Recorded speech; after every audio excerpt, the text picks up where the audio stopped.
Hello. Push down my chair arms. Hey Owl, hey Rat, hey Red, hey Aquatic, Hakara, hello. What is this live stream? This is a commission stream, so I've got... Oh my gosh, what just happened? Do you guys see this? What just happened here?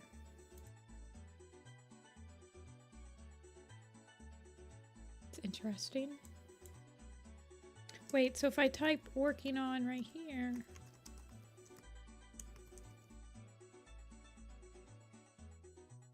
Oh, look at that. It's working again, except it's so weird. Yeah, yes, it's working again. Thank goodness. I was wondering why that wasn't working. Yeah, I don't know what was up top. I think it like picked a weird font or something.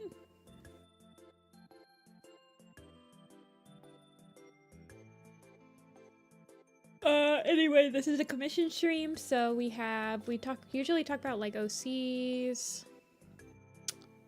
various things.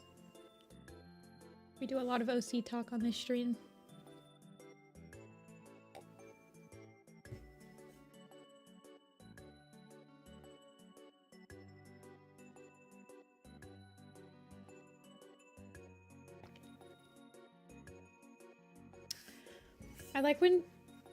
I like when commenters act like I'm not live.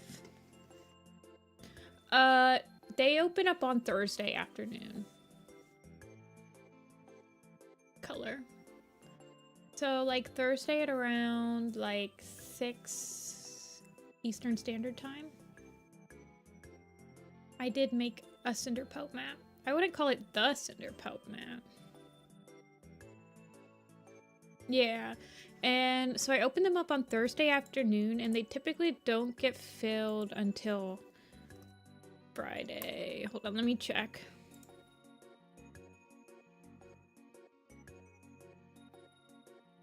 So, yeah, so I opened them on the 9th.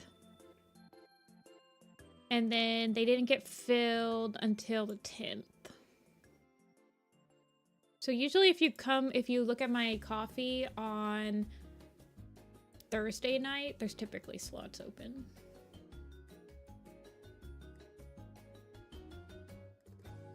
Okay, we'll start with Rin since Rin is here.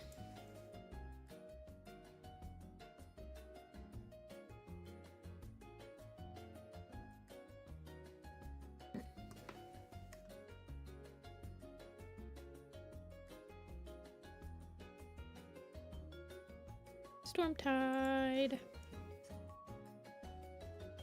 Oh my gosh, we talked so much after. I need to scroll up through our convo. Okay. Bristleclaw. Bristleclaw. Okay. Bristle. Claw. Not frost. Very specific difference.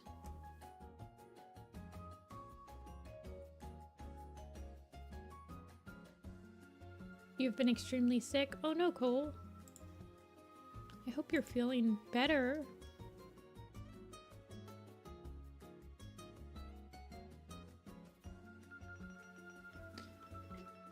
I got the flu. Ooh. I will tell you guys a secret. I've only gotten the flu shot once in my life. I don't usually get it.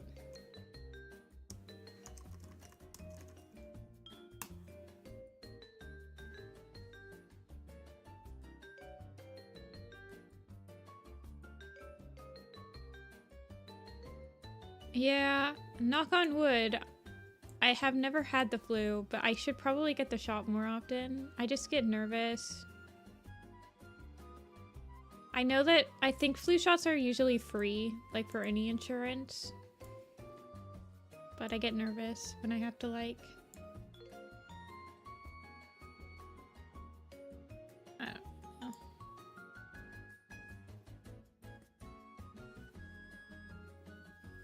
Absolute nightmare. That's what I've been told. Like, once you get the flu, you will always get the flu shot because you never want it again.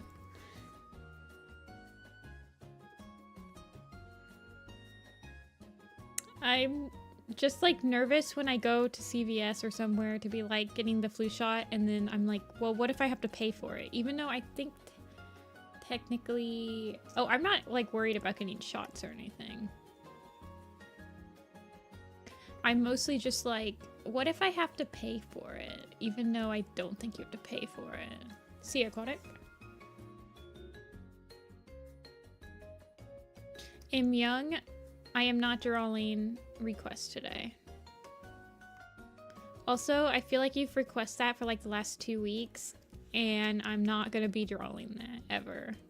I would appreciate it if you could drop it. You enjoy having the flu. It keeps me out of school. Yes, I'm insane. No, you're fine, young. I just don't think I'll ever be drawing that.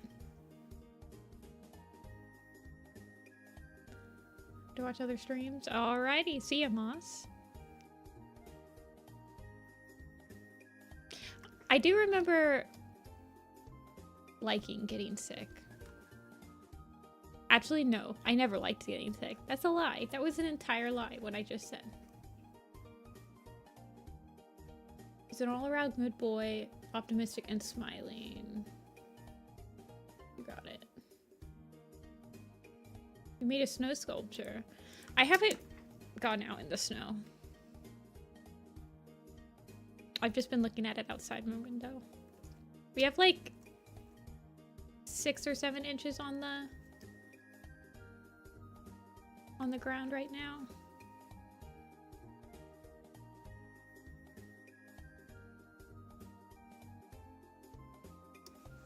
Okay.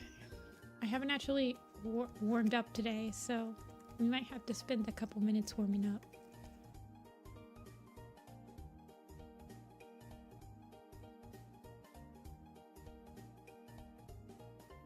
Oh, it snowed in Georgia. Didn't it snow in Texas?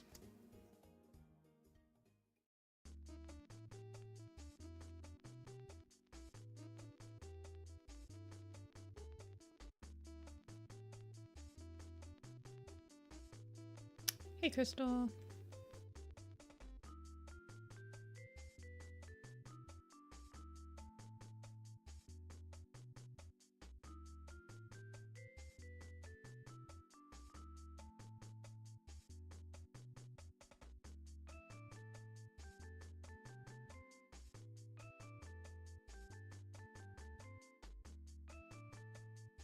A blizzard. Yeah, we were under a level 1 snow emergency where I live, which isn't that bad. We have like 6 or 7 inches on the ground, so...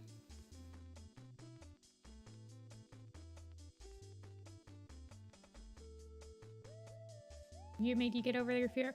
I used to have anemia, so I would have to get my blood drawn like every 3 months and stuff like that, and yeah.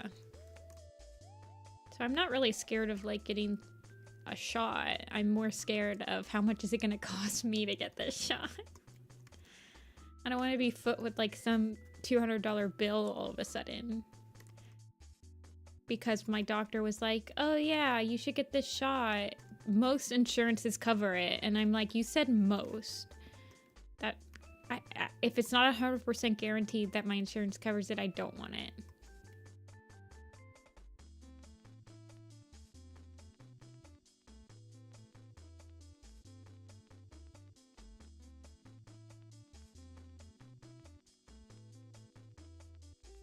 I'll look at it after I finish this commission, squirrel. Okay. Happy and optimistic.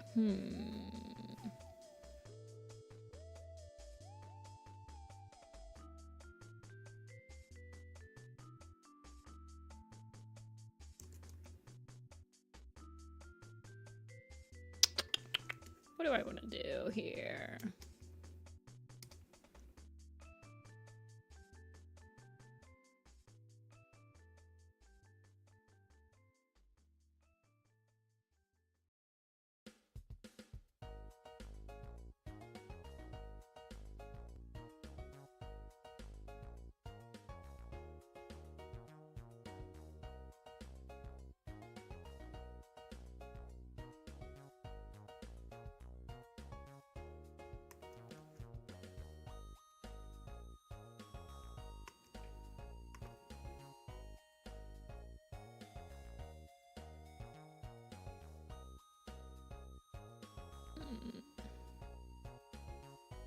I want his eyes to be showing, though. At least a little bit.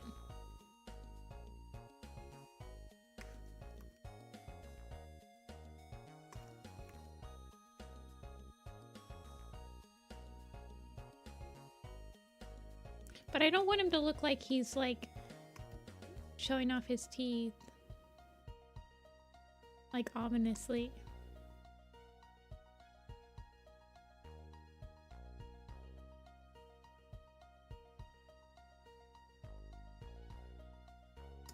Yeah.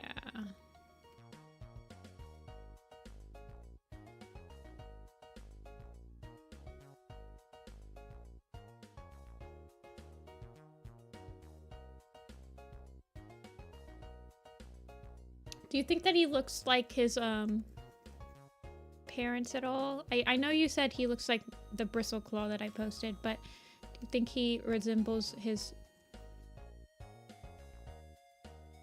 mom or dad more?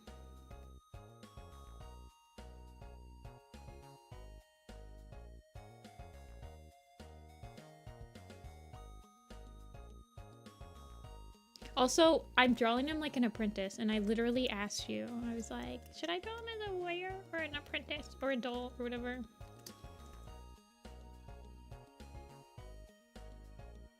But he has his dad's eyes.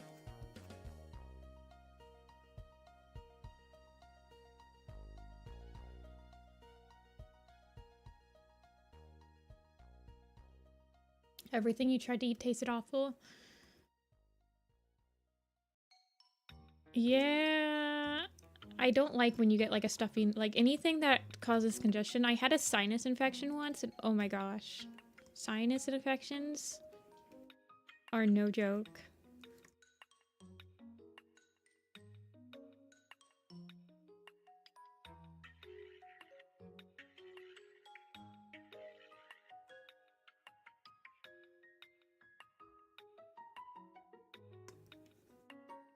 I like literally thought my head was gonna explode. Like you can't do anything about it.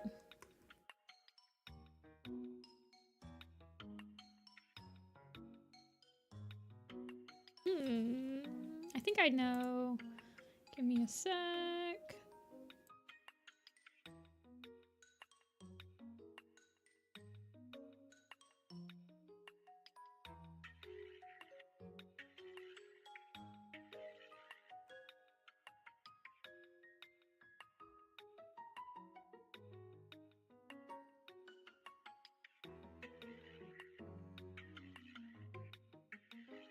I think I'm going to... I think I know what I want to do now.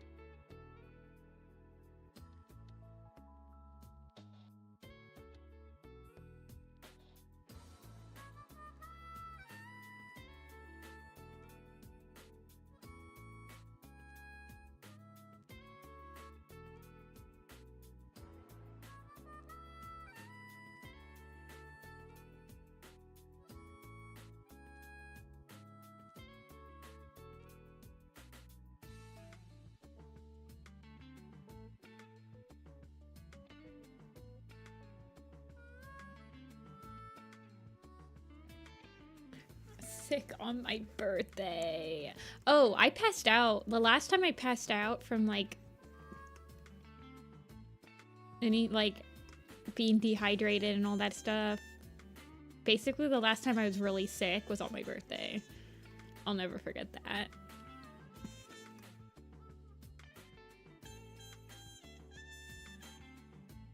It was a couple years ago, and I had just gotten the COVID shot, actually. I think it was because of the COVID shot, because when I woke up that morning, I was, like, super dehydrated, so apparently the shot usually gave you, like, some of the symptoms or something like that.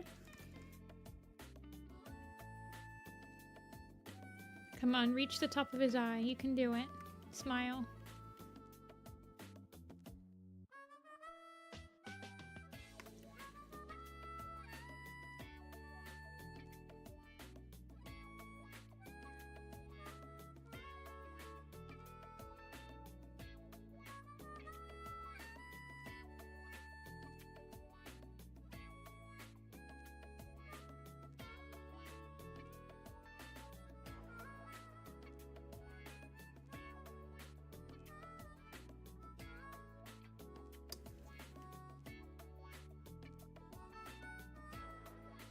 His eyes are so big. Like, I keep on drawing his eyes bigger and bigger.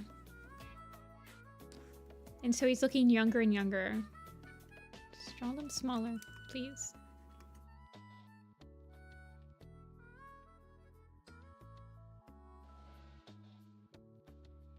He just keeps getting bigger and bigger anime eyes. I don't know what it is, but he's giving me the anime eye vibe.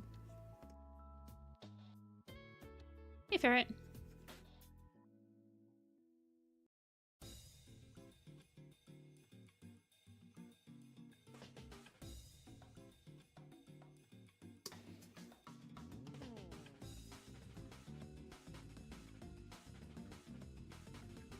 You said he's built like Bristle. Where's my Bristle again? Okay, I see. Bristle's kind of this shape.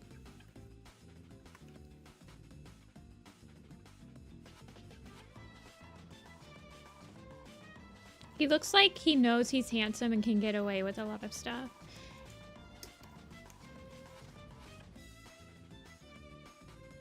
He's got like the Sinbad look. Have you guys ever seen Sinbad? I loved that movie when I was a kid.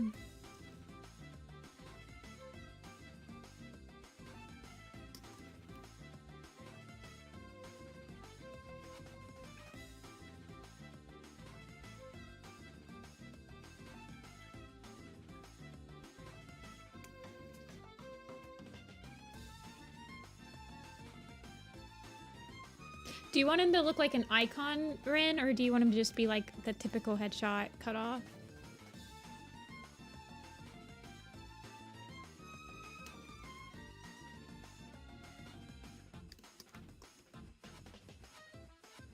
Adopted / foster relationship in my family tree, so I was able to add Leopard Star's family. Who do you think's Leopard Star's family? Like, White Claw is like her adopted son.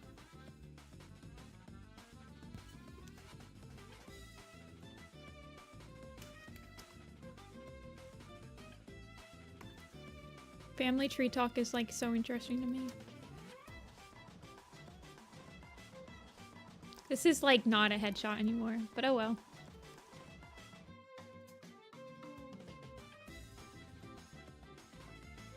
That possibly adding really simple. Yeah, I need to do that. Cool. Somebody also wants me to add the symmetrical faces I do for the posters. Pretend this is on symmetry. Somebody wants me to add the symmetry headshots too. So, I'll probably do that. I feel like they don't take me that long though. Like, I don't... I don't know. I feel like...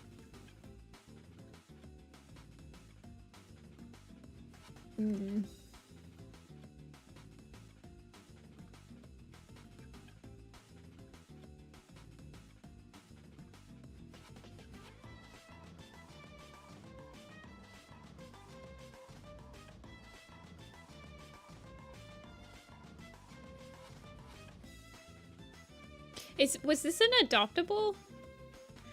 This base reminds me of an adoptable I bought from somebody way back when. Like, is this an adoptable base? I feel like I've seen this base before. I don't know, maybe not.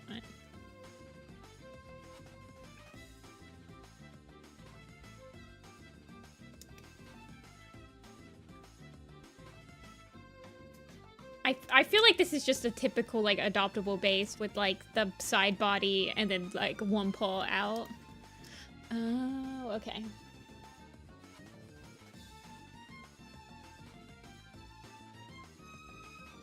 It's a Demi Withers base. I don't know them. I'm trying to think of who. I bought a bunch of adoptables from somebody on Discord. Not Discord, DeviantArt. I love how DeviantArt is still kind of like the go-to place to get adoptables, by the way. Is it, though? I feel like it is, because this was like only a couple years ago that I was like buying adoptables. Maybe it's not anymore. To make markings? That's fair, yeah.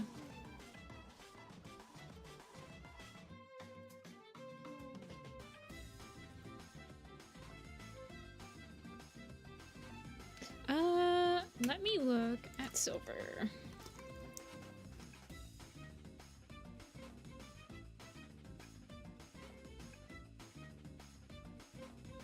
Wait, what the heck? Why is it not pulling up? Did you know that there is... Hold on. Rin, did you know that there is apparently a Silver Cloud app? Because when I tried to type in Silver Cloud, I totally got an app right just now. I was like, search for my file, not an app. Yeah, I typed in Silver Cloud to like find my file, and it just says Silver Cloud login. Real-time GPS tracking. I'm like, just search my files like the Mac does. I hate Windows OS sometimes.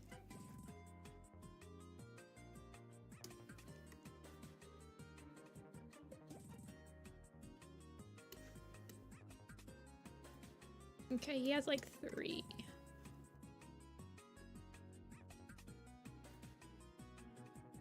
Pictures of Silver Cloud. Real-time GPS tracking on your wife.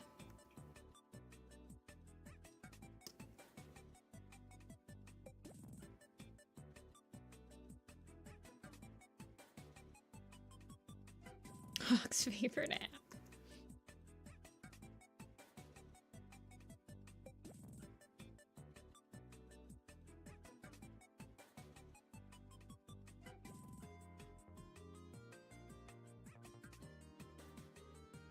Does he like eating Pringles? I like eating Pringles. What's your guys' favorite flavor of Pringle? Just a question.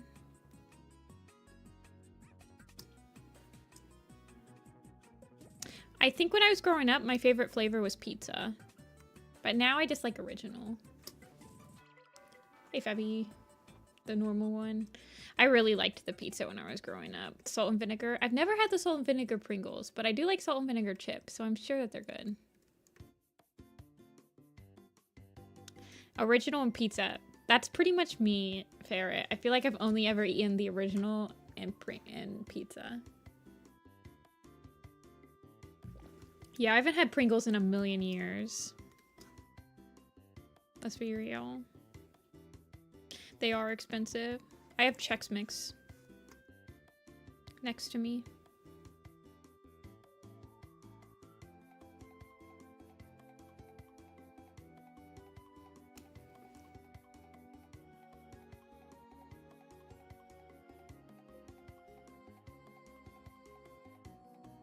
It's best, but pizza is surprisingly good.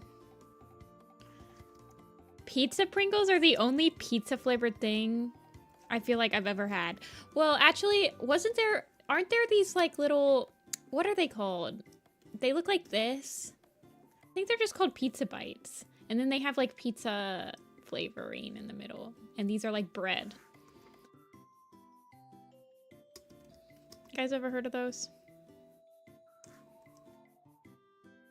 Combos, thank you. I think those are pizza flavored. Hot Pockets. Actually, Agnolia, what I just drew was a Hot Pocket. You are not wrong. This is a Hot Pocket. I've only ever had Hot Pockets when I worked at a UPS store that we always had Hot Pockets in the freezer. I've never actually bought in a Hot Pocket to like take back to where I live. I've only ever had them at work areas. Hot Pockets are also expensive.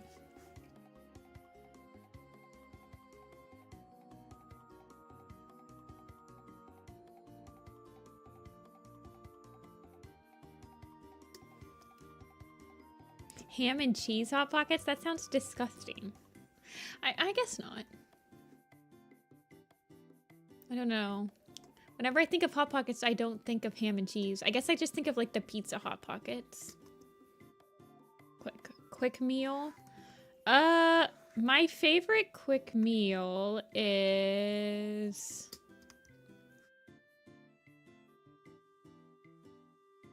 Well, I guess I don't really have a... when you say quick meal, you mean just a couple of like a minute in the microwave or something, right?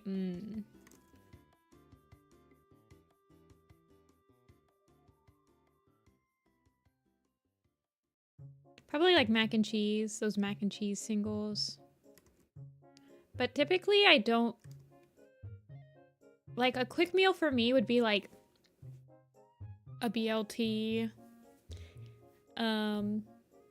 a type of sandwich, like an egg sandwich. But those aren't like quote unquote quick meals. Like you're still like spending about 10 minutes preparing it. I do have a ramen thing I like. The mac and cheese cups, exactly. Let me pull up Hawk Frost. I want to see what his eyes look like, how I draw his eyes.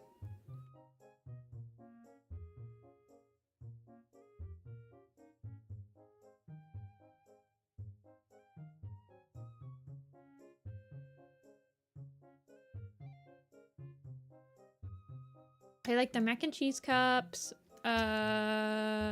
I make a lot of sandwiches. I would say like my quick meals are usually sandwiches.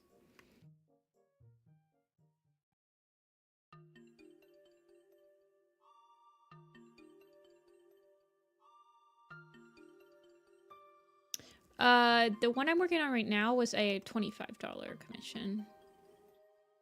Or is. I guess I'm still working on it. No need to use the past tense yet.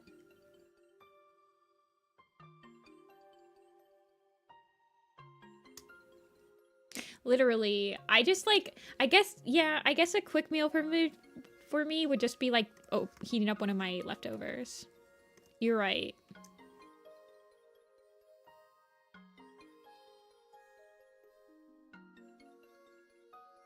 You're so right, Crystal.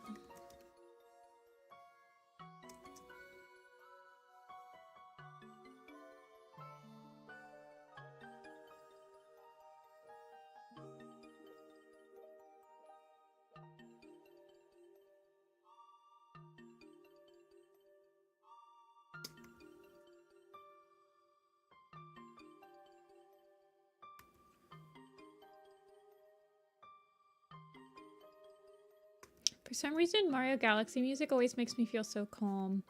Even though I specifically know that this music was made, like, this music is giving me one of those really hard Mario Galaxy stages that take you, like, 3 hours to complete, and you're very frustrated, but I'm still very calm listening to this music.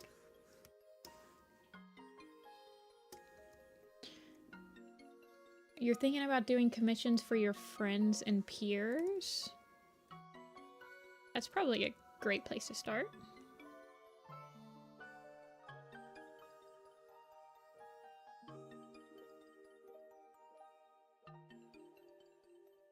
Complain about leftovers. I mean, there are definitely... I definitely have some leftovers that taste better after they've been, like, in the fridge, aka soups. Oh my gosh. Soup leftovers always taste better the next day. I've never had a soup leftover that didn't taste better the next day.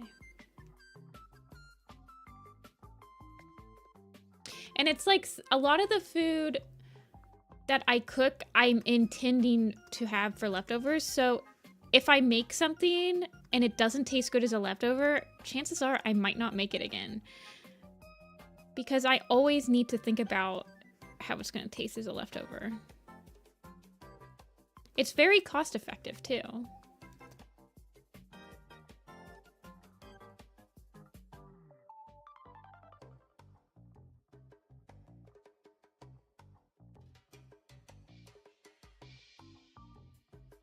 I just need some eyes.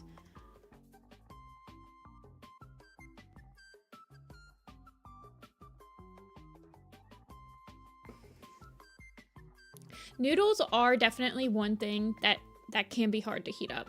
So like when I have spaghetti and stuff, I typically only make enough spaghetti for that night, but I make enough sauce for leftovers because spaghetti sauce heats up very nice. but I don't actually like spaghetti noodles as leftovers. So I'll just make enough noodles for that night. And then when I want to eat the spaghetti sauce again, I just make a little bit more noodles. But I'm also a weird person in that I like I don't like heating up my spaghetti sauce with my noodles, which I feel like they'd probably heat up better that way. Ravioli is good.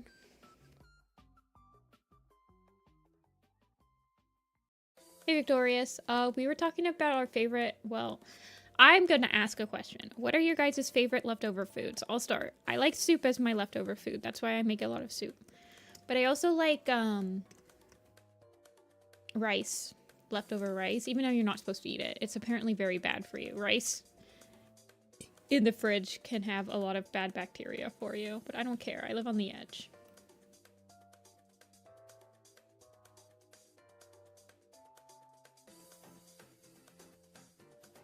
Lasagna. My only thing about lasagna, it's unfortunate, and it's not the lasagna's fault, or it probably is the lasagna's fault, but I got sick on frozen lasagna once, like one of those lasagna meals. I got sick, and now I can't eat. Lasagna is a very hard thing for me to eat, even though it is nice. I do like it. I tend to eat ravioli instead now. It's like once you get sick on a type of food, sometimes it's very hard to eat it again. I know.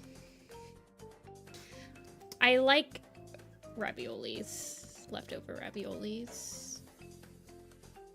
I typically don't eat leftovers, and when I say I do, it's never something like, I gotta eat that again. That's true. Leftovers?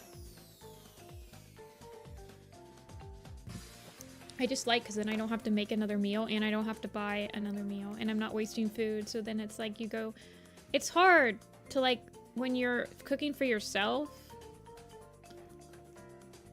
it's easier when you can, like, make something for leftovers the next day, whatever. It's hard to buy food and cook for yourself if you're not going to do leftovers. You probably waste a lot of food. Although I'm trying to get better at, like, rationing out my meat usage so that I don't have to use, like, an entire pound of ground beef when I make something. I can, like, put it away to make something else with it. But then, like, all the meals online are made for, like, families, and I'm just like, please. It's hard out here.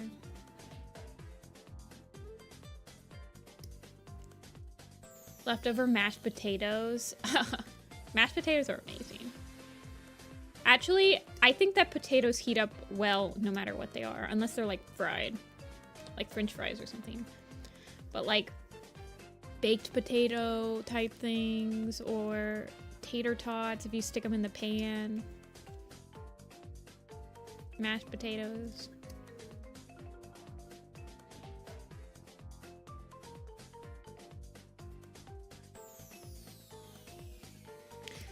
Yeah, French fries not heating well. I definitely don't like boiled hot dogs, Lilac. You're definitely true. I like grilled hot dogs. Or, well, campfire hot dogs are really the only way to eat a hot dog. But grill is definitely the next best way. I can't do boiled. I can't do microwaved.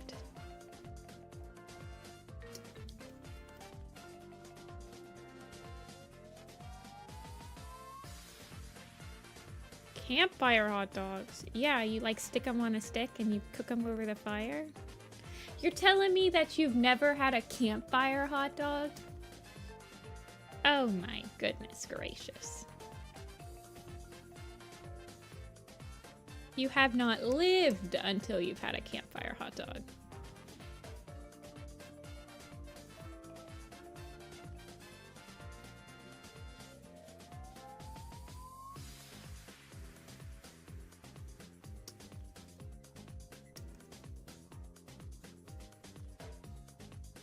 I'll use my wood stove.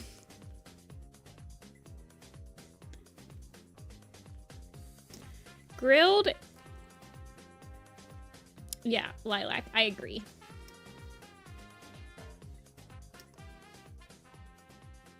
No problem, Marin. I also didn't have dinner. I didn't have lunch yet, so you guys are making me hungry. Angry face. Actually, I think...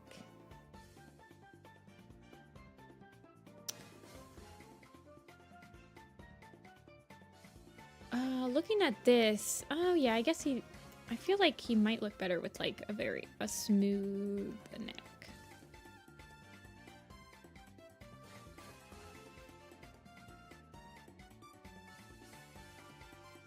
Nothing can top a chili dog. We started Skyline Chili here in Ohio. I actually don't like Skyline Chili that much. But they have chili dogs. Chili dogs are okay. I just prefer my hot dogs with mustard and onion. Maybe some relish. Making a camping dessert where you wrap bananas in foil with some topping like brown sugar and then cook them in campfire coals. Ooh. My go-to campfire dessert is, we call them pigtails. And basically what you do is you take one of those biscuits from the can that look like this, and then you roll them up, or you roll them in your hand until you make like a long log like this, and then you have your campfire stick. And then you wrap your dough around the stick like this. This is the dough, by the way. They're called pigtails because you're wrapping them like a pigtail. And then you cook that over the fire. And then after that's done, you put it in some butter.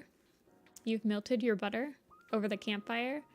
It goes into the butter, and then you put it with the brown sugar. You have a bag of brown sugar and you roll it all up in there, and then you have a pigtail. It's basically like a cinnamon roll.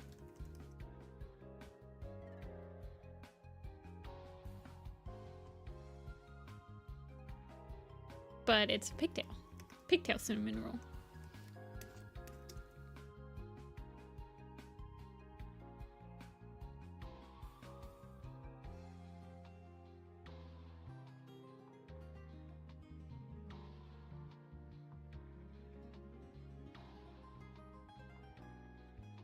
You've only been camping a couple of times. That's a travesty. I love camping.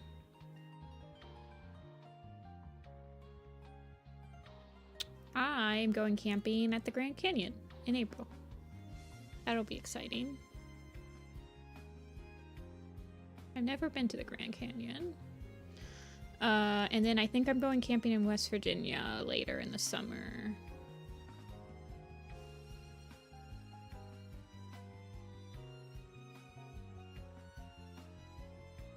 I feel like I don't like how...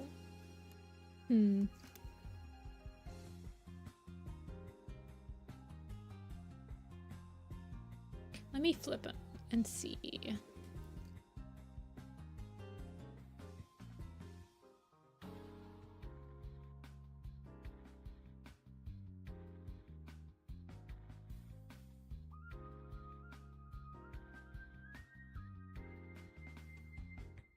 Because your leggies did not want to?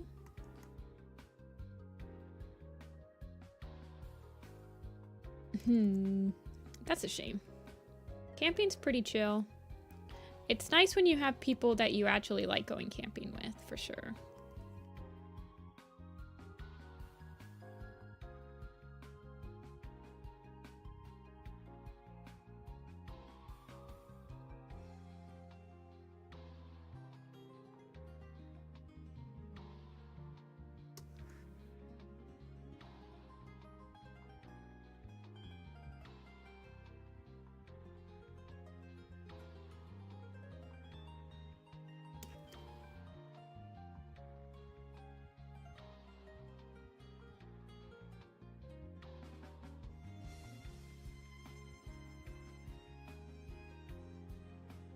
Kind of want his eyebrow to be showing.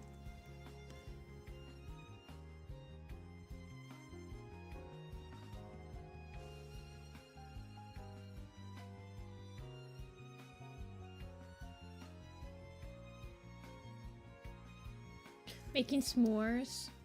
See, I don't actually like s'mores that much.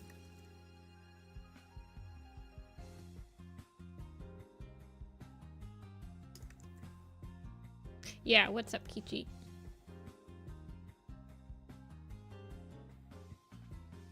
It surprises me how many people have never gone camping. Actually, like camping was a huge part of my childhood. Like we did camping at least like 2 or 3 times a year. I got into animation because I saw SSS Warrior Cats, the intro, and I was like, I can do this. And so I started with Pencil, which was a free animation program back in the day. Some other like Warrior Cat people were using that. Well, actually, I think I started with Windows Movie Maker and like MS Paint. But then I moved on to Pencil because Pencil was also free. And then I remember getting like a 30-day trial of Toon Boom. And then I got a cracked version of Adobe Flash, like CS4 or something. Actually, I don't even think it was CS. I think it was just like Adobe Flash, like 2009 or something. But then I got CS5 for Christmas one year because my cousin was in college, so she got a college discount on it, and we just like stole her college discount. So it was like only like $100 for my parents. Yeah, it was definitely Macromedia Glow. Actually, now that you said that, it was definitely like a Macromedia. I kind of forgot that happened. I forgot that was its name until now.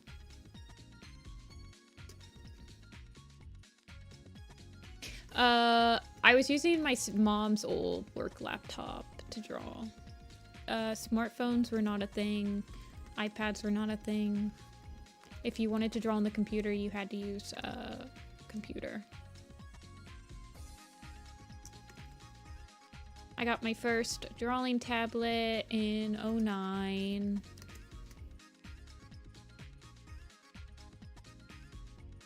Hey, Kirst.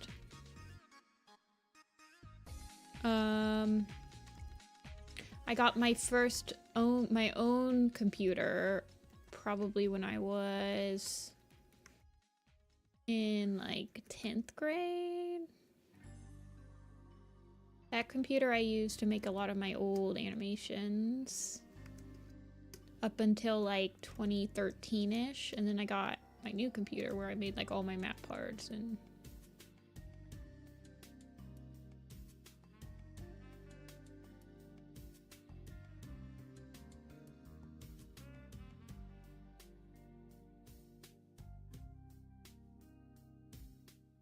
no, I had a tablet.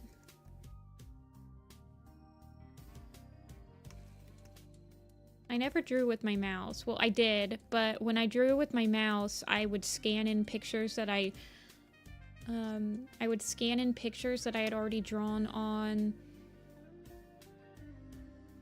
traditionally, and then I would use like a vector tool to like line them.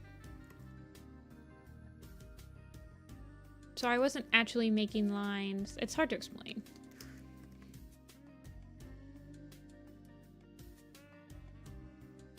But like none of the programs I just mentioned are around anymore.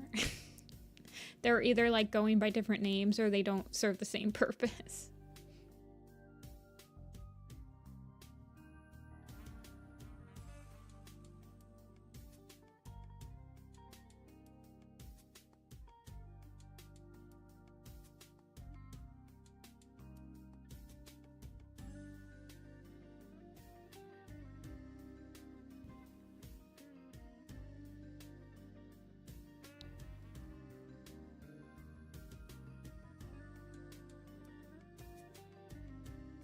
So old, a simple sneeze would make your organs shut down.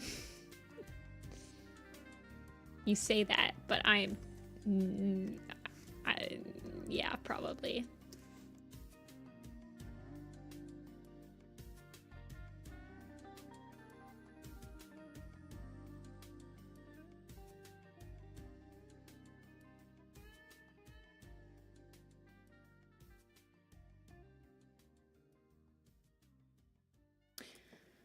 Oh yeah, didn't DeviantArt had that for a while? They had a drawing app. I remember this. I drew on iScribble a lot. I remember. Shoot, what was that drawing app called? It was like DeviantArt. What's DeviantArt? Oh my god. I feel so old sometimes when I'm talking to you guys.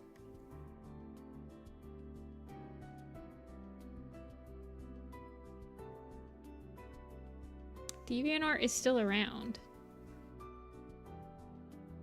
Sumo. Oh, yes.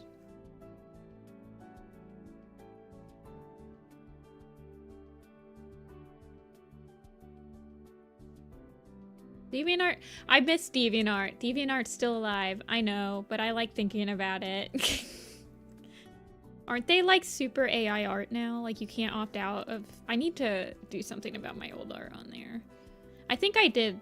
I think you have to, like, they grandfathered in everybody if you don't opt out of them using... If you don't opt out of them... I don't know how to explain it. I think I did fix it. But they did that oopsie, like, oh, why'd you do that? I don't like deleting my old art. I like looking at it quite a lot. I love to see how far I've come. But I don't want it to be used for AI.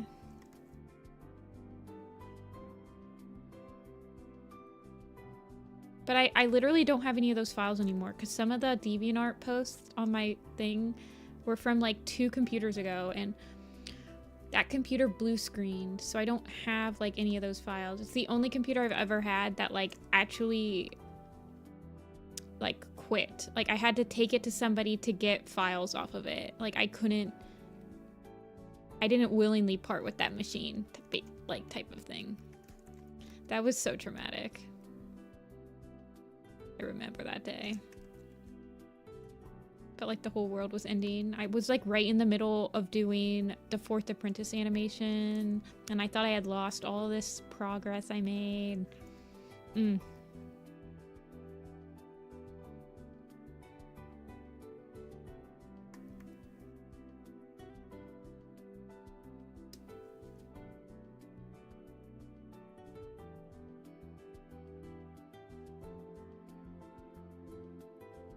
I'm pretty sure they call them Generation Beta because that's the letter right after Alpha in the Greek alphabet.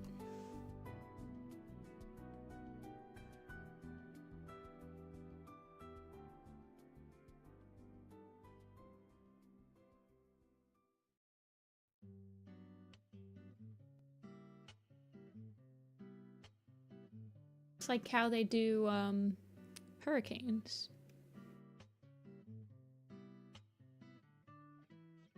I guess so. Cool. That's what they do with hurricanes. Like they start with English names and then they go to Greek names if there's been too many like tropical storms and hurricanes and stuff.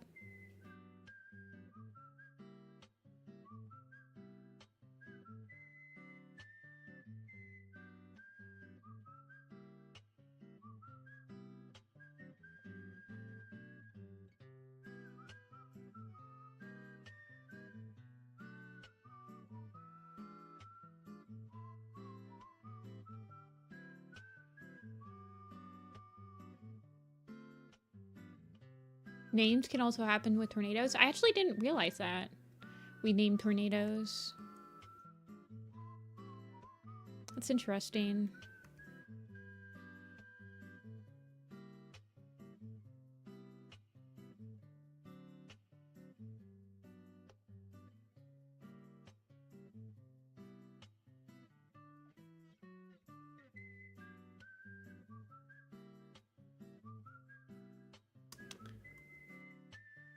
Yeah, names do get retired. Like, there'll never be another Hurricane Katrina. There'll probably never be another Hurricane Helena.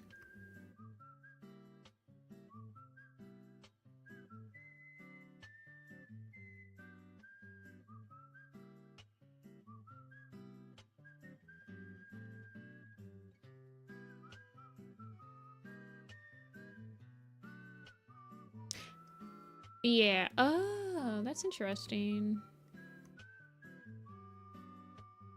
Location bias names. Oh.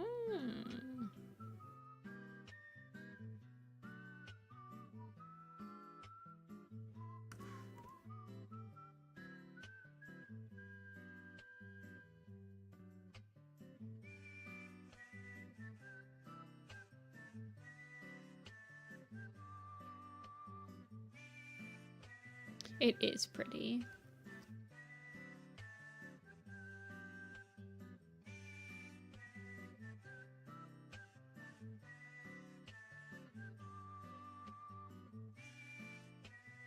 I have to make sure I get everything right.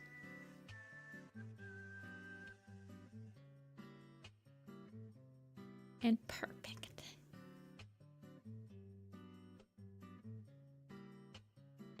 Dark blue with bright blue accents. I know a couple friends that's their like go-to palette.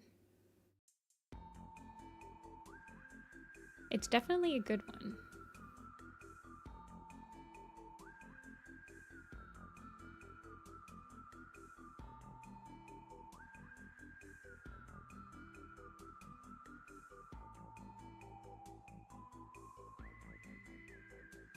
We are drawing Stormtide. It is Rin's character. He is a OC. Within Rin's story, he is one of the sons of Hawk Frost and Silvercloud. Skullera's the same as Hawk's. Okay. Let me pull up a Hawk image.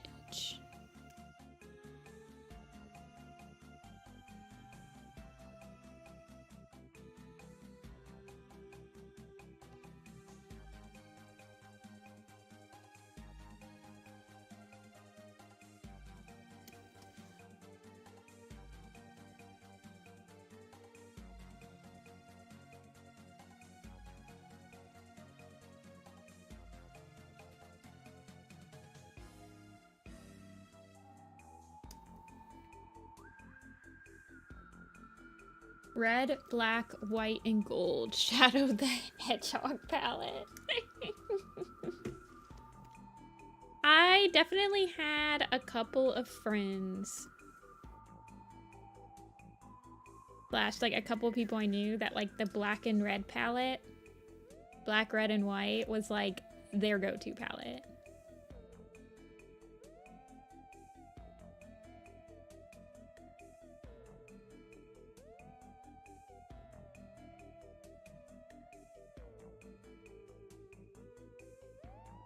Do you mind if I...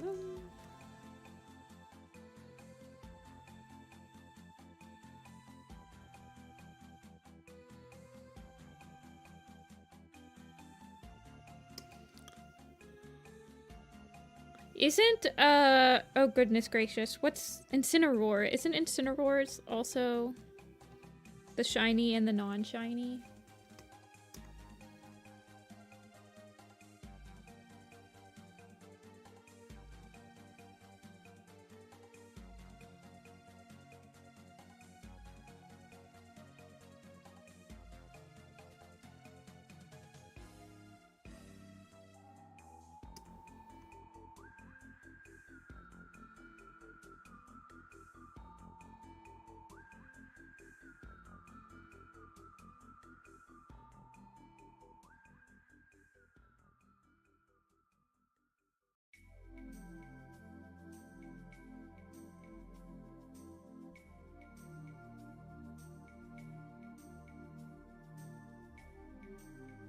Cool tones are hard for you to work with. I definitely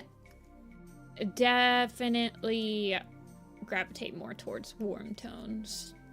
I really struggle with making characters that are like cooler colors.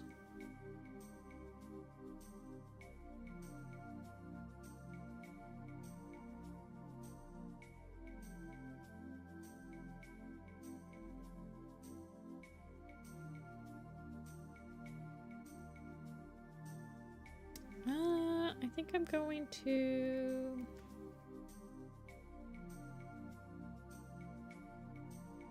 brighten that up a little bit. What's my favorite number? I don't really have one.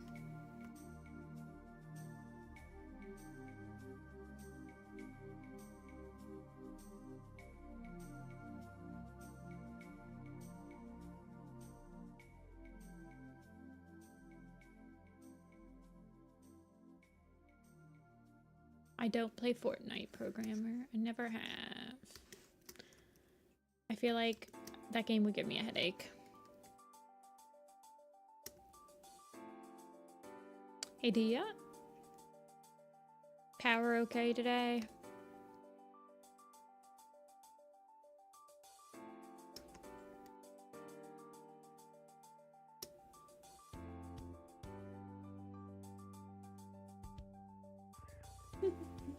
Okay. I saw that you were having, like, plumbing stuff, too. Crazy. I'm just glad you haven't gotten, like, hit by the fires. Oh, yeah. It's okay. Don't... I think you sent me a message that, like, one of your friends was going to Anime LA.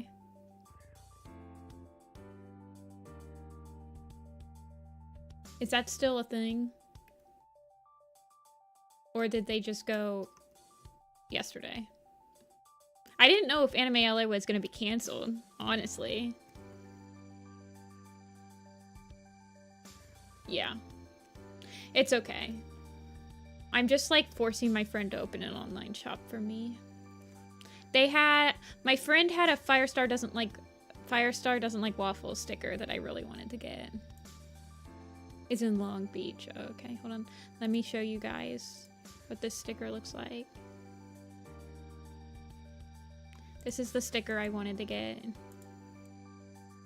for my friend. Oh, that's not the sticker. I wanted this sticker. They sent it to me. It's okay. I'll just, like, force them to send it to me. I mean... but they live in Canada, so I'm gonna have to pay the Canadian shipping. Blech!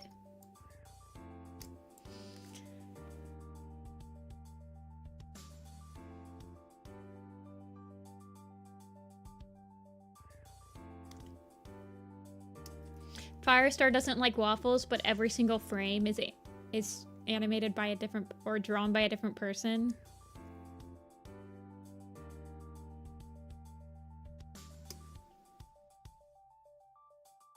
Collaborative effort.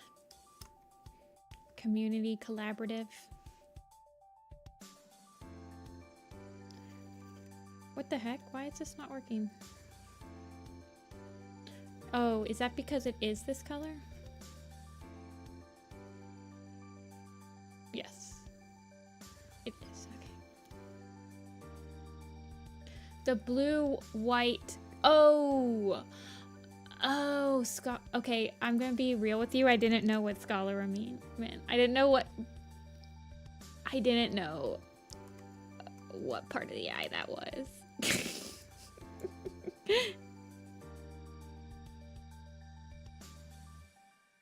I'm going to be real with you. I had a Midwest moment.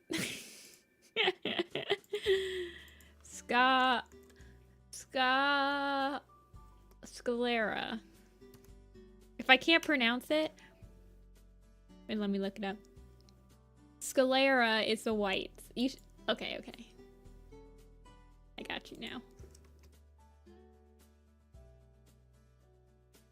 That's why when you were sending me the edits the other day, and you were like, oh, you need to change this part of the eye. It says I name. I was like, yeah, sure, I got you. And I'm like, I'm sure you meant this part. Oh, no.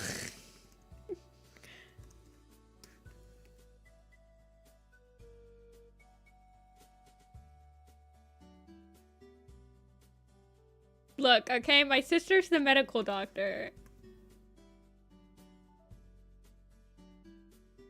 I'm not. I don't need to be.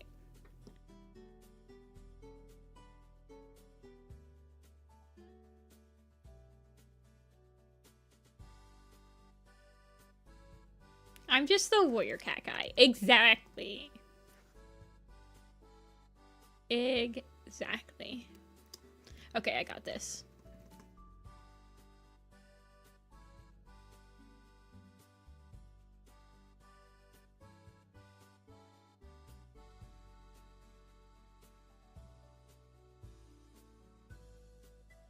I don't like that. I don't got this.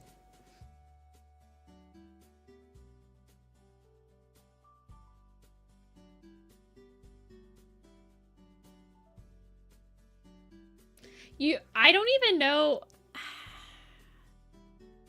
I feel like I just get iris. Okay, so there's 3 parts, right? Like there's iris, sclera, and there's something else. What's the other one? Pupil.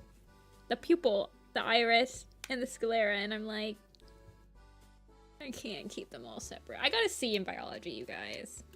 I'm not keeping this a secret. I absolutely tanked biology.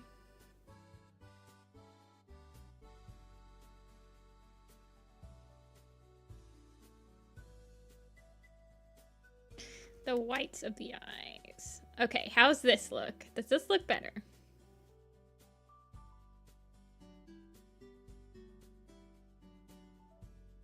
Thought it was gonna snow this weekend. Oh my gosh, I couldn't even imagine looking at people's eyes, sticking things in people's eyes.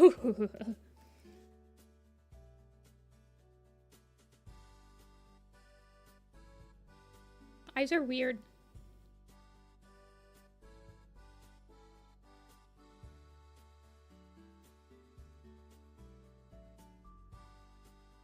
Eyes, the crazy thing about eyes, I know this. This is my eye biology fun fact for you.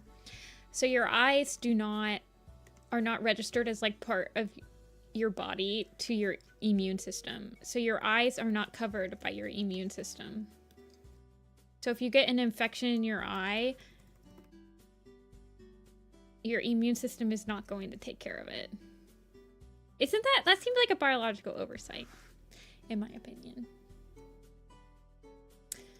Like, why did we evolve in this way?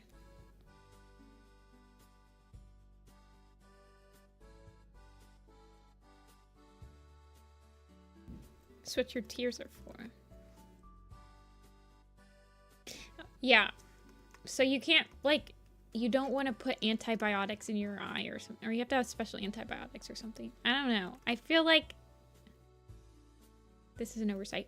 Also, apparently your eyes are where most, like, disease comes into your body as well. Isn't that weird? Why are eyes letting you do this? So, like, we touch our eyes, we, like, rub our eyes and stuff, and that's how all of the germs get into our body. Is this right here, Rin? Is this right here, like, a symmetrical marking? Like, should it go like this, maybe? You were obsessed with touching your eyeballs. So you're like a demon, basically. D is a demon. I think anyone that's like evolved to be able to easily put contacts in their eyes is kind of like a demon. Let's be real.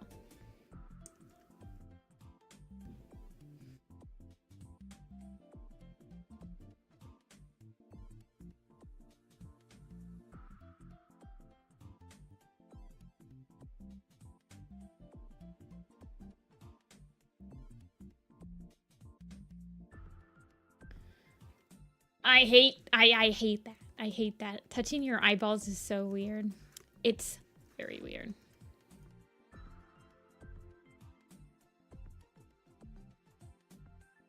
Yeah, people that can wear contacts easily, I'm just like, you're weird. Not human. Lizard person.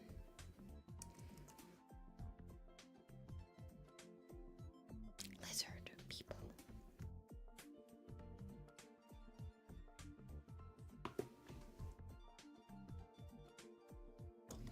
But yes, apparently eyes let germs in to the rest of your body. Very frequently.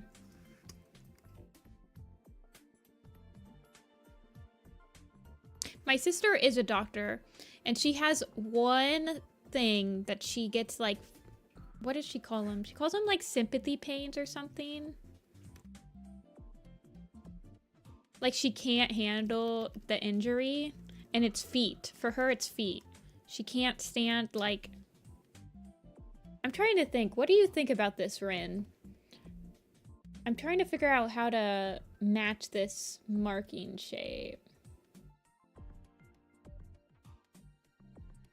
But yeah, she hates, like, dealing with people's feet. She just, like, feels so much pain in her own feet. Okay. I kind of like it so that you can see that whole undermarking.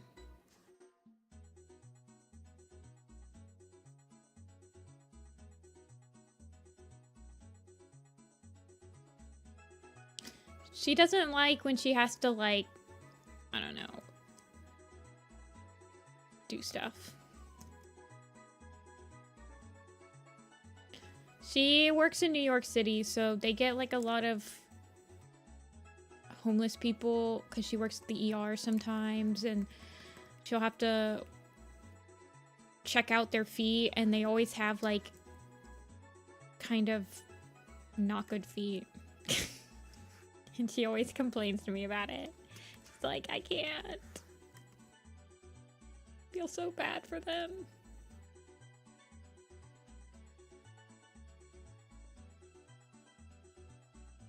She has to, like, oh gosh, I feel so bad for her.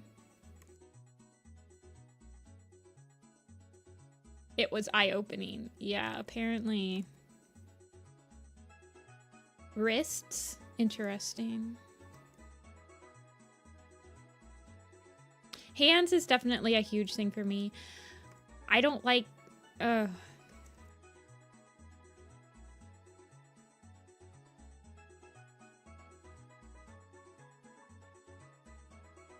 Eyes, though, man.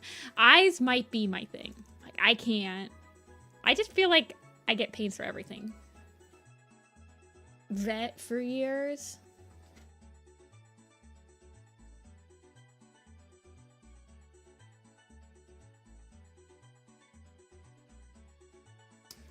Yeah. Teeth are bad, too. I think I just have phantom pains from everything. I just don't think I could be a doctor. My sister is strong. I am not strong.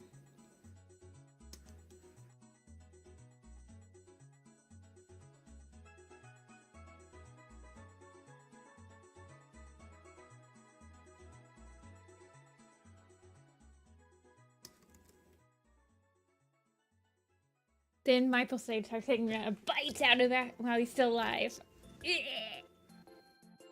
Nah, even in, like, Warrior Cats, like, when we got the curl feather reveal of her being just, like, absolutely mauled, I'm just like, bleh!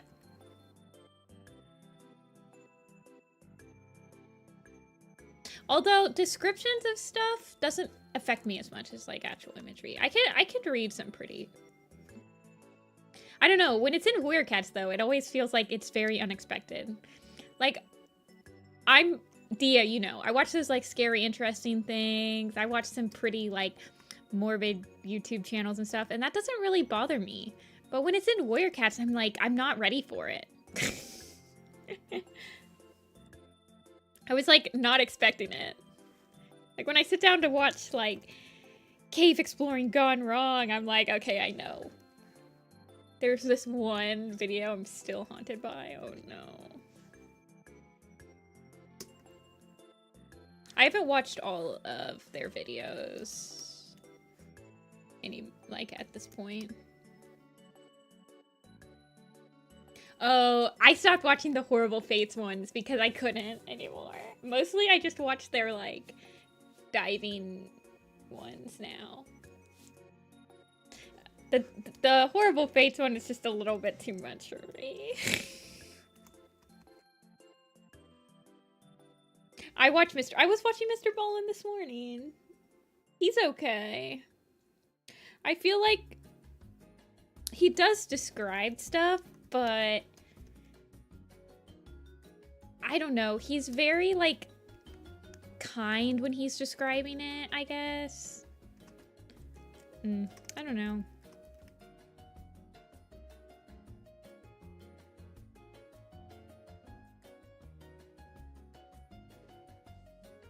I don't like gross humor just to be gross. Like, I don't like Has Been Hotel and stuff.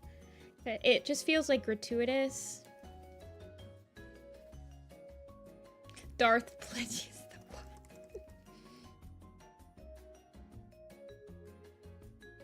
I tried watching, I think I watched the pilot for that show because I had a lot of friends that worked on it. I still have a lot of friends that work on that show, but I just can't. It's just not for me. I'm not the demographic. I'm too old.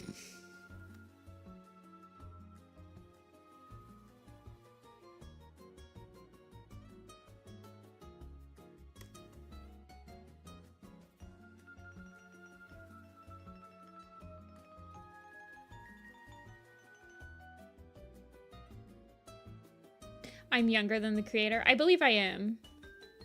I'm probably a couple years younger than her.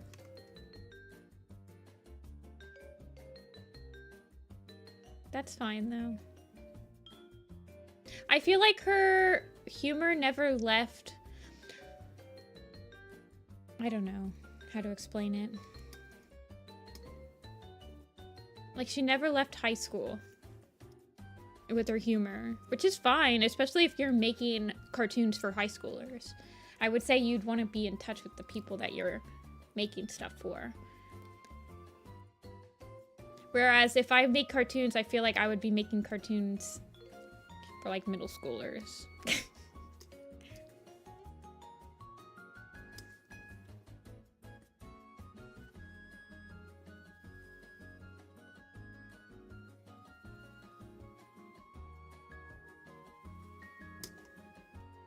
Like, there's another one that people were asking, but it was like very esoteric humor. It was an animation, it was a 3D animation.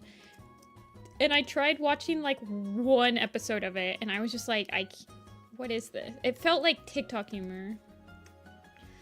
I couldn't understand what was happening. But it was like a 3D indie show.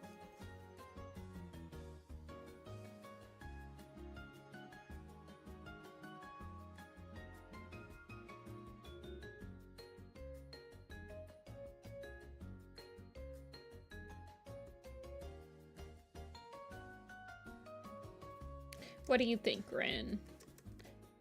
Did I get the eyes right?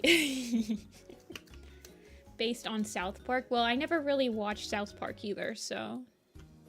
Like, I don't think I've seen a single episode of South Park. I've definitely seen clips of South Park. But I've never watched South Park. But South Park's also like a high school thing. South Park... They don't swear, though, do they? I mean, they censor it out, right? Because it was, like, on actual TV. All the time? Okay.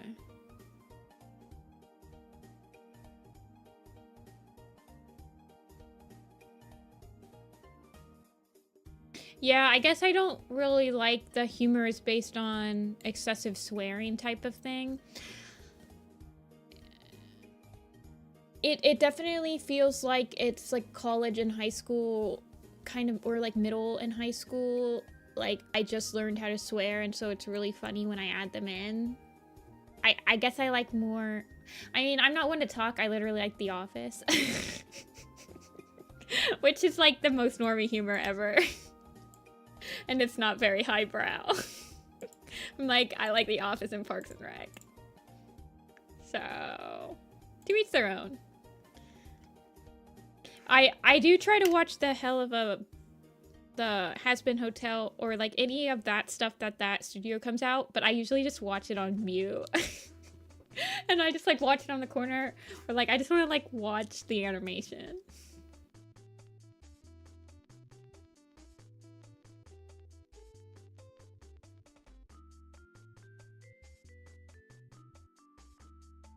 I don't know. I'm watching Northern Exposure right now. Which is like a 90s show.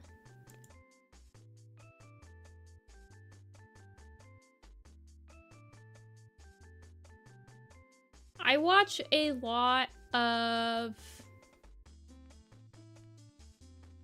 live action shows. Like I don't think I'm watching a single animated TV show right now. I think the last animated TV show I watched was Smiling Friends.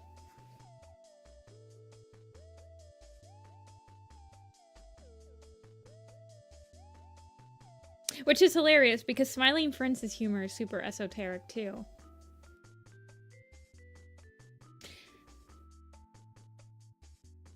Now that I think about it. But there's not... Smiling Friends made you feel like you're gonna have a panic attack. I don't know. I thought it was funny. There's like... It's very fast-paced though. They jam a lot of stuff in to like each one. Smiling Friends, I feel like for me, hits that like Newgrounds nostalgia in a way that like Hell of a Boss does not. Like,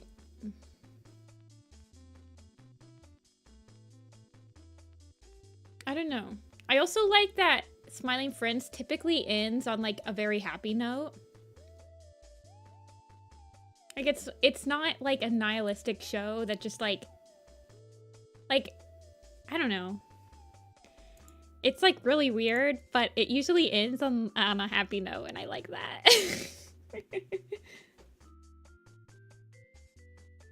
Okay, I'm gonna check Instagram for squirrels thing.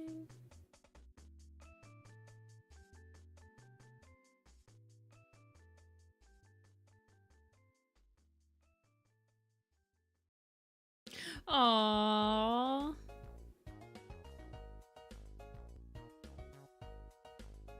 Wow, that looks really good.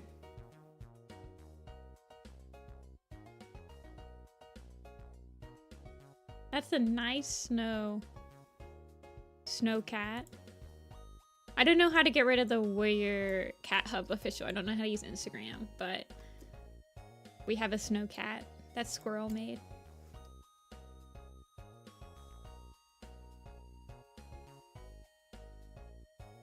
It's pretty detailed. I've never made a snowman or anything this detailed before. It's a nice shot too. Like the lighting and everything.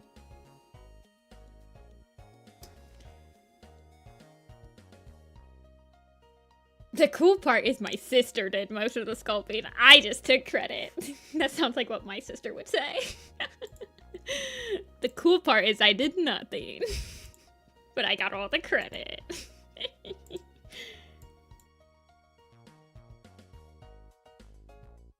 Okay. So we have Cole, Fabi, and Kichi. Kichi's still in chat. Kichi's got a really big one. Is Cole still here? I think I saw Cole before Kichi, if they're still here. And Cole was actually the first person in the queue. Okay. We'll do Cole. Kichi will be soon.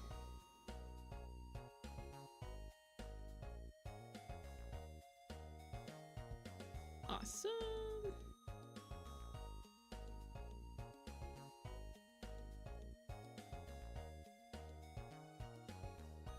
Fabulous Sailor. All right, we've got everyone. This might be a short day. If it's too short, then I'll open up another one, but... Okay. So, Cool had a really cool character. Cool had a cool character. Mysterious cat that really doesn't smile much. Okay.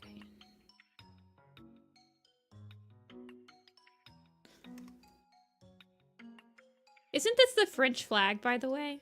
Or is this not the French flag?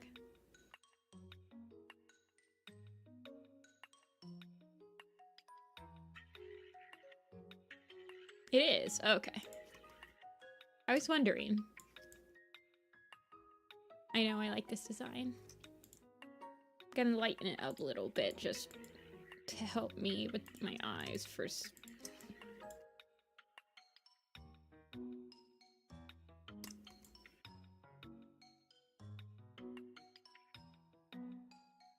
French cat.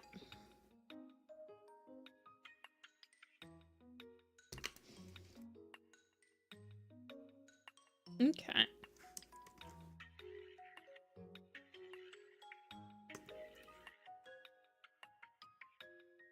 I had a cat design once that was a stray cat, and its background was that it lived in I think it was like the atomic war happened, like the Cold War actually happened, and he was living in the fallout of like the Soviet Union. So he had a cape.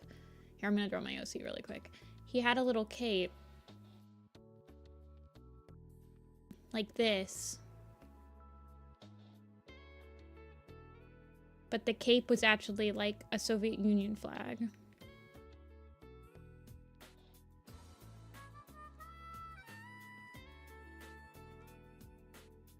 And I don't know, he probably did some stuff. He's a comrade cat, yeah. I don't remember what his name was.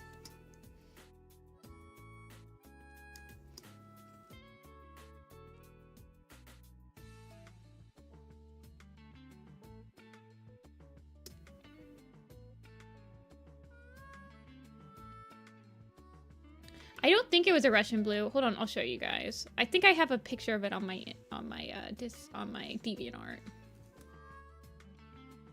There's tornadoes in England. That's terrifying. We have tornadoes. My characters. Let's see. Do I have a picture of them? Oh, yeah. I think like as time went on, I like stopped drawing the Soviet Union flag on him. His name was Felix. Cause I drew him a couple of other times. But as time went on, I got tired of drawing the like symbols, so he just ended up with like a red flag.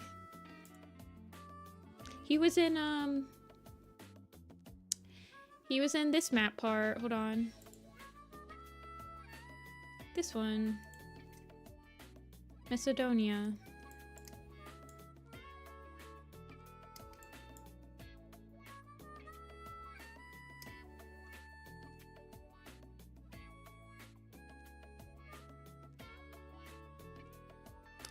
The most recent time I drew him, I guess he did have a login, please. I guess he did have a, oh gosh. How do I use Toy House? I think he's in Apollo's characters. Yeah. The last time I drew him, he looked like this, by the way. This was the most recent time I drew him. He has a clock now. And he's anthropomorphic now. This is the evolution of the cat. Of the design.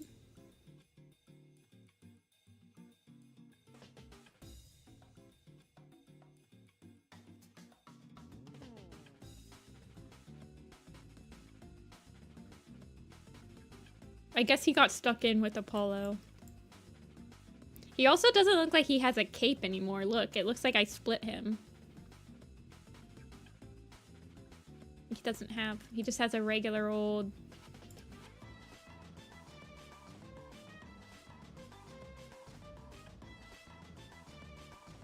Anyway. The French flag reminded me of that.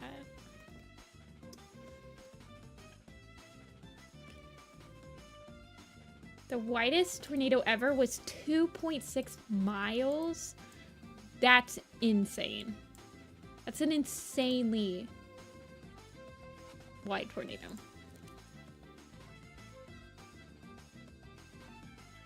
That is a huge tornado.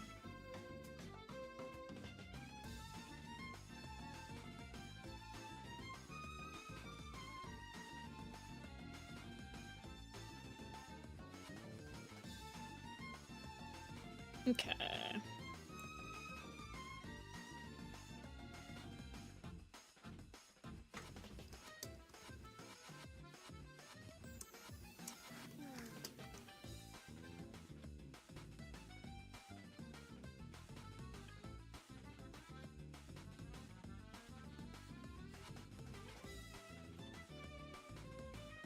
Her only personality right now is that she's French. That's more than like 80% of my OCs. Cool. So I think you're onto something.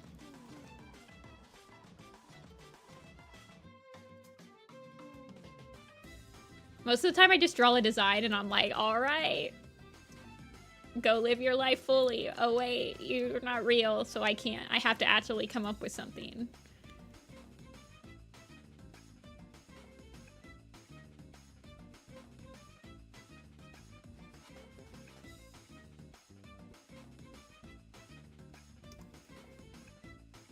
Hey, yuppies. Miraculous ladybug. It could be, oh, what if it was like a Louvre cat?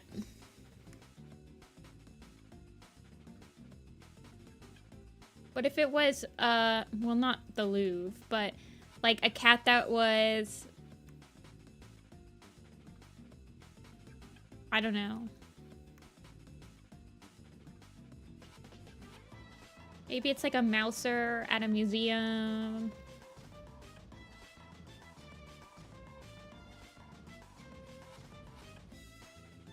And it has to stop art heists. But they're mice art heists.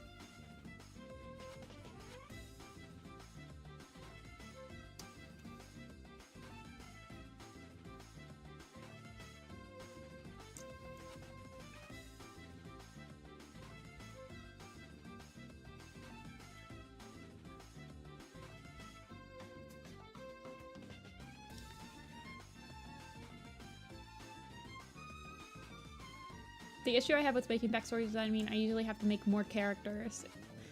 That's so true. Most of the time, I just come up with characters that are in a vacuum, and then I come up with one that has, like, a slight backstory, and I'm like, oh, who am I gonna make their mentor? Oh, this one cat that I just, like, had in a vacuum. I'll just make them their mentor, and then boom, I smashed them. That's what I did with this picture. Felix and Apollo were like two completely separate characters, but I'm like, Apollo needs a friend from the outside. Here, you can have Felix.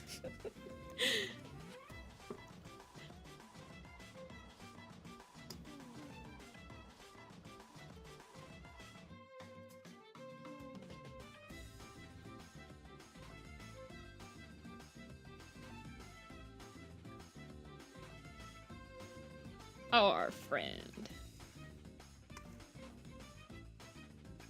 I think Apollo is part of my story that I've thought the most about the lore of. So I kind of just like combine every single other OC into that lore. I guess it could still be about nuclear fallout, let's be real.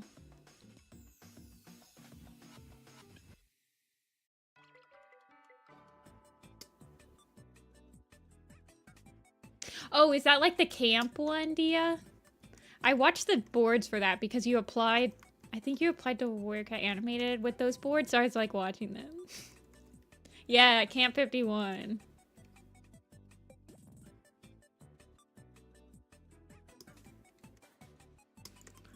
I saw those boards and I was like, oh yeah, you're totally in.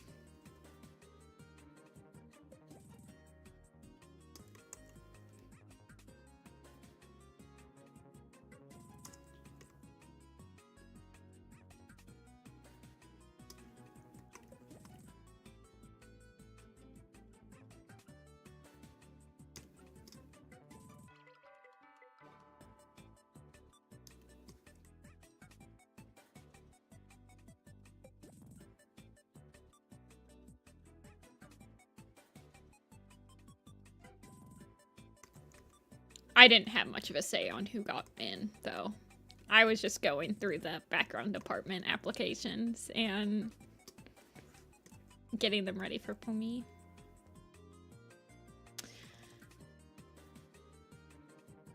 I guess we did that together now that I think about it. When I work out when I grow up. Which college should I apply to?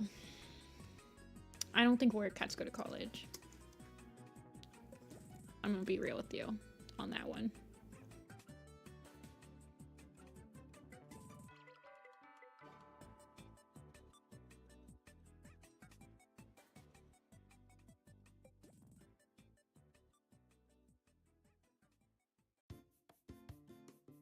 The banner picture for my professor's Viz 2 class. Wow.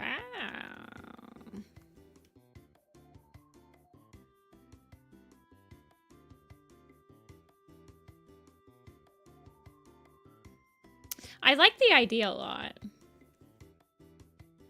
It's kind of like, but I really liked camp shows. I like camp shows. Camp Lazlo, Gravity Falls.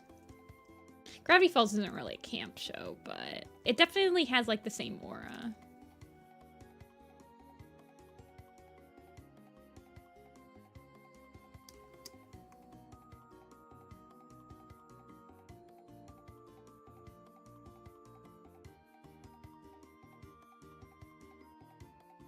Going to summer camps. I actually never went to a summer camp. I guess I went to a Girl Scout camp in the summer. That'd probably be the closest. But I actually never went to summer camp. Other than that. I guess that does count. I always hated it. I hated going to camp. Summer camp, girls camp, Girl Scout camp.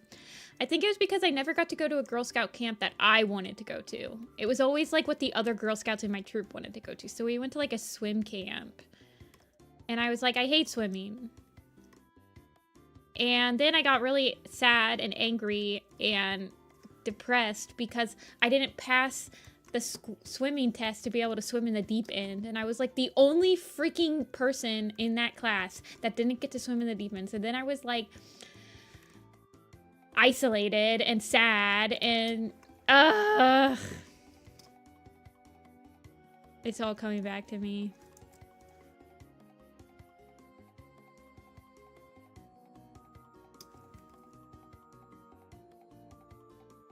No, it was just, it was not a swim camp to become, it was like for Girl Scouts. It was like Girl Scout camp.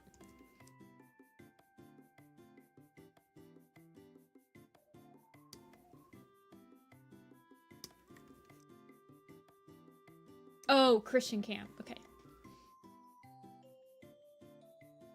It's God's time. Jesus. I could like totally swim too. I literally I knew how to swim. I just got stressed out when they were doing the test and they wanted us to like do a backstroke and I wasn't paying attention and I accidentally backstroked into, I don't know, the deep end or something. I feel like they just got really angry with me. I don't know how to explain it, but I was like really pissed. I really did not want to be there.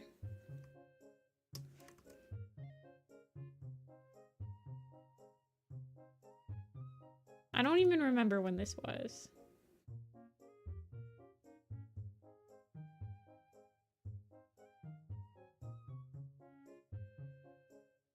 Like what year? I was probably in middle school.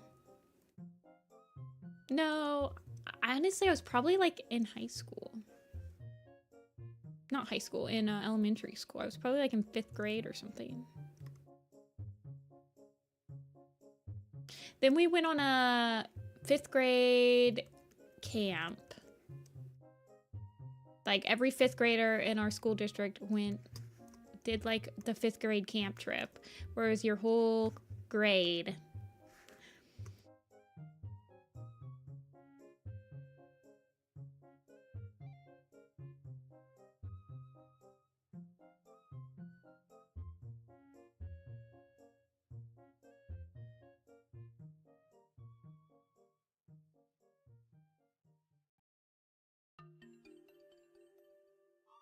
We had gold camp.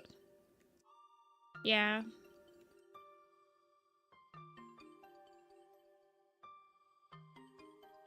Girl Scouts. Wait, you don't need any qualifications to join Girl Scouts. What? And roleplay is a prospector for a week. What? California crazy.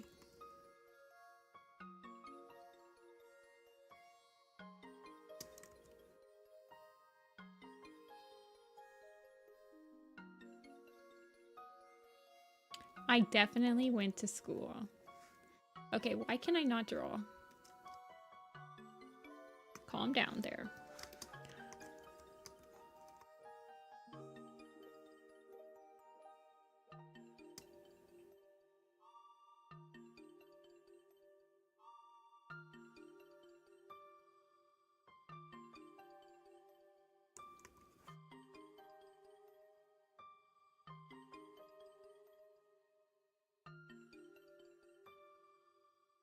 Outdoor school. Yeah, that's about what ours was. We went to camp. It was like you had bunk beds. You went camping. It wasn't camping because you had like a whole, there was a whole, like lodge or cabin or something where everyone slept in the same exact room and there were bunk beds. And I don't know. You learned how to surf. Wow.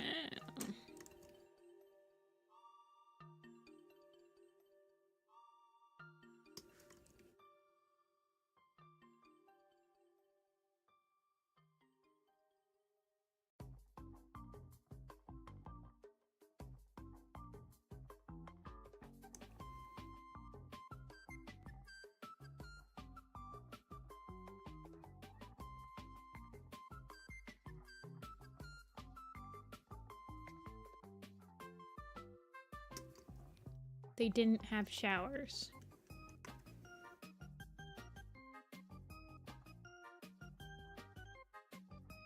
I literally don't remember showering when I went to like...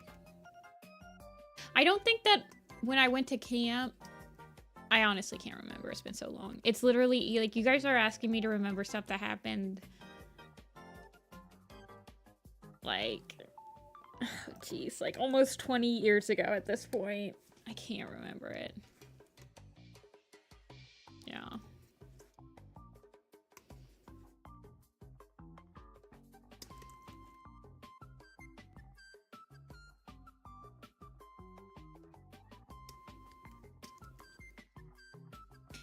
I'm trying to think of what kind of pose I want her to be in.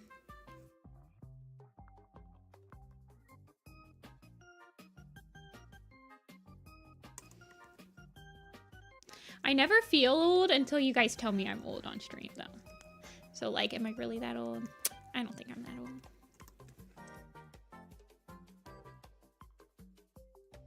I only feel old when people be like, what's DeviantArt?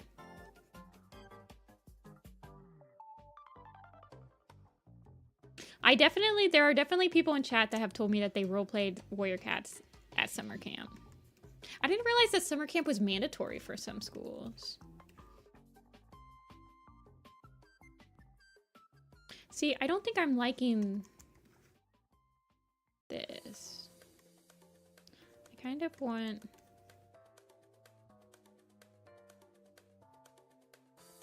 her to be confident, though. I feel like she's a very confident cat, so I kind of want to give her...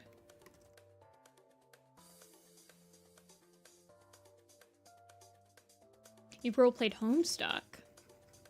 I don't think I ever roleplayed Homestuck. But when I was into Homestuck, I was like already in high school. I cosplayed Homestuck. Actually, I think I did roleplay Homestuck once. But it was like just like with one of my friends and it was over text.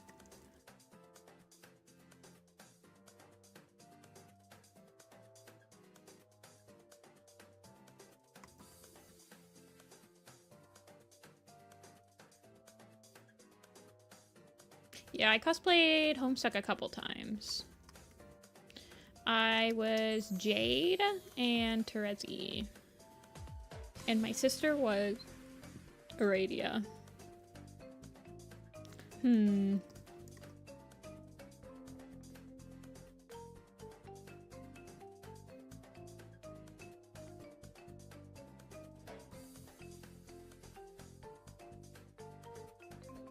I never had anyone to roleplay Warrior Cats with, so I just roleplayed by myself. Loner life.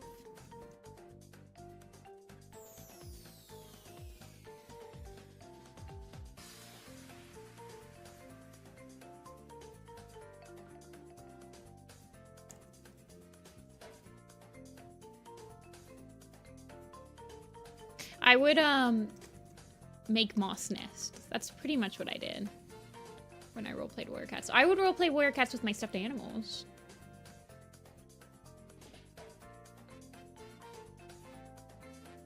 Dirk Jake is my #1 op. I hated Dirk Jake. I think that Dirk Jake is what made me, like, legitimately quit the fandom. I think it was.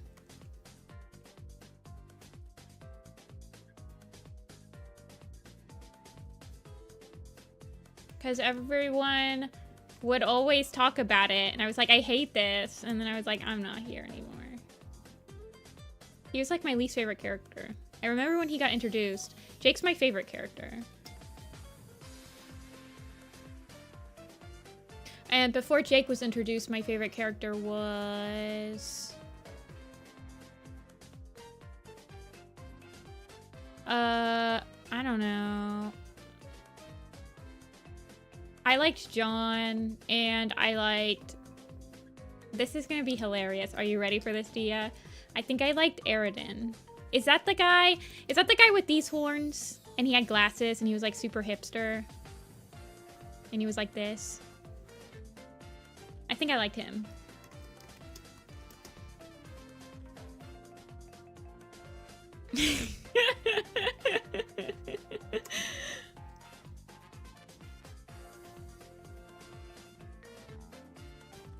I think I like Solix too. I can't remember.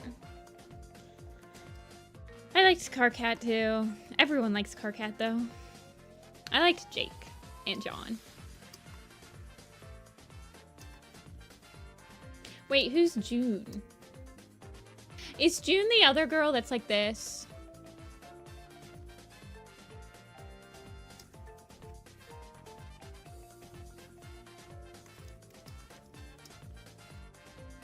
June is John. I'm like literally not caught up with the lore.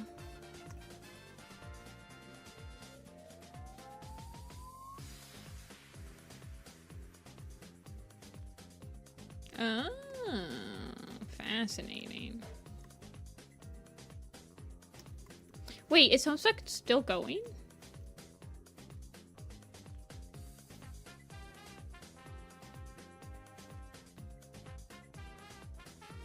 It's still going?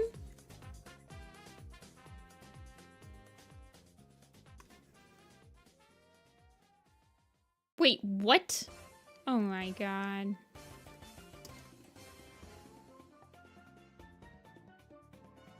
Oh, the OG Homestuck ended. Okay. Beyond canon. Interesting. I feel like this must be how people feel like when Warrior Cats is still going.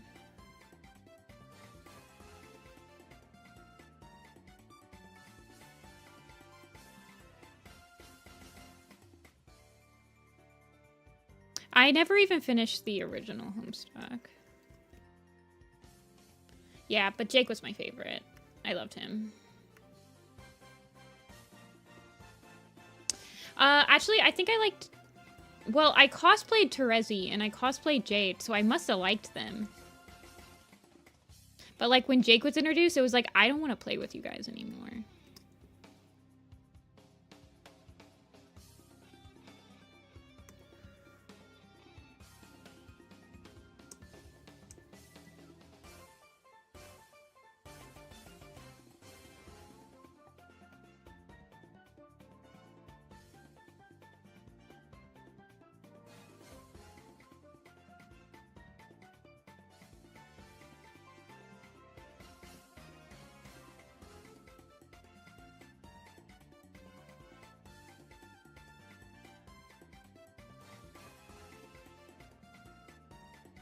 How do I want the tail? I want it to be like a regal tail. Like, you guys are talking about this, like, Homestuck stuff, and I don't even remember any of this. What's a pester quest? God, darn it. This is how people feel like when they see my Weird booth at anime conventions. They're like, I don't even know what you're talking about.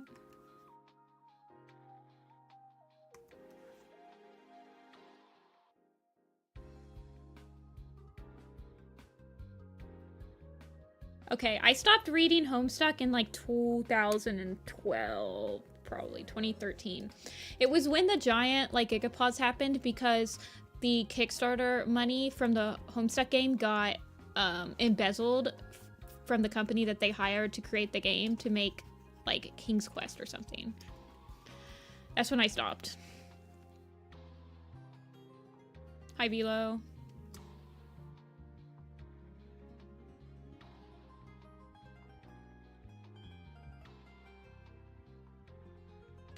It's okay, Lays. I read Homestuck and I'm also lost.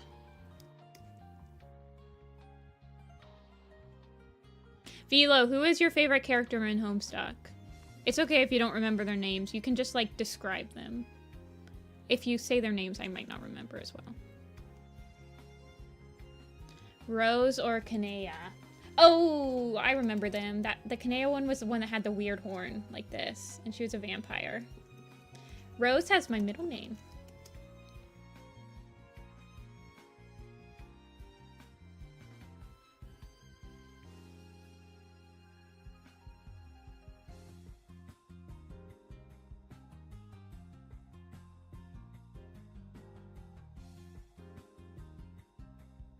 I think I stopped reading when they introduced some girl or thing. It's like some other alien thing that spoke with green text. I don't remember. Yeah. Calliope? Maybe. Caliborn? Calliope sounds more... There's two of them? Okay.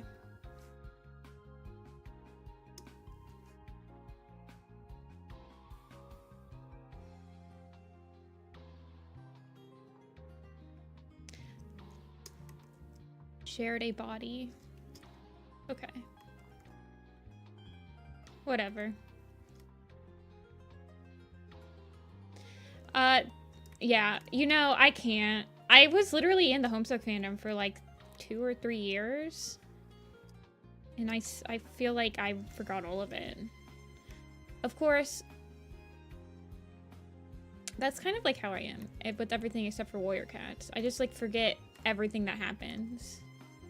I like instantly become a non-scholar. Like I was in the Evangelion fandom for quite a few years. I was in the JoJo fandom for quite a few years. It's like immediately when I stop, there's like no retention for anything other than Warrior Cats in my brain. I know.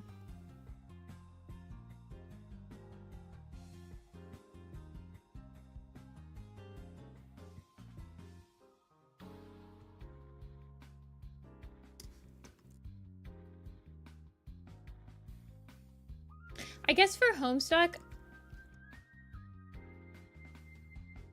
I don't feel like the interest to read it again.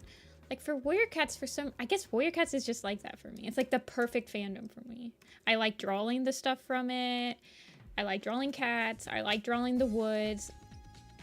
Warriors lets me do both of those. It's consistently posted. There's never been a giant hiatus on it, really. Like, I don't know.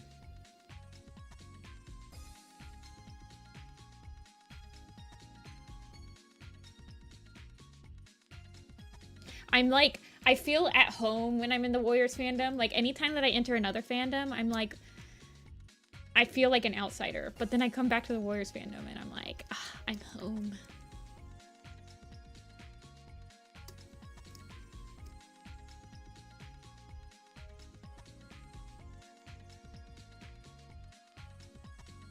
Like, it feels like you just took an abroad trip. and I'm unsure of the culture, and I come back and I'm like, okay, I know. Do you? Yeah, I do. Cool. I was just about to add some.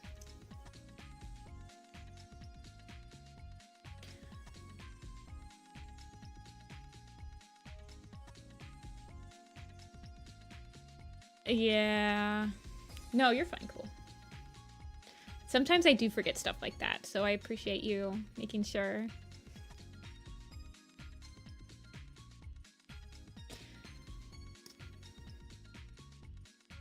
I mean, I always say that, like, oh, I hope I never stop liking warriors, but honestly, whenever I've stopped, like, I'll think about that with some other fandoms. Like, oh, this fandom's so great. I'm so glad I found it. I hope I never leave. But it's like, you tend to just naturally leave if you need to. I don't know.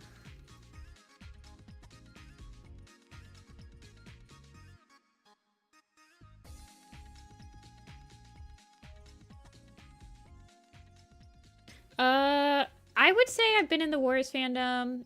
So on YouTube, I've been in it since 2009. I've been in like, well, when did, I would probably say like 2008.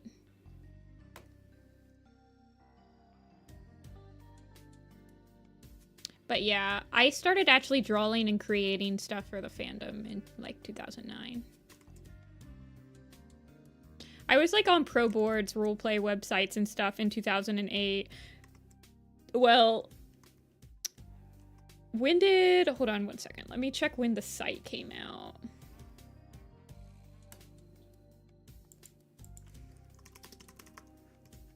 The site came out in 2007. So I think that in 2008, I remember Dark River had just come out when I got caught up, which was in December of 2007. And then Outcast was one of the first books that I actually pre-ordered, which came out in 2008. So I would say that I had started reading Warrior Cats in 2007. I was caught up by 2008. And once I was caught up, I went on like Warrior Cat roleplay websites, and I probably did like RPs and stuff for a whole year. That's where I like got Apple, became like an actual character. I was Apple Paw. And then I got into drawing and stuff because I found like the Warrior Cat animations on YouTube.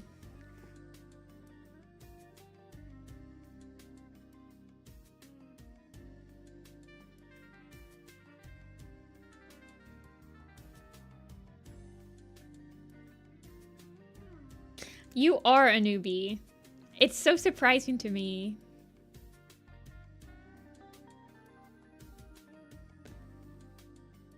I feel like you have the aura of someone that's not new, though. Does that make sense?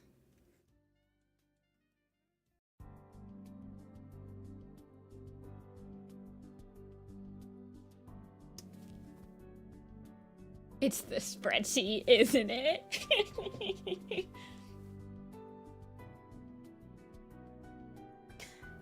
So this year, if I started reading in 2007, this year will be my 18th year. I'm finally an adult reading Warriors.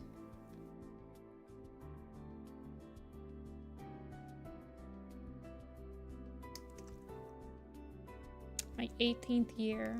Reading Warrior Cats.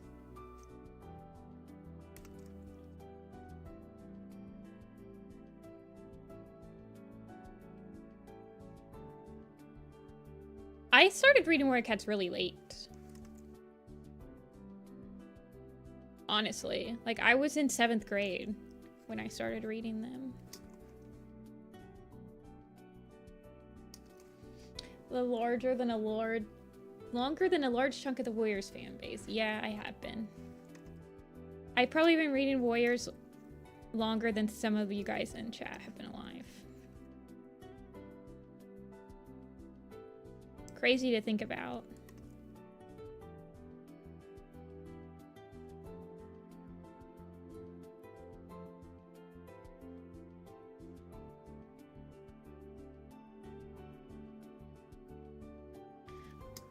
Yeah, I should make it so that I won't talk to anyone that was born after I started reading Warrior Cats.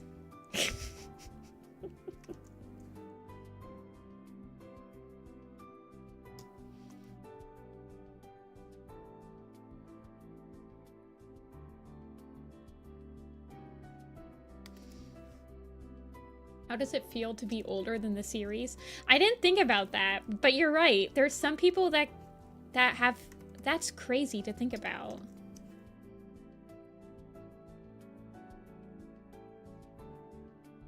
That's crazy.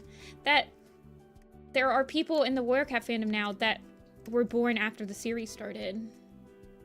Never lived in a world without warriors. I literally lived in a world without Pokemon. Pokemon was created the year I was born. So I lived a couple of months without Pokemon in the world.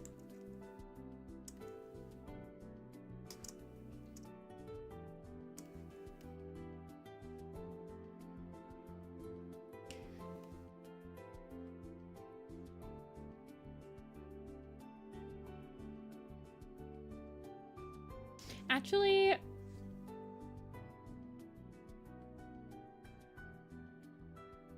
where is that? Oh goodness, I have so many. A couple years before Warriors started. Yeah, don't say your age. I'm sorry. Only I'm allowed to say my age because I'm old and almost 30. You guys can make fun of me. So, Cole, do you prefer in this image her fur is going down like this, but in this image her fur is going up like this? Do you have a preference?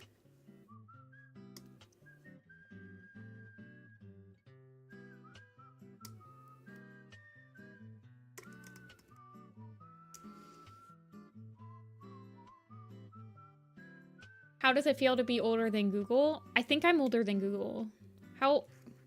Google start date. Yeah, I'm older than Google.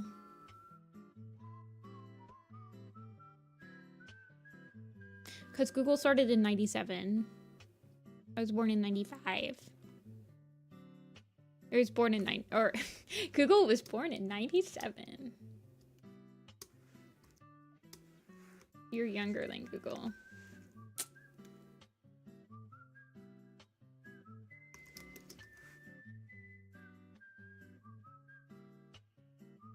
I am not younger than the internet, I believe. Hey, Blinded.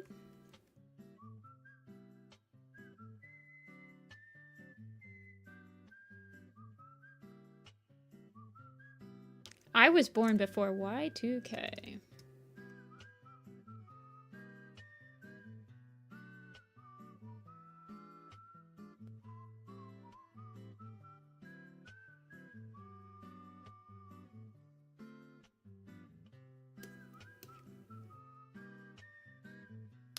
Also, Cole, do you have a preference on what side the flower is on? Because it's swapped sides. So, like, do you prefer it to be, like, I guess on the side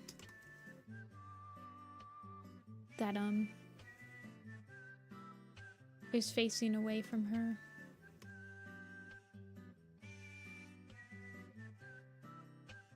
You think you're older than the 3DS. I remember when the 3DS came out. The 3DS, actually, I think it came out... Oh, in 2011. Okay, I was gonna say, at first I thought the 3DS came out... the year I graduated college or high school, but no, it didn't. I was in 11th grade. Almost graduate. Like, I remember when the Game Boy Advance SP came out. I got the GameCube, was the first game system that wasn't like the Game Boy that I got. And I got it in 2004.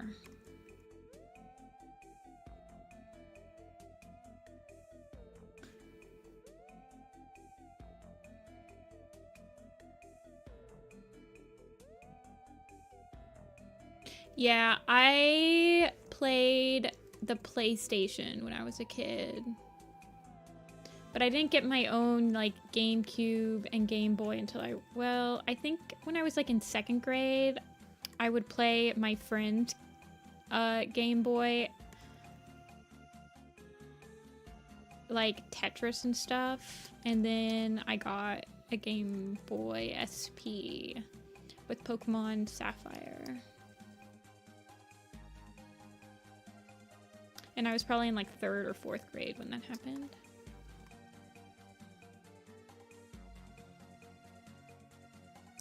I have more good memories about the GameCube than I have with my Wii.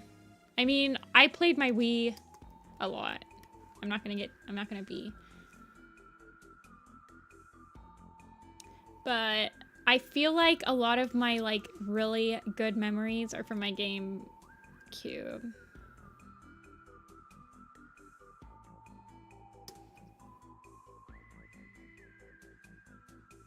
Two guys going places and bowling. And bowing. Oh, I thought you said bowling, and then I was like thinking about the Wii bowling. Because we played Wii bowling all the time at my house.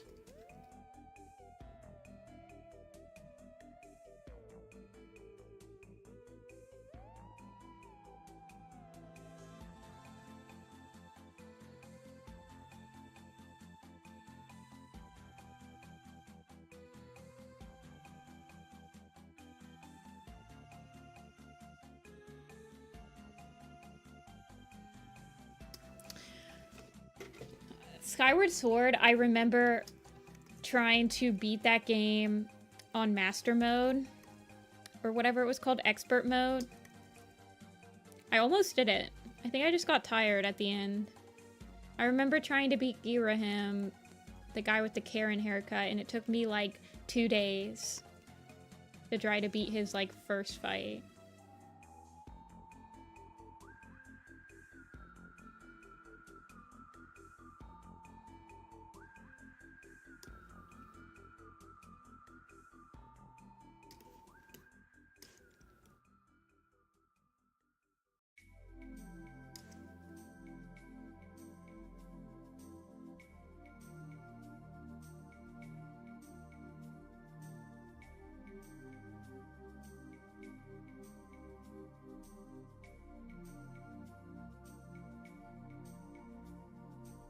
Actually, I'm gonna make her tail a little more fluffy.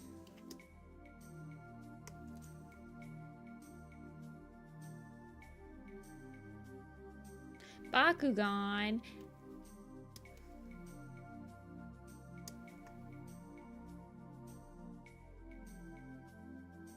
You bit her over it. Happens to the best of us when we go feral like that. My first Wii game was, I think, Mario Galaxy?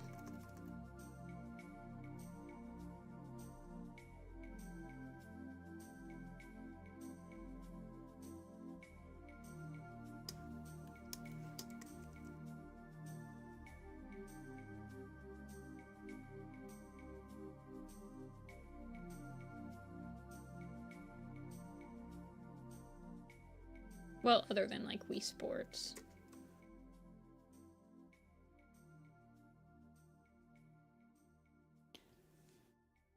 The first game I played was Spyro for the PlayStation. And, there was a game that haunts me even to this day that scared the bejeebus out of me when I was a kid. It's called Croc. was also for the PlayStation. That game was terrifying for me. I should play it again just to see if I can overcome and actually beat the game, because I could never beat the game when I was a kid because I was too scared of it.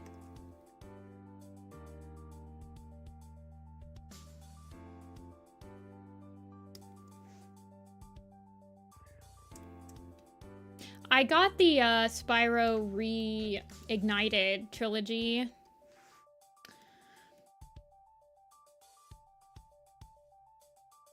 And it was good. I liked the first. I only beat the first game though. I actually never played the second game or the third game when I was a kid. I only had nostalgia for the first game, so I never beat the other two in that sequel.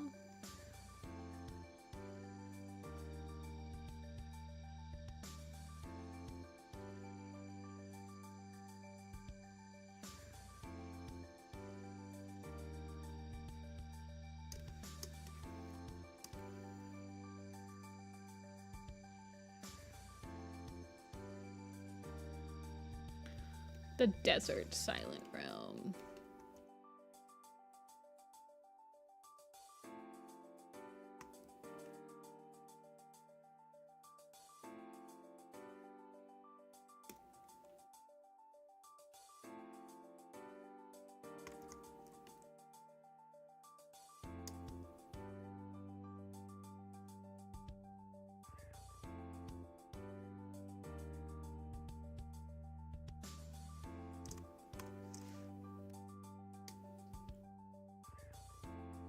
What's your guys' favorite Zelda game?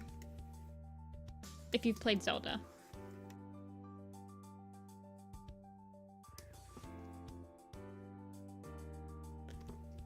Wind Waker.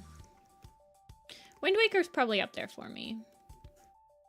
Breath of the Wild. It is a hard question, I know. I think that most Zelda games have their merits. There's really, in my opinion, the only Zelda game that feels like obsolete when I play it now, well, there's two. And it's Ocarina of Time and Breath of the Wild. And it's because they both have direct sequels that just like expand upon their gameplay. I like both of the games though, still. Like, I still like Ocarina of Time and Breath of the Wild, but they're technically obsolete. I'm not slandering OOT. I'm just saying Majora's Mask did OOT better. And Tears of the Kingdom did Breath of the Wild better.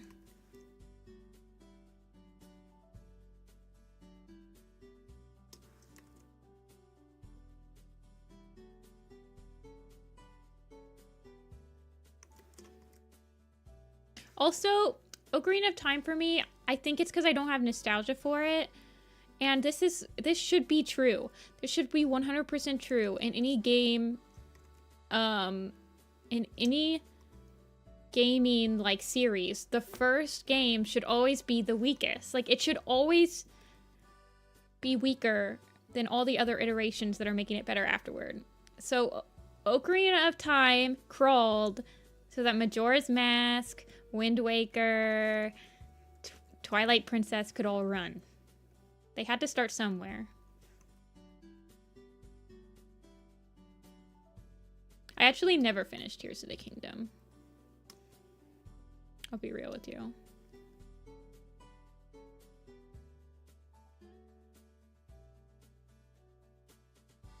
I actually played Minish Cap for the first time last year. It was quite good, but very short.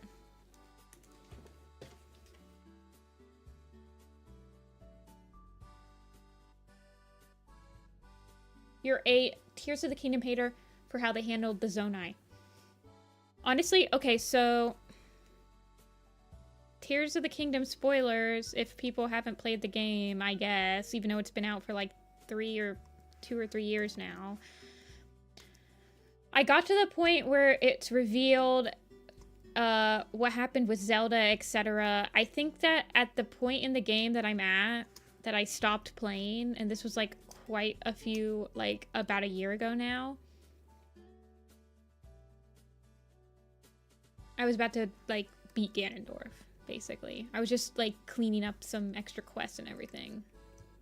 You know how it is when you get an open world. But the Zonai was just, like, the people in the air, right?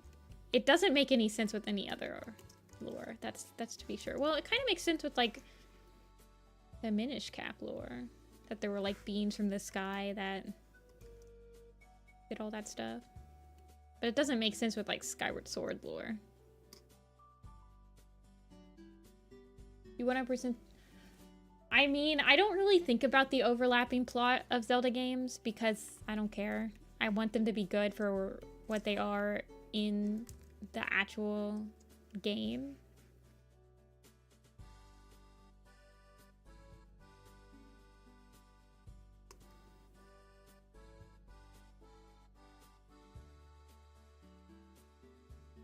And I don't remember, but I don't remember the Zonai making any sense with any other lore. Like, it's really just, like, weird. Twilight Princess and Skyward Sword makes sense, but Tears of the Kingdom doesn't. Yeah, you can go on that brand. Honestly, I know people hate Skyward Sword because of, like, some of the lore things they did with it.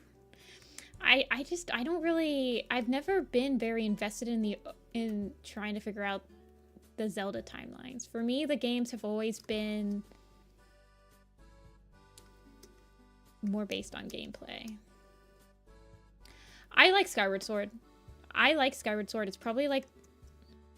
I love the dungeon in Skyward Sword. I think that the Skyward Sword dungeons are the best, like, dungeons they've ever made in any type of Zelda game. I'll defend that for the rest of my life.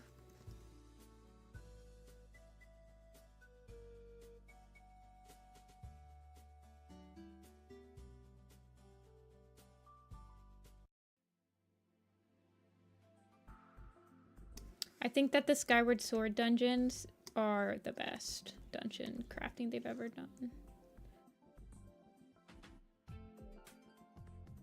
I think that Twilight Princess dungeons are really tedious. I just feel like Twilight Princess as a whole has a very slow gameplay.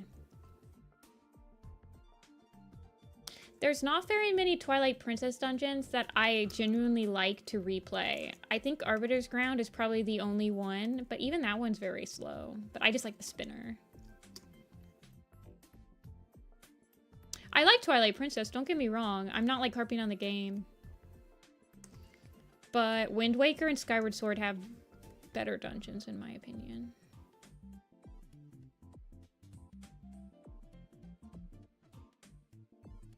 It's a French cat.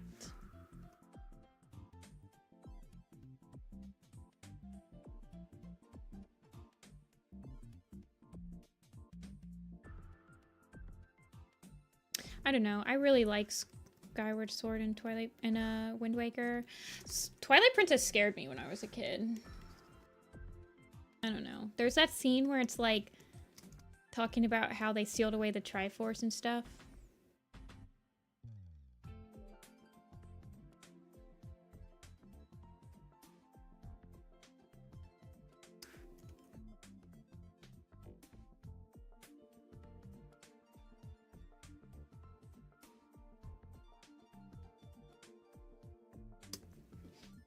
The toilet hand scared me in Skyward. By the time that I got to the toilet hand in Skyward Sword, I knew that it was a direct reference to... Did it start in Majora's Mask, or was it in... I think it started in Majora's Mask. Maybe not. Yay!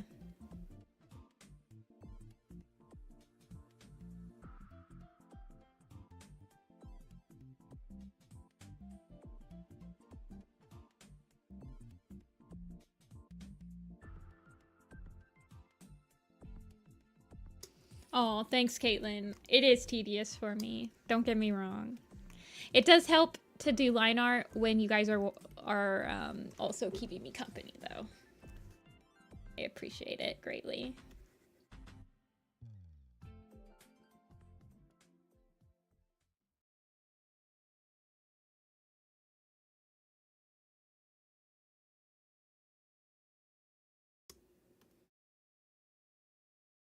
Don't fire until you can see the whites of their paws. Wait, I need to fix it though. Also, my music ended. Let's listen to Zelda music. I want to listen to Zelda music. Zelda music. Let's see. Best Zelda music. Let's see what these people think are the best Zelda musics. There's a Twilight, there's like Tears of the Kingdom. Uh-oh, I accidentally pictured it. Okay. Line art is definitely not my favorite thing to do. That's Apollo Felix.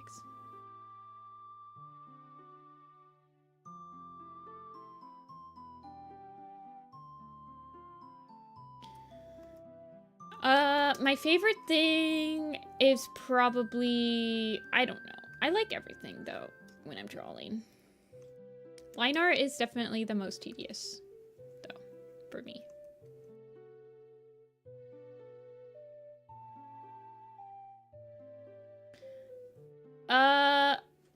The Zelda timeline is kind of cray. That's why I don't really keep up with it. I know some people get really, like, they want all the Zelda games to blend together nicely. But I don't really. I just want it to be a good game. Like, I think that Breath of the Wild and Tears of the Kingdom are technically in their own timeline now. If I remember correctly. Yeah. There's like... So, I believe that the timeline is the same all the way up till Ocarina of Time. And then Ocarina of Time has like... time... travel and stuffs, and it splits off into 3 different timelines in Ocarina of Time, and then you kind of have to decide which game is following which timeline.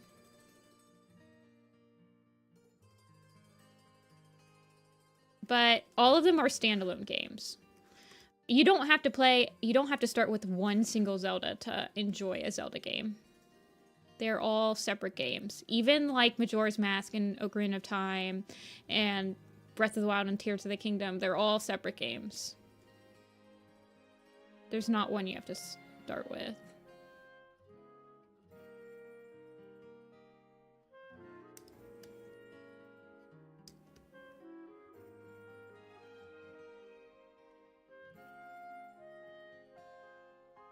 Breath of the Wild falls into Doom's timeline. I mean, so Breath of the Wild, it's hard to even place them in a timeline, right? Because they have the Rito and the, like, they have the Rito, which are technically only in the Wind Waker timeline. But when the Wind Waker timeline happens, there's, like, there's no more Zora. No?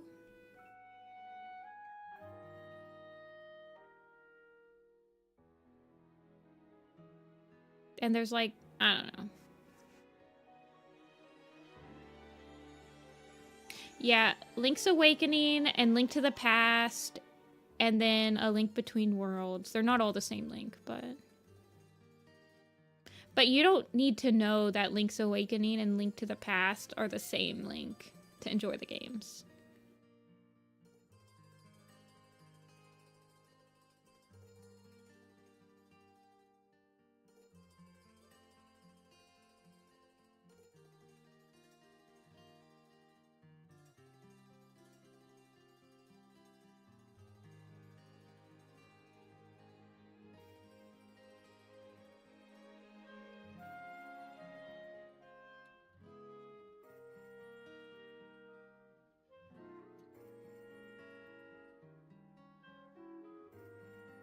Link Between Worlds is a different Link, but it's the same Hyrule as Link to the Past, right? I like Link Between Worlds.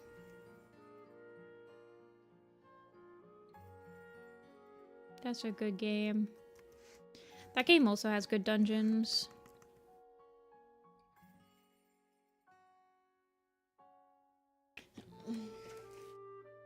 Frosted cookies. Yeah, Ravio's fun. I liked Link Between Worlds. I always forget about the reveal. I just played that game. So last year, I played every single Zelda game. All the way up to Breath of the Wild, which I'm still playing right now. After I finish Breath of the Wild, I'm gonna play the Link's Awakening remake. Then I'll play Tears of the Kingdom, and then I'll play the Zelda, new Zelda, Echoes of Wisdom or whatever. So I have not played the remake of Link's Awakening, but I've played the original. And I have not played the new Zelda game. The Echoes of Wisdom, I think it's called, what it's called.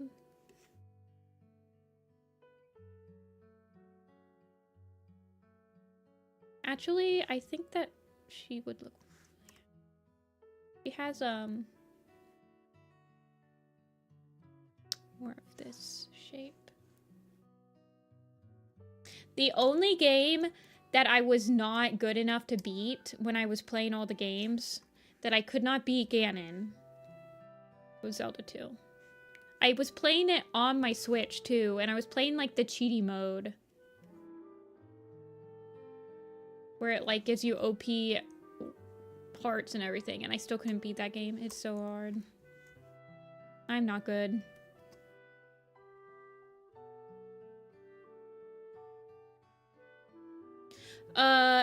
Okay. If you play Oracles and Ages, don't make the same mistake I did, because I played Ages and Seasons on my Switch, and I was like, oh, I can just play them both at the same time. Don't do that. Play either Oracles or Ages, because you get this, like, you get this code at the end of your first playthrough that you put into the other game to get, like, the true ending. And I was playing them, like, simultaneously. Like, I would do one dungeon in Oracles, and then I would do the next dungeon, another dungeon in Ages, and go back and back. And then I got the code, and it was like, you have to replay the whole game to get the true ending. And I was like, what?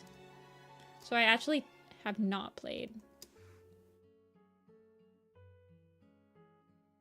I have not truly 100%ed Oracles. But Oracles is really good. I quite liked the dungeons in that game. Cult of the Lamb?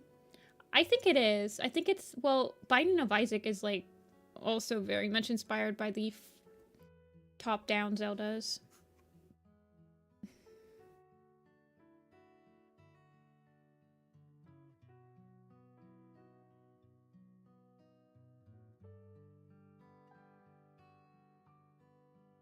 Yeah, I did actually start mixing them up, Kichi, because I didn't realize you have, like, slightly different items in each game. Yeah, that was not the way to play it, but I did finish them.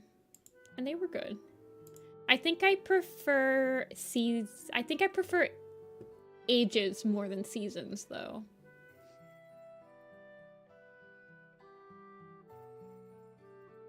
Well, I think that it's the same exact...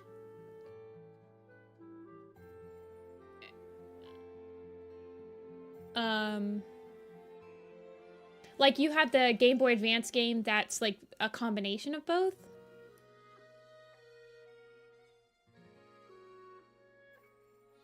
Hold on, I'm just looking to see if I got the markings correct.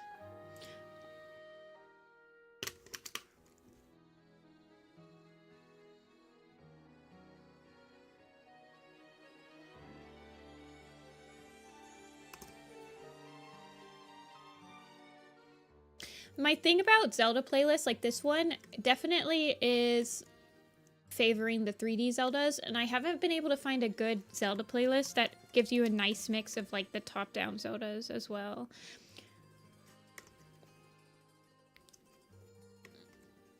For soundtracks. I've never been able to find a playlist that separate for the Game Boy Advanced. Yeah, so just play one, either play Oracles or Seasons, and then play the next one. Because at the end of Oracles and Seasons, after you beat the game, you get this code that you can... You get a code that you can type in before you start the next one in, like, the other game. And you get some extra items. Like, you can only obtain, like, the Master Sword by doing this code and stuff like that.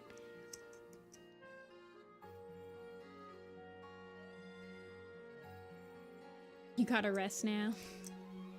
Alright, have fun. Is Cool still here? I haven't heard Cool in a while. Did they have to go?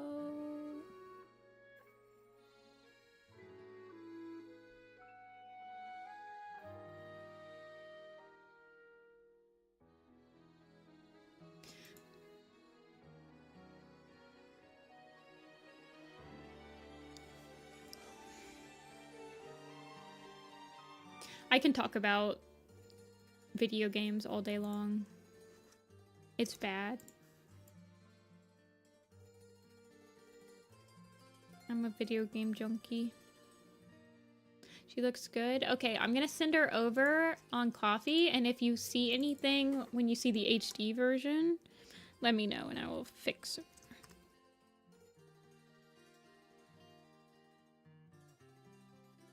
You wanna know what my favorite Pokemon game is for the Game Boy? Pokemon Pinball, the Ruby Sapphire version. I don't take any opinions. When does Ivypool get her warrior name? In Sign of the Moon.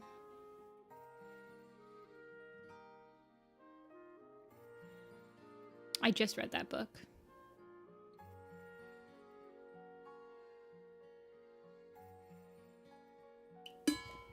Her and Dovepaw get their warrior name right before Dovewing, yeah, book 4. Right before Dovewing leaves for the mountains.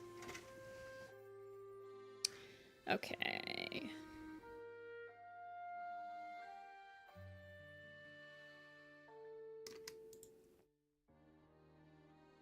I think I added the Omen of the Stars to the Magnum Opus. I think that it's completed.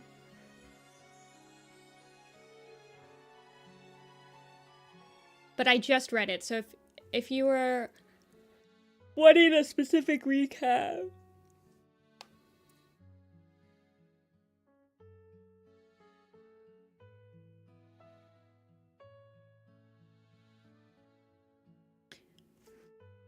Playing that on my... I don't actually have the Game Boy version of Pokemon Pinball, but I have a Virtual Console version. They need to add Pokemon Pinball Ruby Sapphire to the Virtual Console on the Switch. I would play it all the time.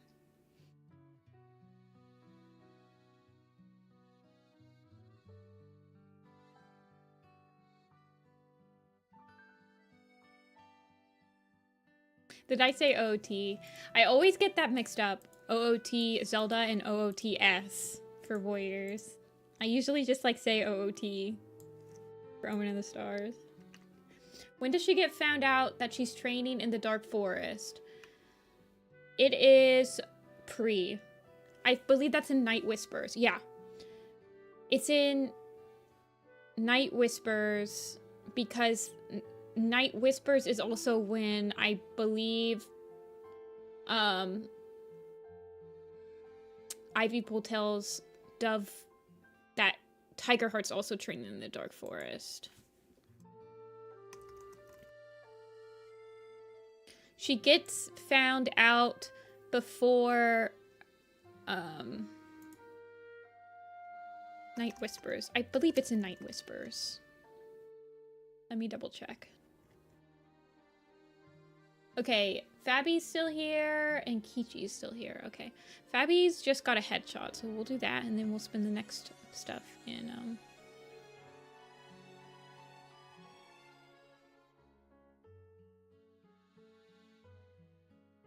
yeah, so they find out that Ivypool is training in the Dark Forest because Ivypool, at the end of Fading Echoes, has the fake dream that causes the battle between ShadowClan and ThunderClan, where Russet Fur dies and Firestar loses a life. And then they're like, there's no way that StarClan wanted this to happen or whatever. So I think Jayfeather walks in Ivypaw's dreams, and she discovers that they're both in the dark, that her and Tigerheart are in the Dark Forest. They confront her about it, I think, in Night Whispers. Yeah, so in Fading Echoes, Tiger Star tells Ivypaw that she needs to fake a sign to get Fireheart to challenge ShadowClan over the strip of land that ThunderClan had given them.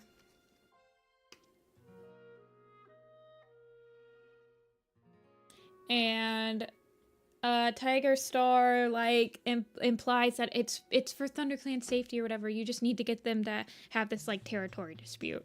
So Ivypaw fakes a dream, like she acts like she got a dream, like how Dovepaw had a dream or whatever. And then the battle happens and like 2 lives are lost. So Lionblaze and Jayfeather are like, there's no way that StarClan wanted this to happen because it was like such a bloody battle or whatever. And so that's when Jayfeather walks in Ivypaw's dreams. And that's when he finds out that they're training in the dark. She's training in the Dark Forest. And then they tell Dovepaw, and then Dovepaw confronts Ivypaw and all this crap. That's all in Night Whispers.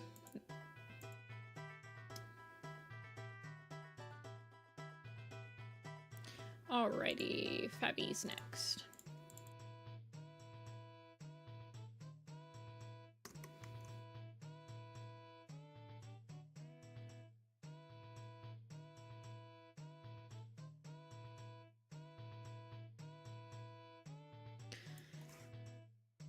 Omen of the Stars is very... Honestly, Fading Echoes and Night Whispers could have been... Omen of the Stars is a very slow book. Like a book series. Pretty much all of the main plot points that happen are like in the last 2 books.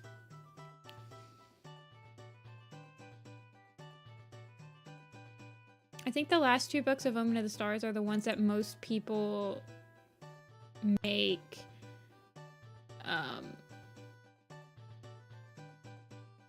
like videos about. And to be fair, The Last Hope is like, I think, the longest main arc book that they've ever written, so there's a lot of content.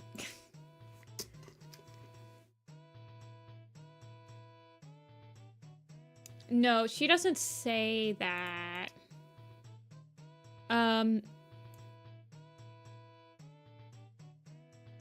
So it says well, Jayfeather knows that the Dark Force is rising. So he learns that Jayfeather learns that the Dark Force is rising in the first 2 books. So Jayfeather already thinks that like there's a threat of the Dark Forest happening. So that's when he finds himself in Ivypaw's dream. And that's when Jayfeather discovers that she and Tigerheart are receiving training from the cats in the Dark Forest. And then the next morning, Dovepaw overhears Lionblaze and Jayfeather talking about Ivypaw. She tries to slip away to find him, but she's followed by Ivypaw. So Dovepaw uses her powers to listen in on Jayfeather and Lionblaze, and then she confronts Ivypaw on her visits to the Dark Forest. Ivypaw denies what she is doing is wrong. The 2 fight, and Ivypaw runs off, leaving Dovepaw by herself. So Ivypaw never... Yeah. And then all of Night Whispers is like Ivypaw trying... At first she's like, you're just jealous that I'm getting visited by StarClan cats just like you. I'm special just like you. Me. And Deathwing is like, you're an idiot. And she's like, biggest Tiger Heart stan.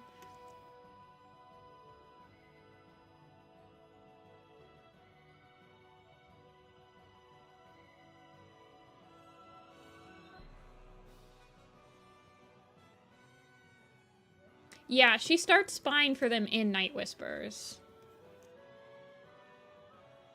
But, well, she starts spying for them in Night Whispers, but she doesn't tell them anything until the Last Hope.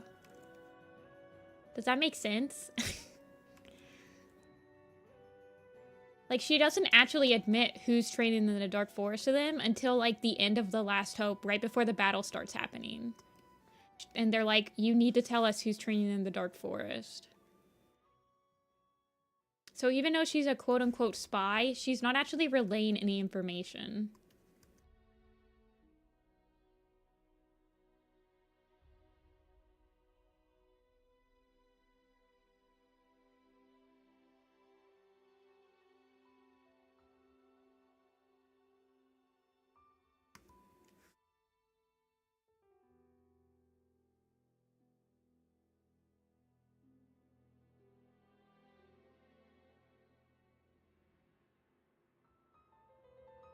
Well, her goal, so when she decides to do spying, her only goal is to figure out when the Dark Forest is going to attack the clans. And she doesn't actually know that until the Last Hope. So...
I think she kills Ant Pelt. I think she kills Ant Pelt in The Forgotten Warrior too, so book 5. But he dies for the first time in book 4. So in Sign of the Moon is when Ant Pelt gets killed. Well, he doesn't actually die in the Dark Forest. He gets like mauled by Thistleclaw, and Ivy Paw / Pool is like, wake up, wake up, wake up. This isn't real. So he wakes up and he actually dies in WindClan, like Medicine Den, like a couple days later. So that's why he actually appears in the Dark Forest afterward. Babby is in chat, programmer. When are Ivy and Dove born? Are they born before Holly runs away? They're born like the same day that she runs away, I believe. There might be like a week of overlap, but it's like right after another.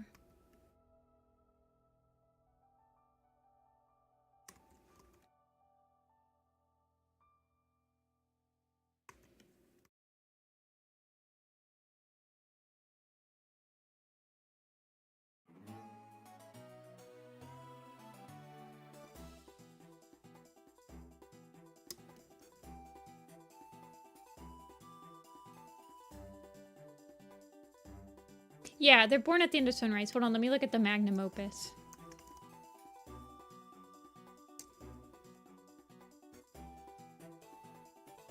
Let me consult the magnum opus.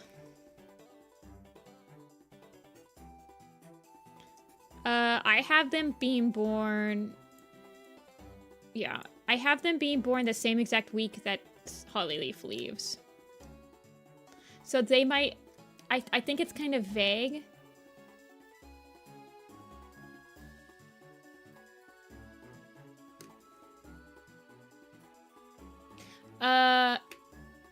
You could. Technically, Dovewing doesn't know that she's one of the 3 until... Well, I guess they say that Dovekit and Ivykit could possibly be one of the 3 at the end of Sunrise, and that's like how it ends.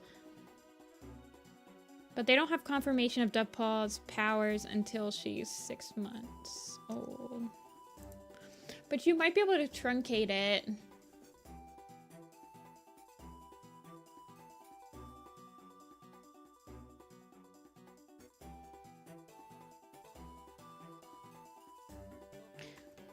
Like, honestly, you could probably make the 4th apprentice happen. Like, the whole drought and everything happen, and then Hollyleaf tells her, I don't know, story.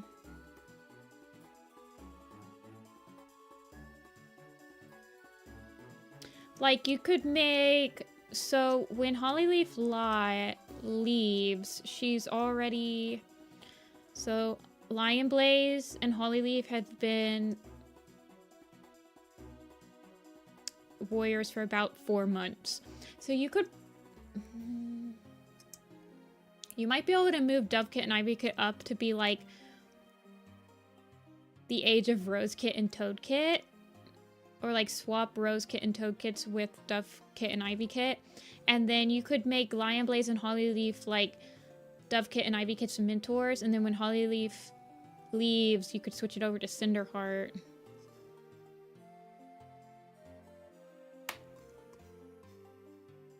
I guess.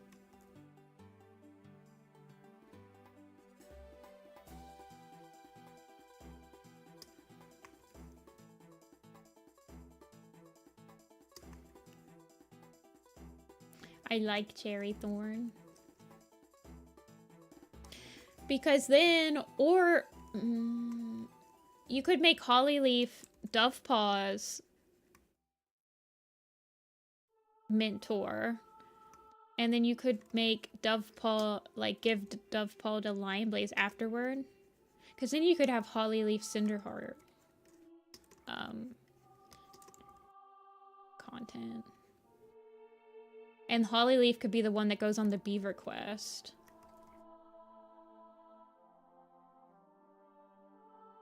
Where, like, Dovepaw, like, goes on there because she has the powers to, like, hear the beavers. You could kind of, like, replace the sunrise. You could probably replace the sunrise,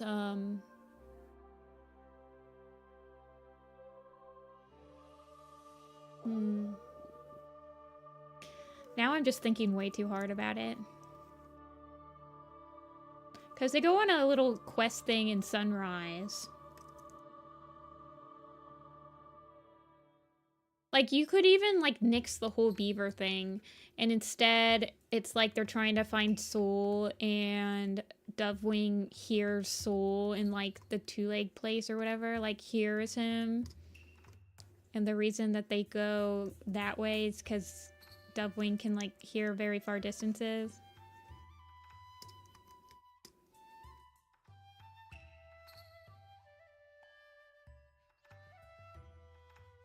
I don't remember why they specifically go to the two-leg place to find Soul. I think they are just, like, guessing.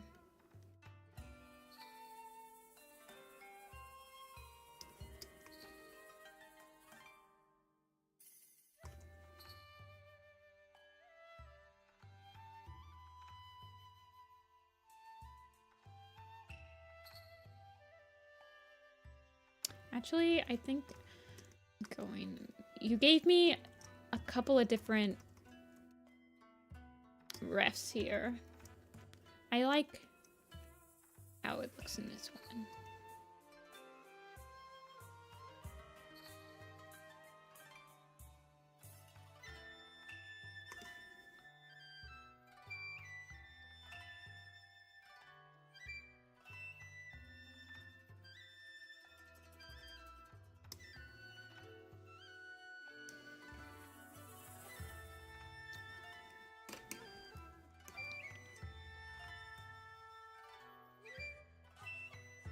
Yeah, aging up, that would probably be good.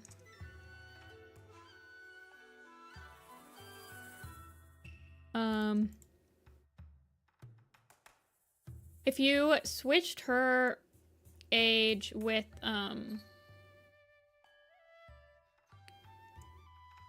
Toadkit and Rosekit, Dovewing would only be, like,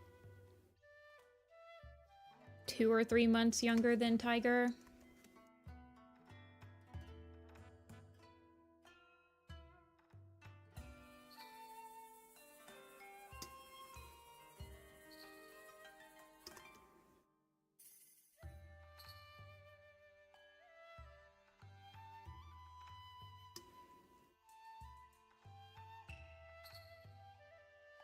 He's so fluffy.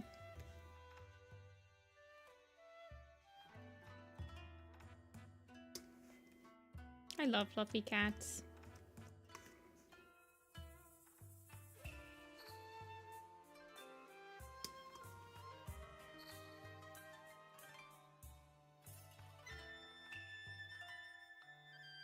You could definitely combine a lot of Fourth Apprentice and or Omen of the Stars and Power of 3.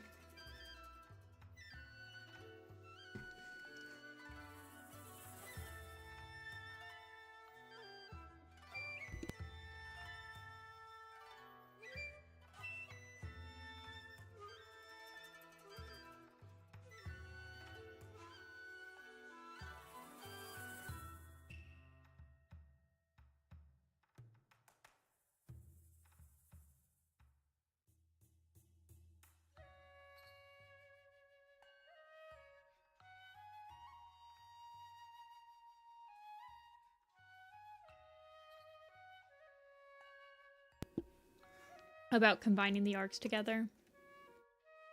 There's definitely some people... I think the hardest thing about combining the arcs would to be... I feel like you'd want the fire scene to happen, like, at the end, like, in the 3rd book. So then you would have... You'd probably...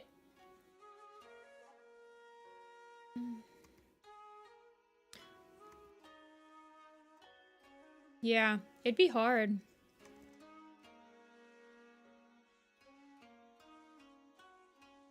I just want to render out her face a little bit more. Yeah, you can definitely cut out... Like, you could make this... You could probably cut out all of the tribe books. Outcast you can cut out the whole thing of. Sign of the Moon is a little bit harder to just, like, cut the whole thing out of because 2 point of views in Sign of the Moon are not in the cave. So you have Lion Blaze and Ivy Pool that stay behind. But nothing really happens.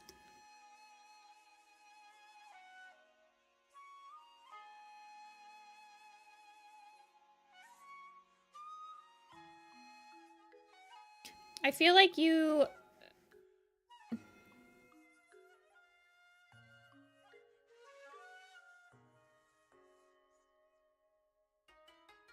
could probably, like, help Soul's arc too. I know that's, like, one of the things that Vicky says she wished she did better was, like, Soul's arc. I want her to look like she's smiling.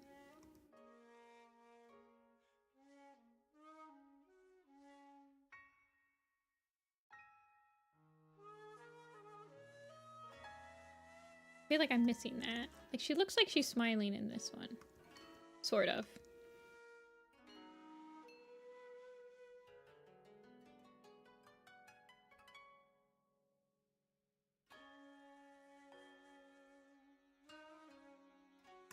Yeah, you could definitely give him a little bit more.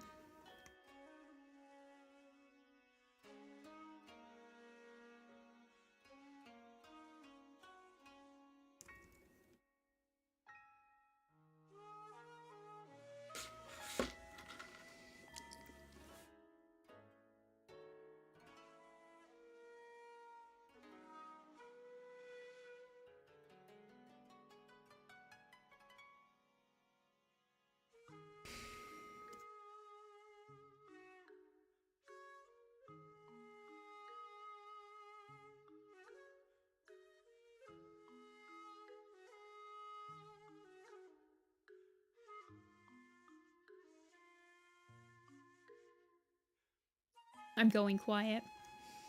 Because I'm trying to focus on this drawing, but I'm also, like, now focused on, like, the entirety of Power of Three and Own of the Stars.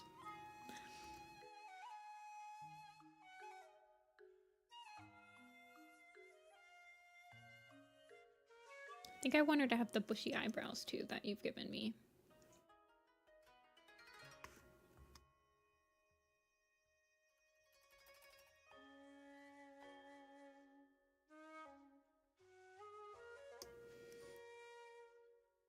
A soul essay detailing his character.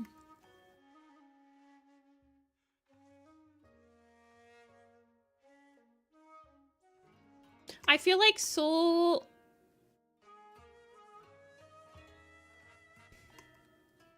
I'm trying to think of what they could have done better.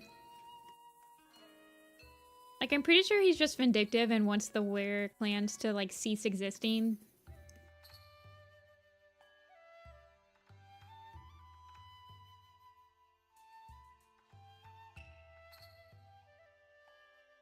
I'm pretty sure that's his whole character. Hold on one second. Where's my comms? Did I, like... Oh, it's right here. I have it opened.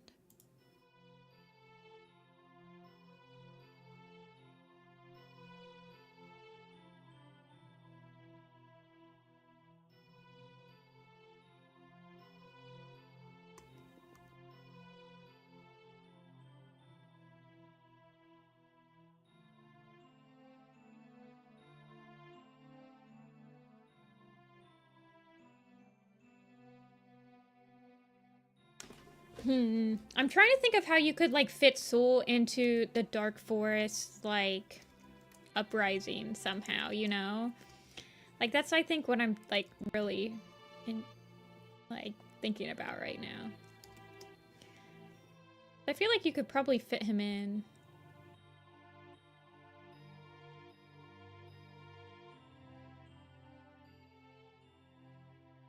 I think it'd be interesting if you made Soul, like, another Tom of the sisters. Just so that he has the power to see ghosts. That would make sense because he saw Midnight. But Midnight's special. Okay, Kichi.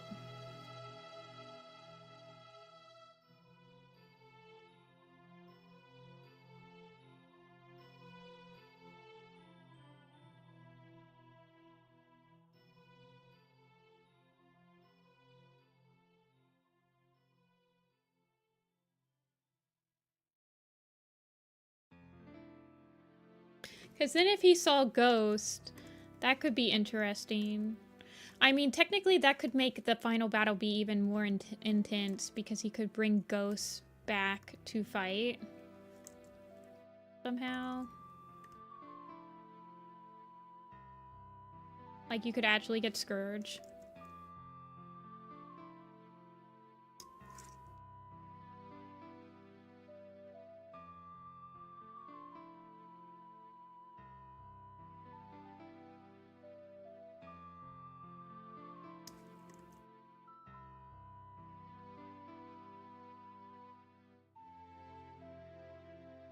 But, like, I can't figure out how you could fit Soul in there.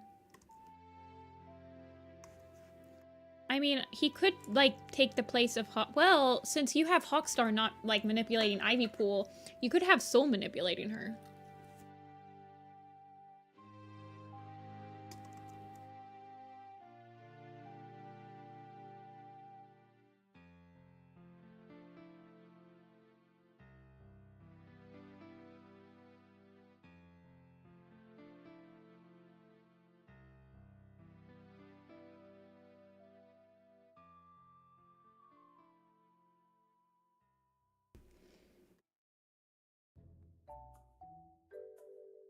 Like, if you wanted Ivy Pool to still start the battle between Shadow Clan and Thunder Clan, it could be, like, Soul's idea.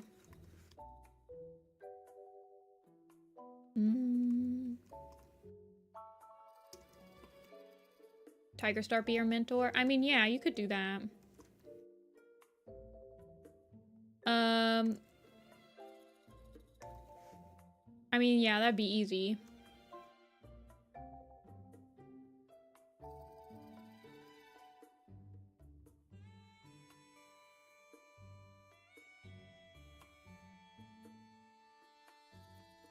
Or Maple Shade. You could just have it be Maple Shade. I mean, Maple Shade kind of picks her up as her apprentice towards the end.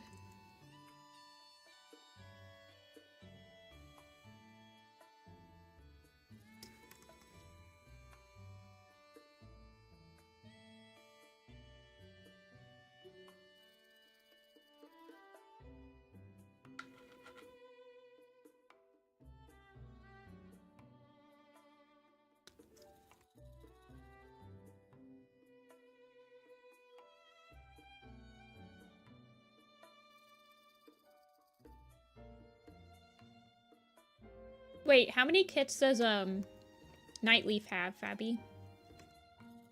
I need to know.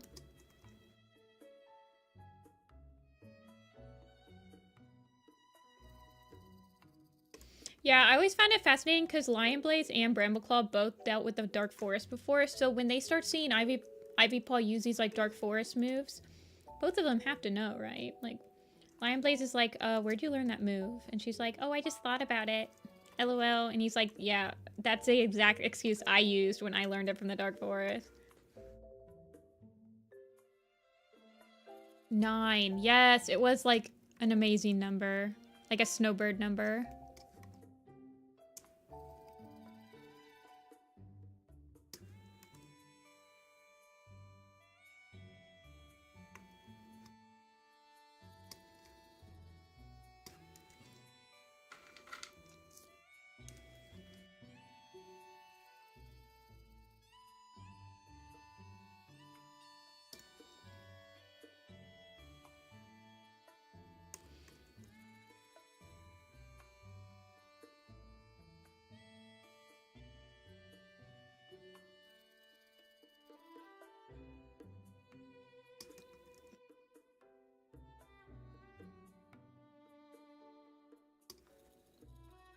Oh, we usually have like...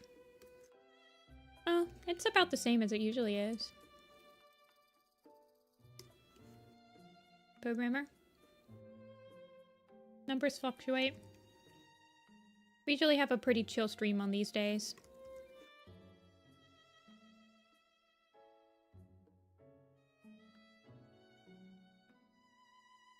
Also, I feel like some people just fall asleep to my stream, which is fine. That's also what I use streamers for. And then their phone probably goes on sleep mode.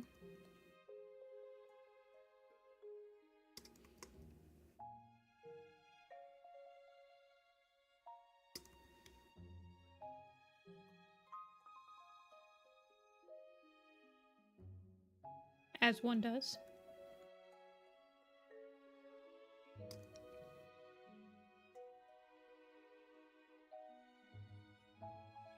Right now they only have 4 designed. I know, last stream we had like, I think we had a max of like 130 something people. Crazy. That was a lot of people. I was getting pretty overwhelmed. I'm much better when there's only like a couple of us.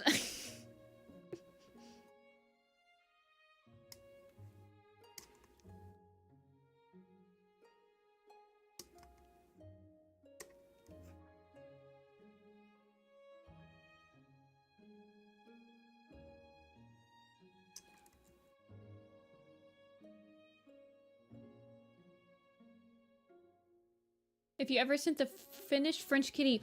Oh, wait. I don't think I did. I think I saved it and I didn't send it to you. I'm so sorry about that. 1 second.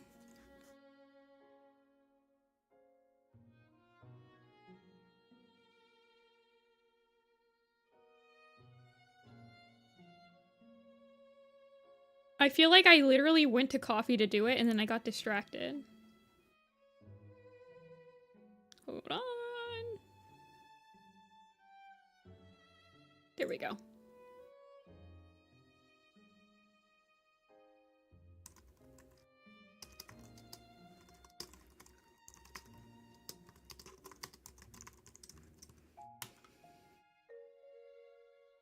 Maybe there should be a cannibal in Warrior Cats.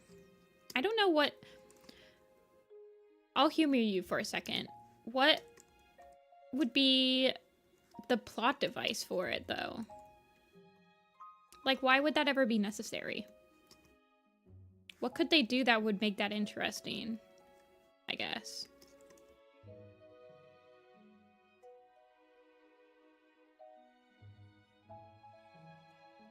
Wait, Kichi! I need to know the lore on this. Wait, is Kichi still around, or are they not back yet? When they come back, we need to know the lore of the slightly cannibals from last stream.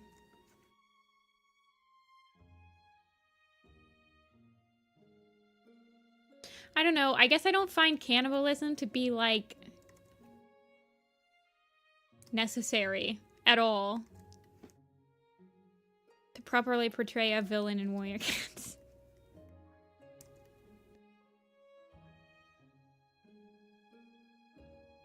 Okay. Programmers not actually willing to humor their own opinions. I see.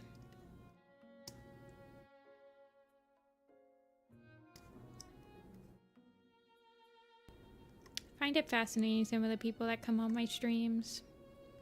I feel like they're just typing to the void. Most of the time.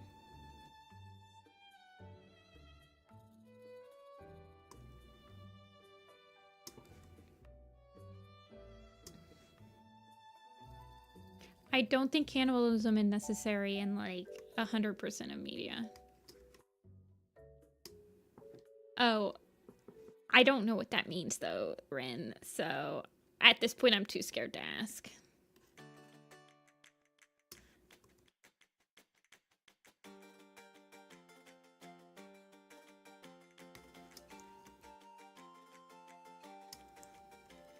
Talking to the wall gif.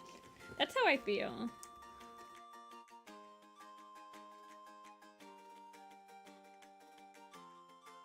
Like, I don't know. Why type in chat if you're not, like, expecting a response, I guess? Yeah, I kind of gathered that, Ferret.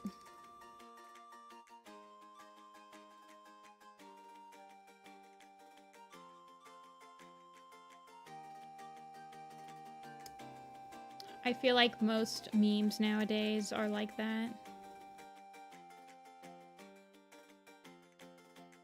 Thank you, Interstellar. I'm not gonna show your comment, but I appreciate you. I thought it would be something like that. I feel like the same exact variation of the same joke goes around every single generation of kids, and the newest generation thinks that they're so hilarious and that no one's ever thought about that anymore.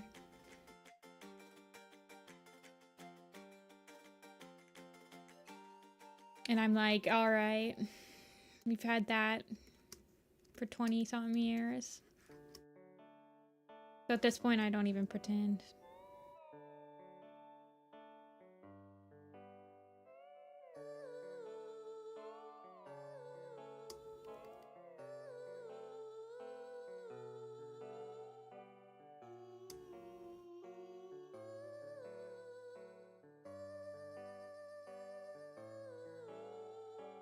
I mean, I kind of assumed it was just like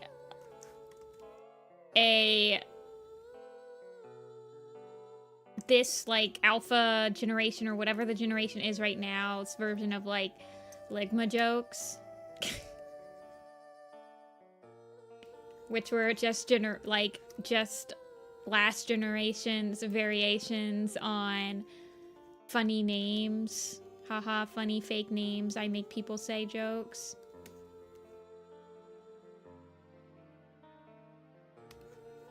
So I'm like, okay. Every generation has their same exact joke. I think they're so clever.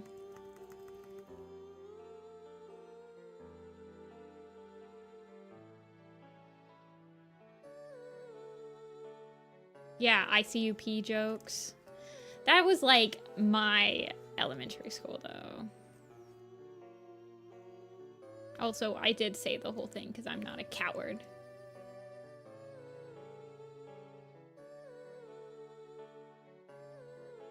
Hee hee, funny.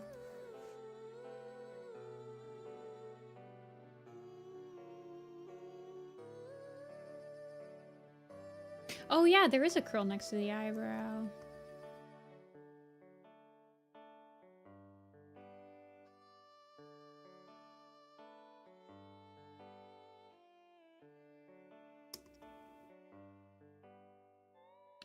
Yeah.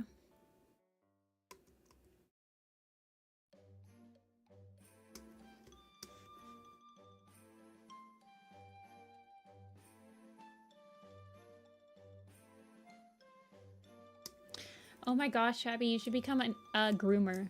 Do you guys, this is kind of off topic, but not really. Do you guys watch the, like, animal groomer videos on YouTube? I have to say I've watched a couple. I'm not a regular watcher, but I do watch them every once in a while.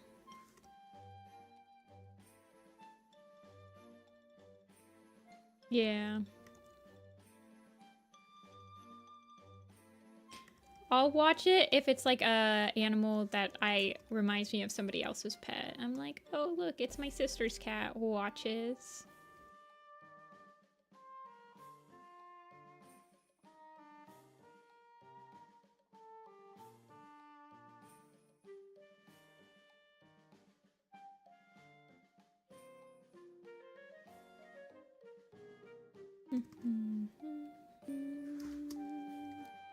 Okay, let me go back to the comms.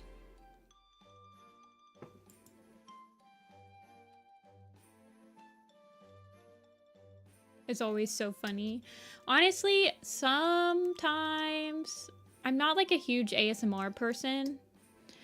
So I try not to watch too many like ASMR adjacent videos because then you start getting ads that are like, oh my gosh, you guys, the stupid ads that are like, they're trying to be ASMR videos, but they're super loud, actually give me a heart attack. They're so bad. I have like, I hate them.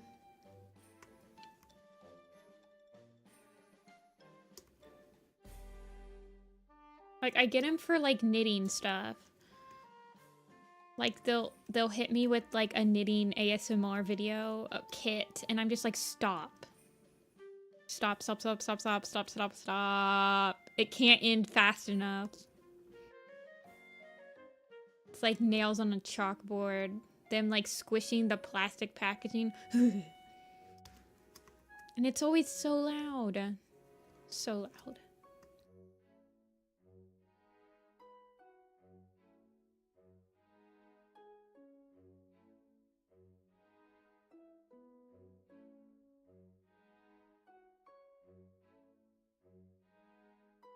I get them on Minecraft videos now, which I hate.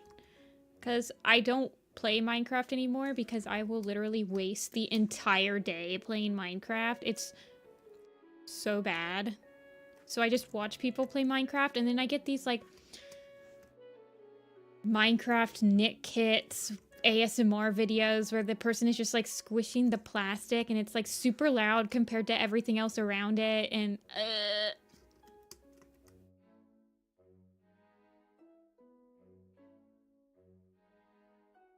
Pokemon videos? Yeah. Okay. I play modded Minecraft too. Once you play like a kitchen sink modded pack, it's really hard to go back to vanilla. I'll be real with you. You're not funny, programmer.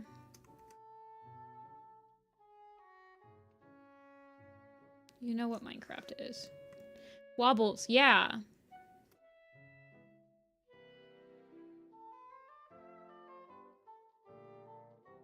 It's bad.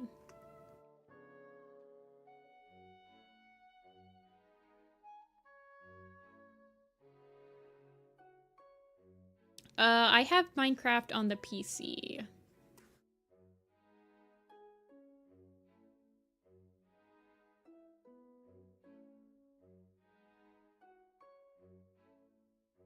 I have no idea how to mod it on the Switch. I know that people have modded stuff on the Switch, but I can't imagine Minecraft running very well on the Switch. I mean, if Pokemon Scarlet and Violet can't even run that well.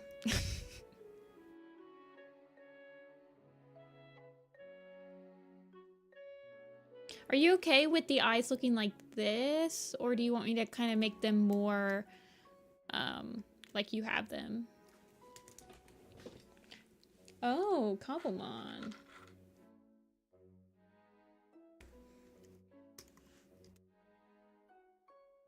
Why are we talking about Minecraft? Because we want to. We can talk about whatever we want.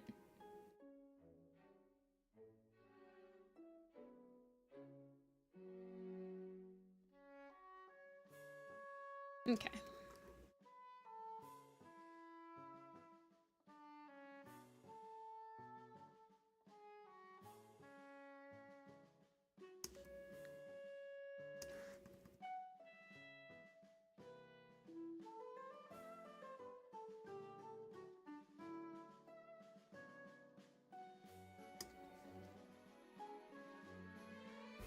Hey, cauliflower.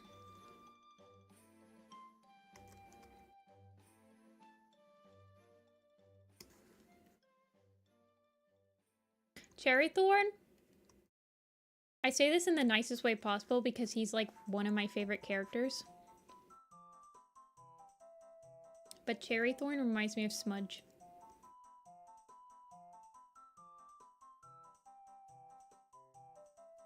I feel like I always draw Smudge really expressive.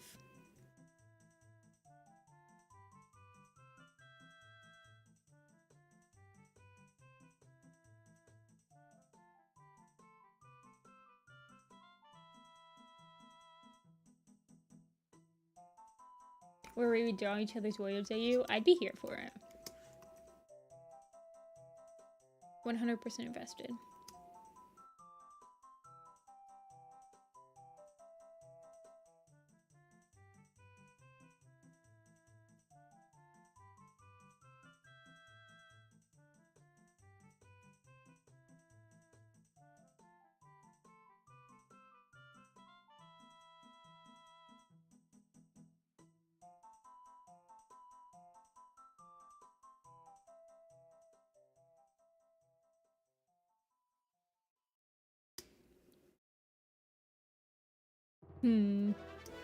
Actually, I think I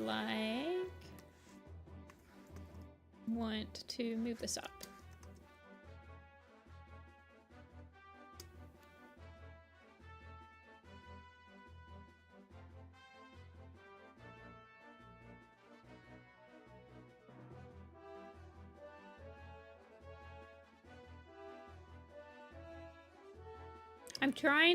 I'm also looking at your, oh, off topic, but I'm also looking at your cattails mod profiles, and I am like, you can mod cattails? That was news to me. And I was very into that news.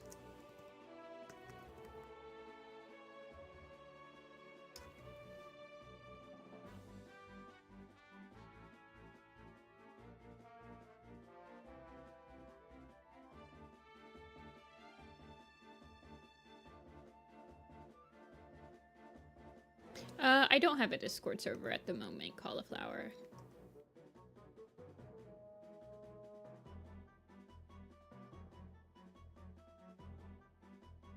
I am thinking of setting one up, but I'm not sure exactly how I would, I'm not exactly sure on the specifics quite yet. You can mod Cattail's Wildwood Story. So, are there like a lot of mods, or is it just like kind of adding another cat into there?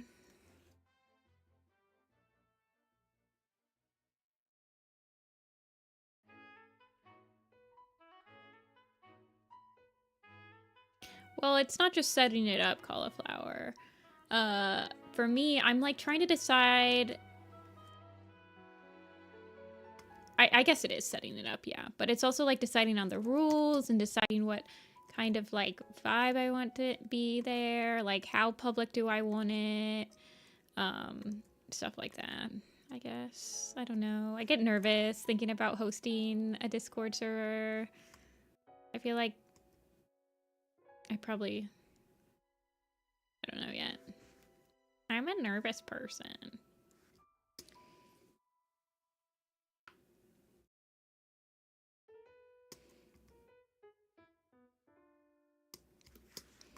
Kichi's back. Kichi.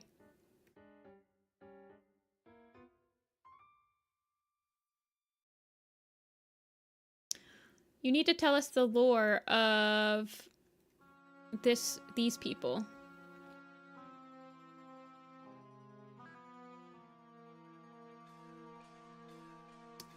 I need to know more lore. Because you weren't here last stream to spill it.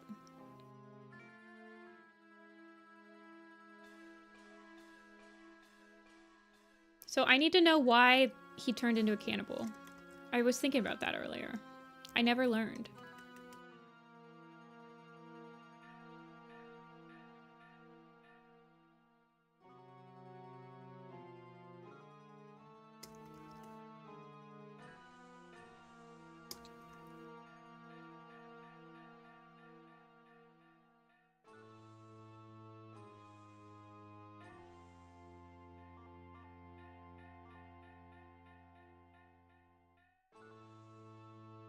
Reworking the OG comic. Oh.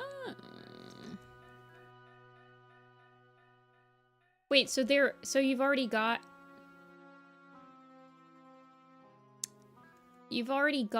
a comic that you can read, but it's like private now or something?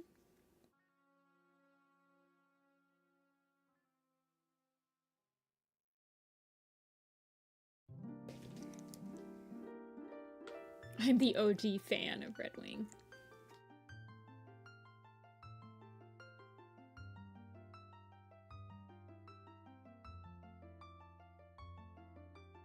It was abandoned and very old. Okay.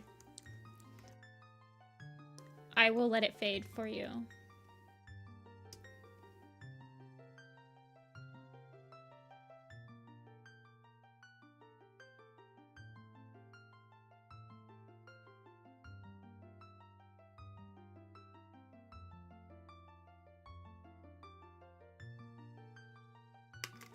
Exploded to existence.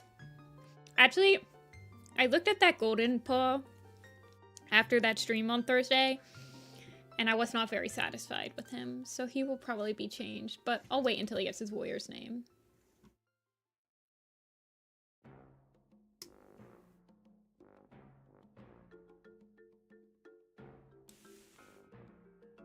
Would you like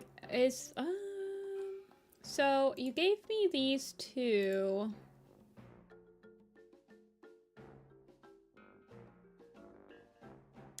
And the markings are slightly different.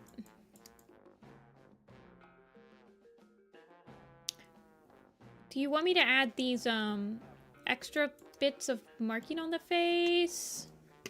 So like in this picture, you have like extra markings right here.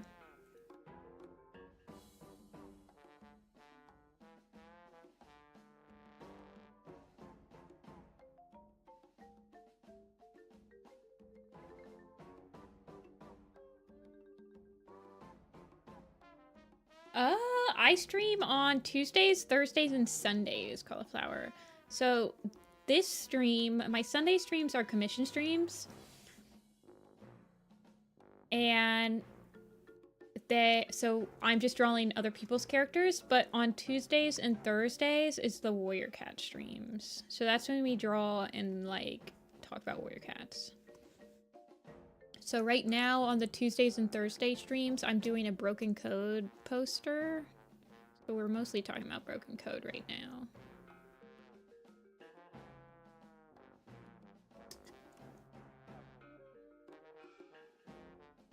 Do you like those, or would you prefer,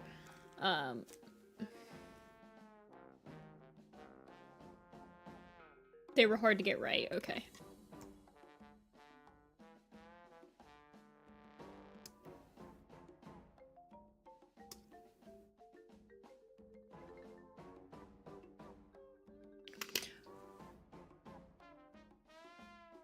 It's so expensive to get the books. Yeah.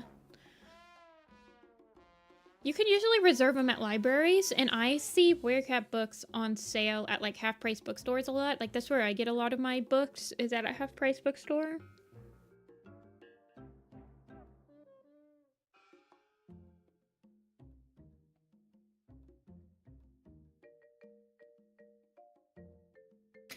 Okay, I've got to read keychains. Red Wing, because Ivy is a bit harder to explain due to me changing how the Dark Forest works. Man kinda eats his father, but let's ignore that whole relationship. Basically, the clan is starving. They recently moved camps. And they're all quite literally starving to death. Yeah, and then I remember... Yeah, there are also audiobooks. Like, a lot of the audiobooks are free on YouTube. There were boogers in it. No, not the boogers. The elders eat last, more or less, because, yeah, all elders are all to pass. Hey, Rappy. Oh, we can't talk about anything in Warrior Cats now. Everybody, cease. Cease. Actually, we weren't actually talking about any Warrior Cat stuff, but... Rappy is only on Sunset. And I don't know how far Rappy is in Sunset. So we're only allowed to talk about Twilight and before.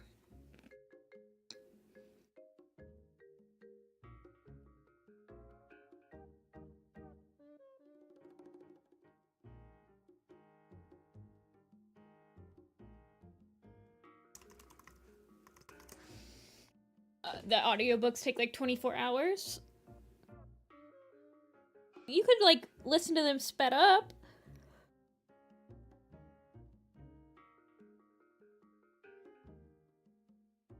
Sometimes you can reserve ebooks. Like you can reserve an ebook at a library, and then typically they have more copies, or like they circulate faster. How was your journey, Rappy?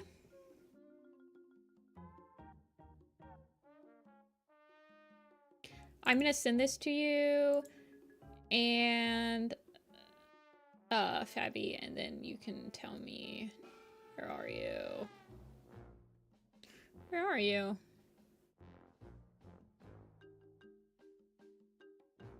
There you are. You can tell me if you'd like something changed.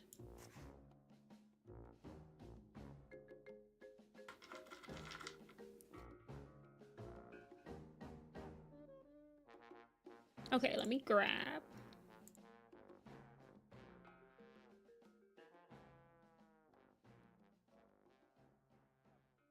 Ooh.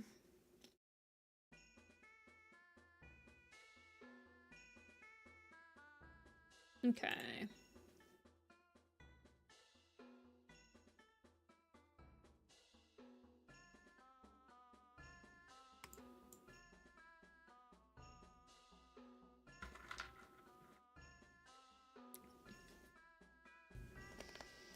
Nothing really interesting is happening in Sunset apart from Barry Kit losing his tail to a foxtrot. Yeah. That was also my... There's only 2 things that happen in Sunset, and one of that people remember, Rappy, and one of them is Barry Kit losing his tail, and the other one is at the end of the book. So good luck with that.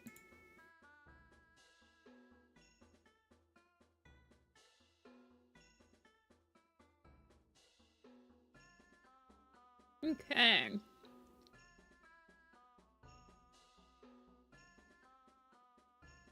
Every night when I go to sleep, I see One Eye taking Red Paw and Sun Paw. Why didn't I say anything? Oh, baby. Oh.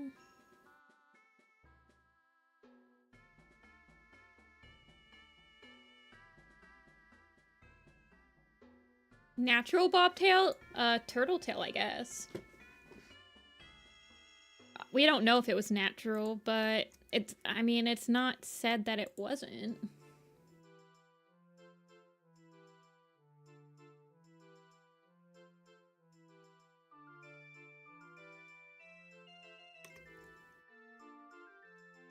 And slowly into the tethered cat can eventually see them. The last stage of tethering can be a type of possession. Oh, that sounds cool.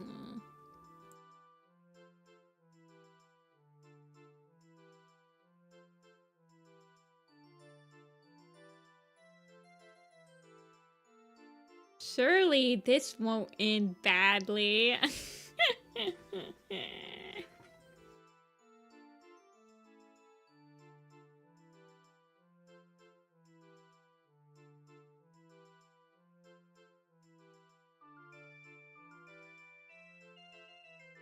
No, Acorn Tail doesn't have an actual description. But everyone gives Acorn Tail a short tail. But I don't believe that Acorn Tail has a actual description.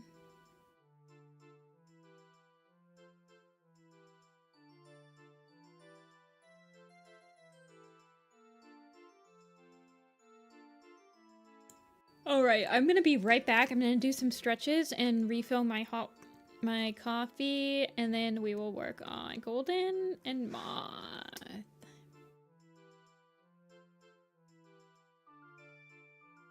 Do you think I could skip a few pages? This is gonna be a very slow read. What chapter are you on, Rappy? I know I said I was gonna BRB, but I gotta check. Sunset. Oh, I can't just type in Sunset. I have to type in Sunset Warrior Cats. I don't need food. I've been snacking on a Chex Mix. I just want to refill my coffee.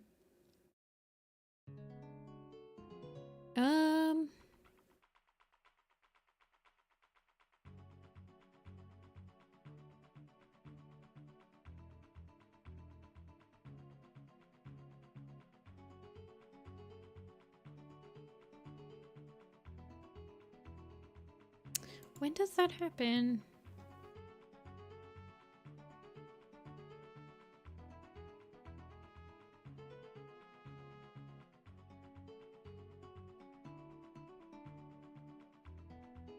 I'm checking.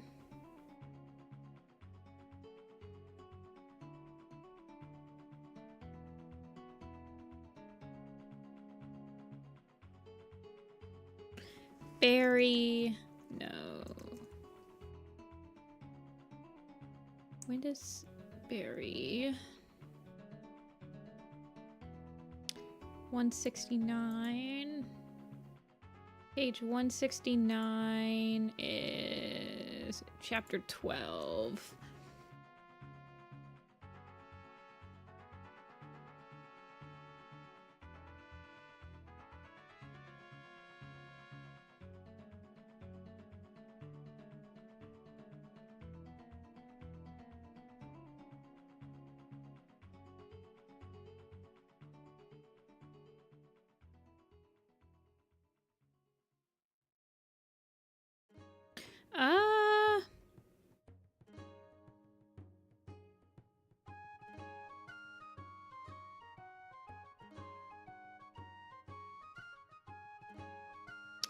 Okay, I'm just reading this really quick. Okay, that's talking about that. That's not really that important.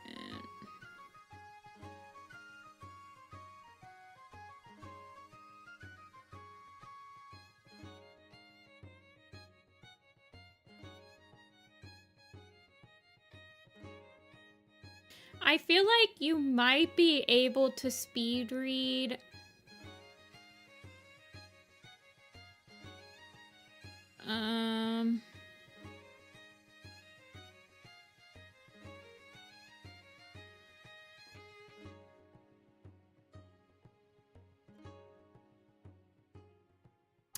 I feel like you might be able to speed read chapters 13, 14, and 15.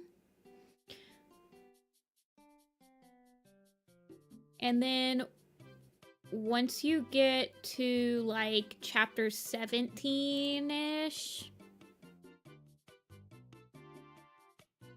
Yeah.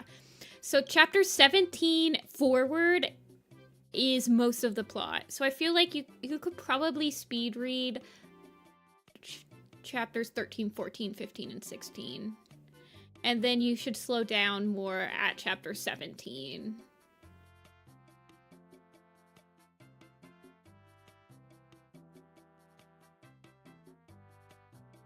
If I had to make an opinion.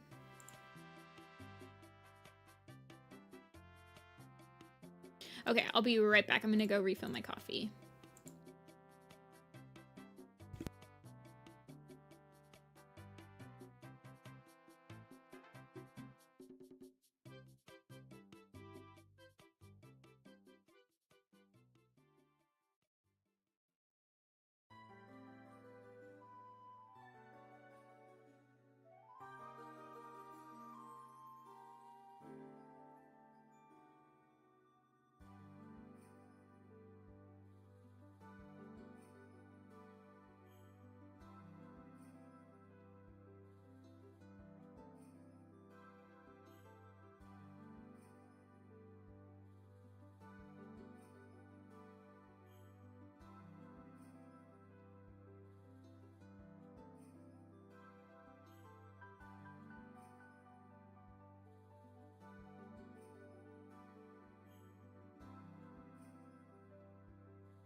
I'm back. I ate a Buckeye. Okay, did you have any... Did you have any specifications on poses? Let me check. Only request that they're drawn together, right? A Buckeye is an Ohio thing. Hold on.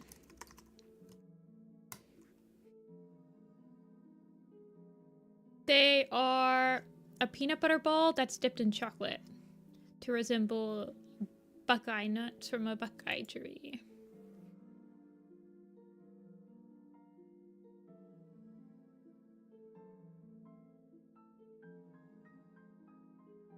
An Ohio delicacy.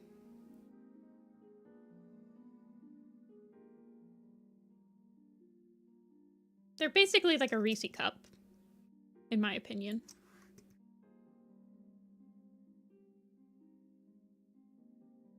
Siblings, mothtail. Okay, so they're siblings. And they're siblings with red thorn, aka this beast of a man.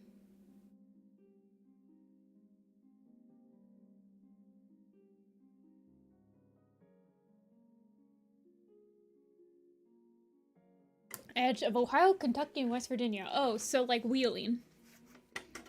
Mm-hmm.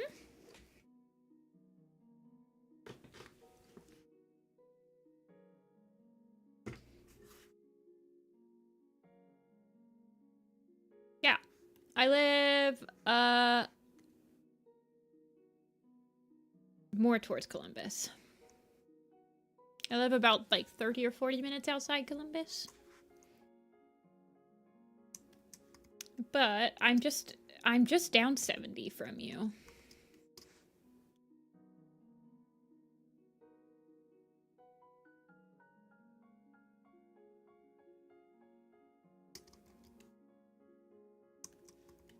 Well, wheeling is obviously not like very close to.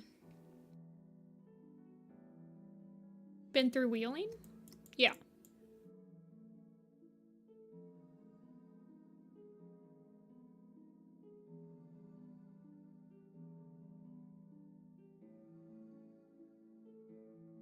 Alrighty, let's see. So they're siblings. What do I want to do for siblings?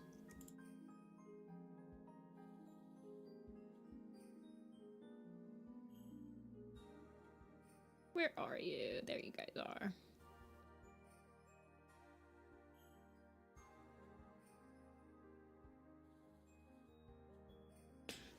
Yeah, I've been liking Kichi's OCs.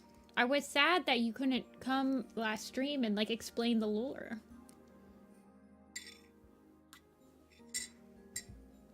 Whoa, I put a lot of creamer in this coffee accidentally. If One Eye is Red Wing's aunt...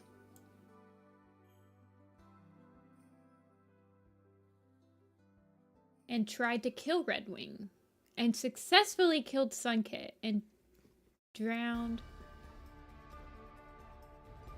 was the medcat.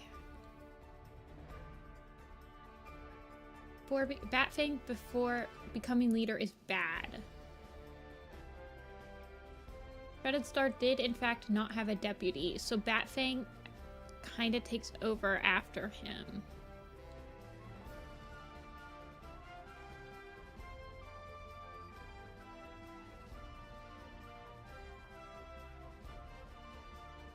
Wait, Redwing kills these two? Oh no. I'm sure they did nothing wrong.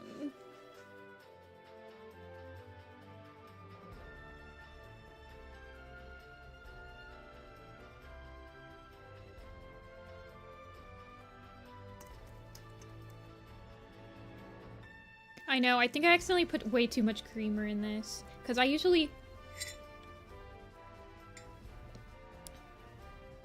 I don't know, it feels weak now. But I'll drink it.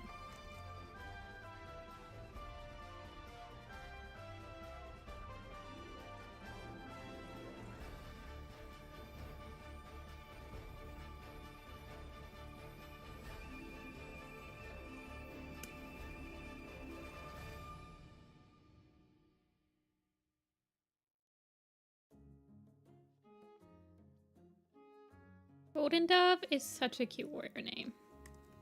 I also feel like he's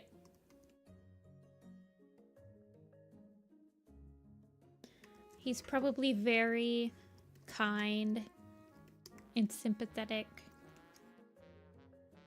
Or he tries to make, oh goodness gracious, Mothtail feel better.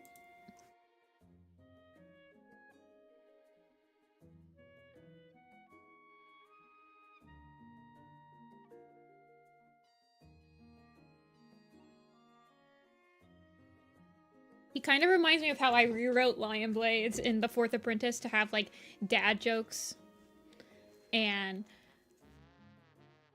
be, like, the optimistic of the two brothers to, like, negate Jay Feather's pessimism.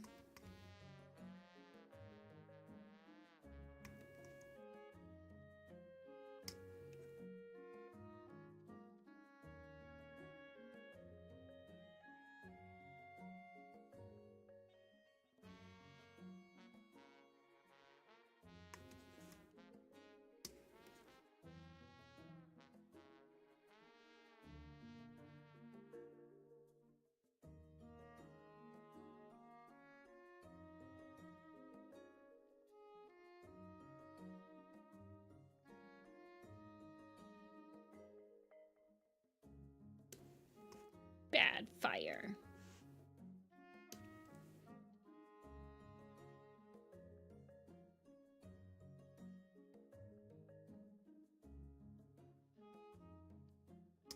Ivy kind of uses Red Wing's views and the fact that he's a code stickler.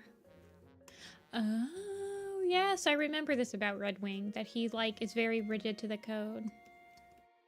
But he cannibalized somebody.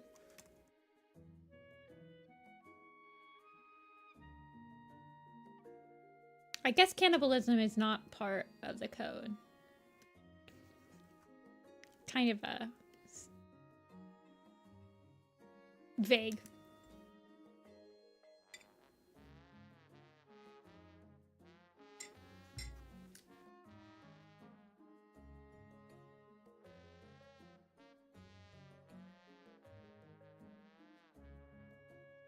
Wait, Ivy is Ivy Tail the that's the Dark Forest cat, right? Oh, see ya, Yellow. I didn't even see you pop in. You must have popped in when I was on break.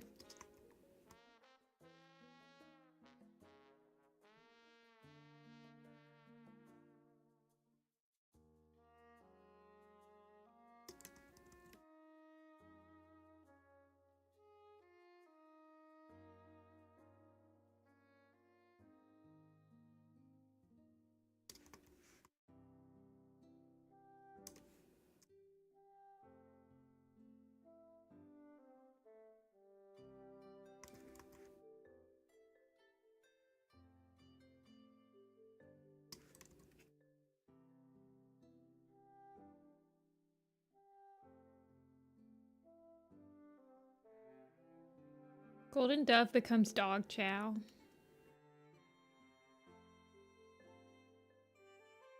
So sad. Does he ever find someone before he becomes Dog Chow? Or was it just never meant to be?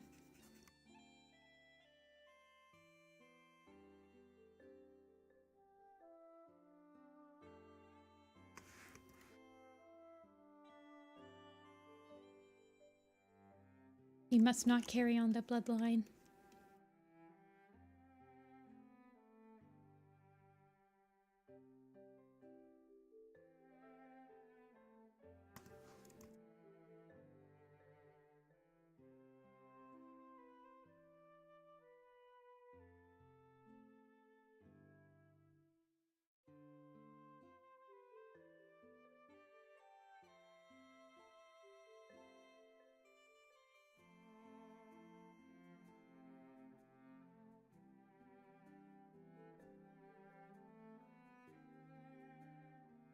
Oh my gosh. That's like that one scene in Hawkwind. It's not the same scene. It's not the same, like shoving him off a fence, but that reminds me of the brutality of that scene in Hawkwing's Journey when Darktail like just like pushes one of the cats off of the tree just so that the dogs can get him and they can like run away.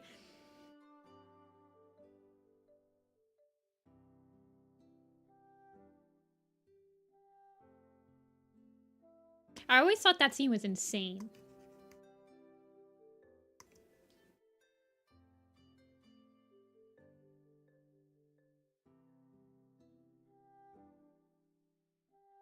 Hey, Tessa?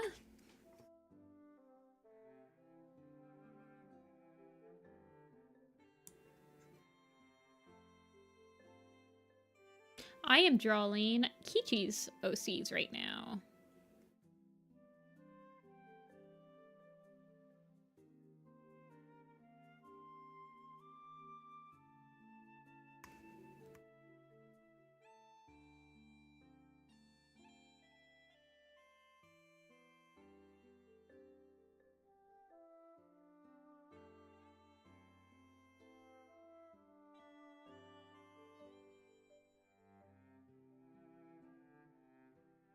You have so many Warrior Cat OCs. I actually don't have that many just like Warrior Cat OCs anymore. I definitely have OCs that were inspired on Warrior Cats that I made like for RPs, but a lot of the RPs ended up being like pretty divorced from Warrior Cats in general.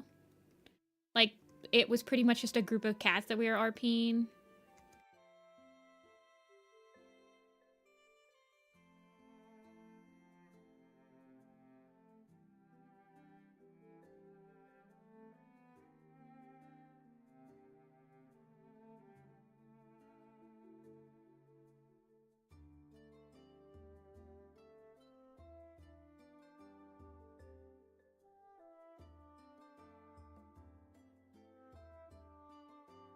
Yeah.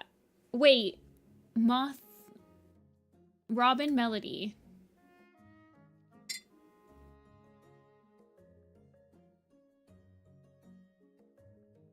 And as results, Mothtail gets hit by a car.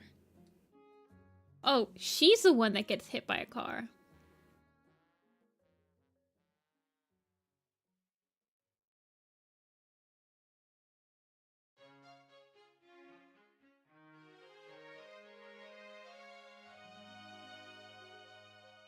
Dang. It was made in this Dragon Tamer game, but nobody played the game and we all just talked. Huh, that's cool though. That's funny that like you guys were playing a dragon game, but you guys were role-playing cats. I like Mothtail. He's my favorite. I like nervous boys though. He's giving strong Shadow Sight vibes.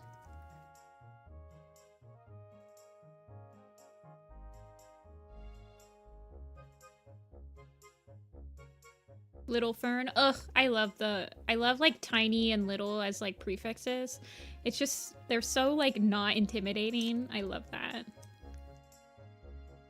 Like, I just got whooped by Tiny Cloud. I don't know, I feel like everyone would make fun of you.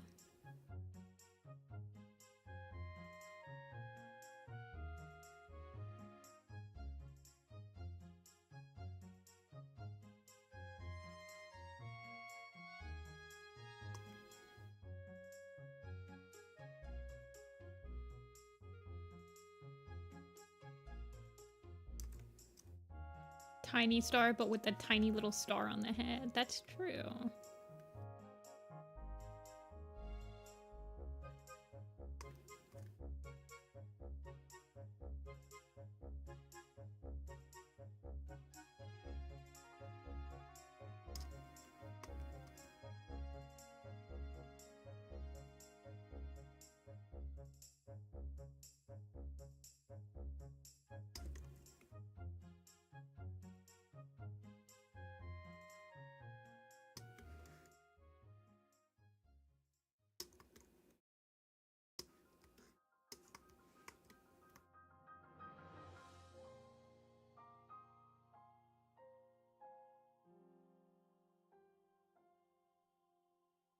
About keeping the child alive.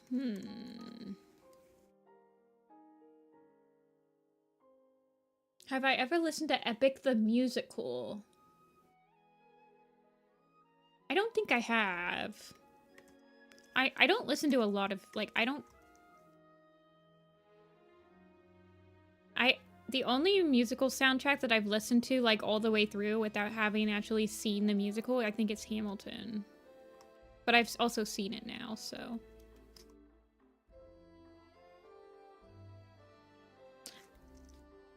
I wasn't a theater kid. Were any of you guys theater kids? I guess we had theater at my high school, but I feel like it was a very small theater. If I like Greek mythology, I do like Greek mythology. I am Greek. I have to like it. It's like basically a requirement for my last name.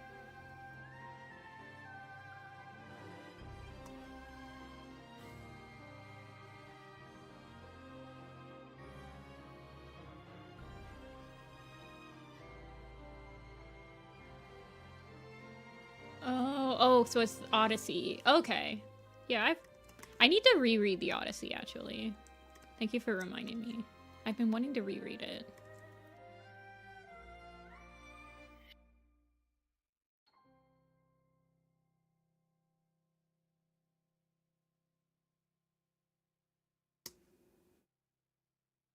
Yeah, or else my Greek certificate will be revoked. My very American Greek certificate.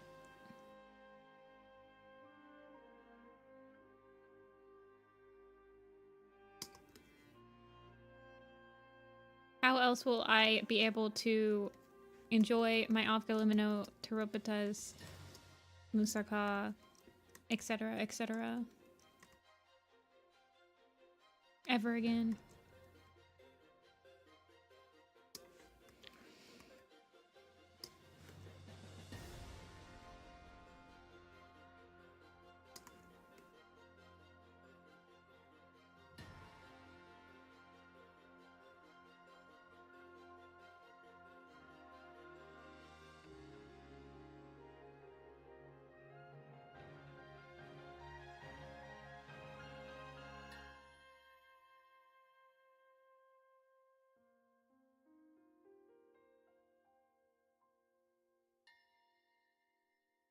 I feel like this... He should be, like, kind of crouched. Redwing survived an attempt drowning, meanwhile their sister did not, and he has survival guilt. Yeah, and is... So, it says that, Mothtail... Also, that was me knocking on my desk. Sorry if that sounded like somebody was knocking. Mothtail has survivor's anxiety, too.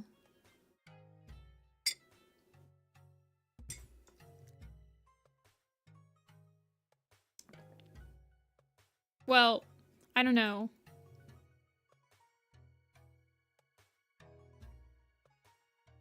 FBI, open up.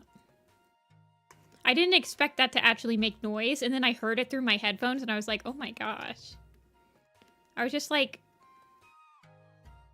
tapping my finger on the desk.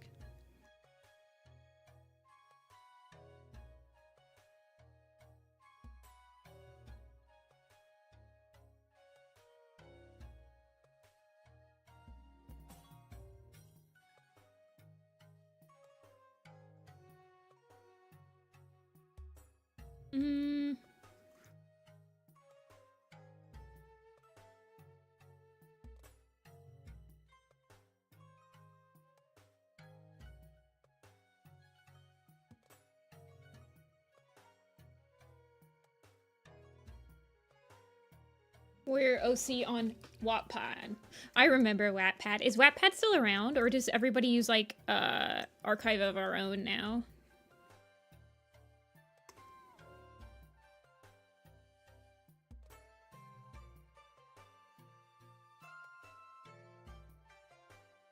People still use Wattpad. So the piece that I'm doing right now is 2 characters. So for just one of these characters, it would have been 40. But, Kichi ordered 2 slots. So I'm trying, actually, I think I'm going to just, like, I need to restart.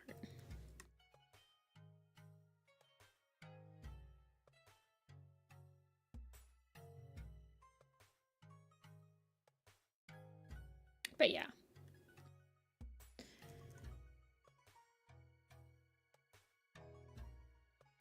Me and my friend had an OC where one is an apprentice and the other... Sorry, I started drinking my coffee. And one is a warrior and the mentor... Oh, that's cool though. That's how, back in the day, like, I'm sure no one knows what Pro Boards is, but it was basically a forum website that you could, like, host your own forum, which was like a Discord channel. I don't know if you guys know what forums are anymore. But,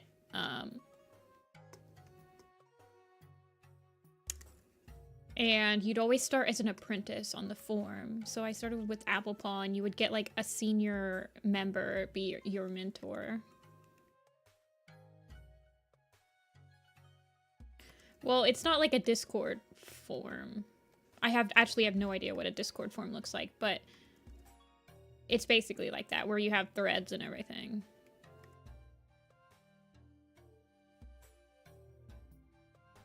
It was a website. Think like, I mean, forums are kind of not around anymore, so it's hard for me to even... Like, it was a public website.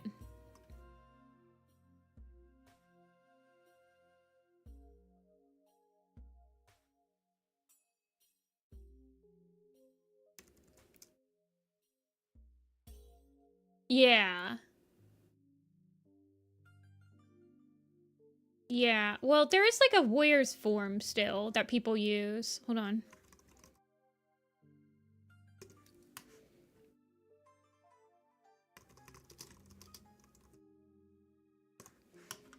Yeah, Warrior Cats General. It's like this. I think this was literally, this used to be a Pro Boards website.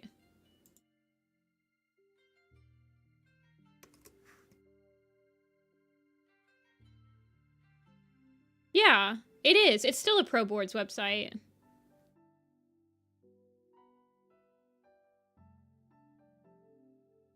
This is basically it. This is what we used to RP back in the day. Like, every single... you had threads, and people could respond to your threads, and all this stuff.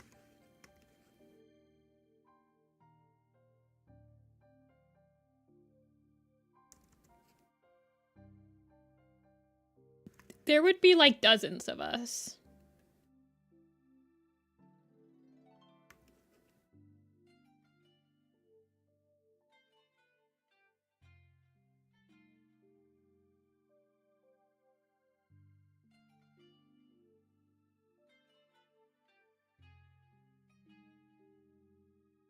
There are forums on Discord now? I didn't know that.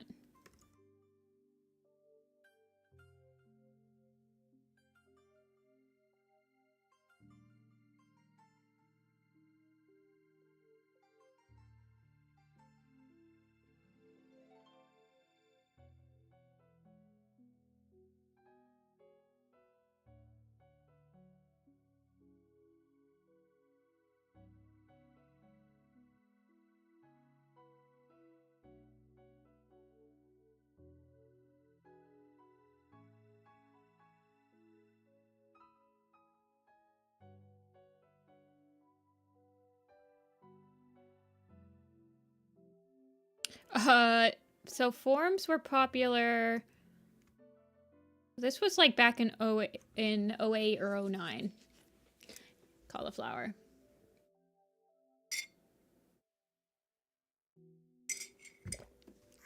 Like, basically, you had forums and then you had Skype.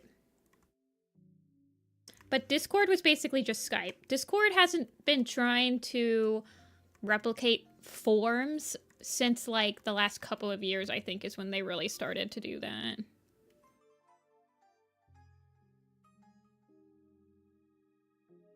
Yeah, so this was like... Forums kind of grew out of style. I would say about the same time that like Reddit got in style. Because Reddit is basically the successor to forums, in my opinion. Like, out of all the social medias, Reddit is the most like a forum.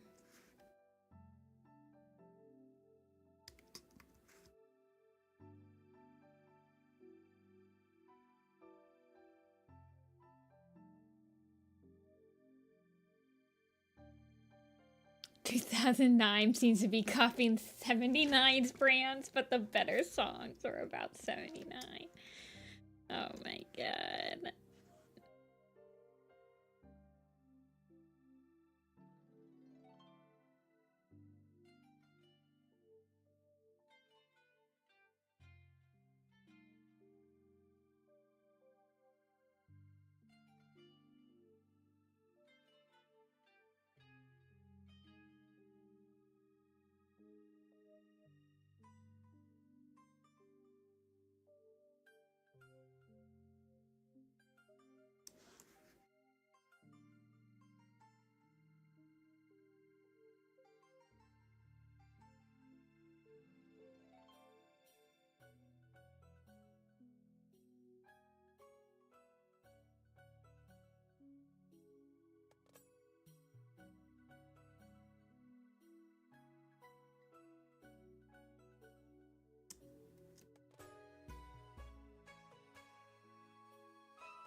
In the finished example.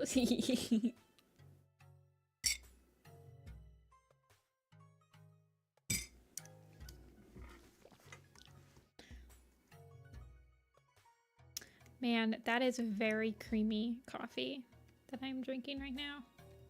Okay.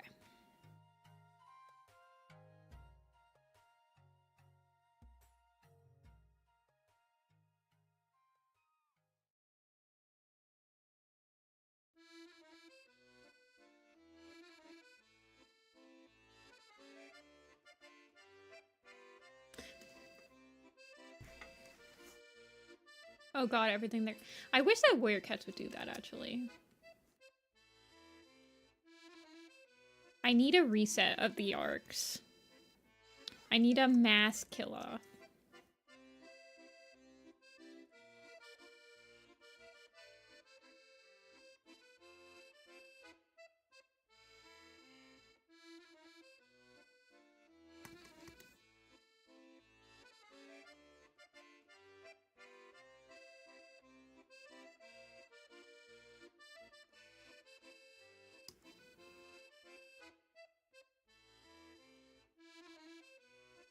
Just do some yoga.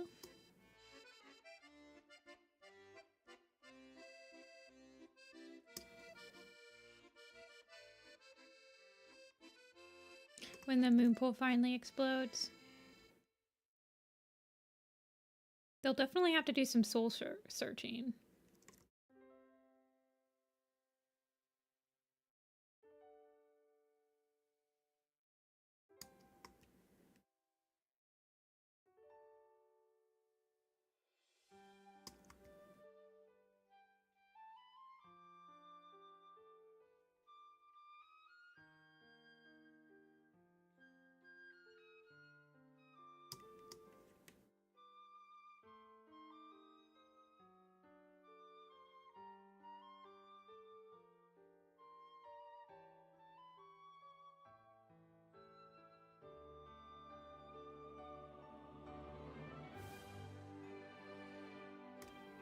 Fun fact.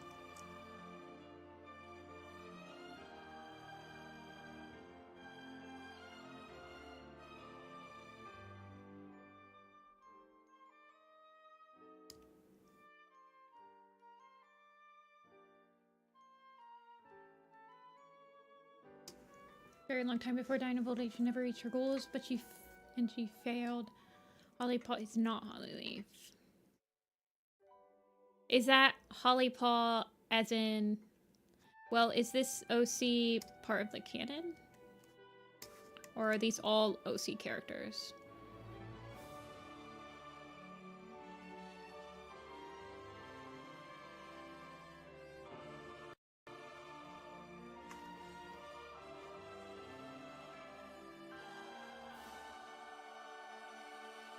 And that's how Red Wing and Golden Dove happened? Ooh.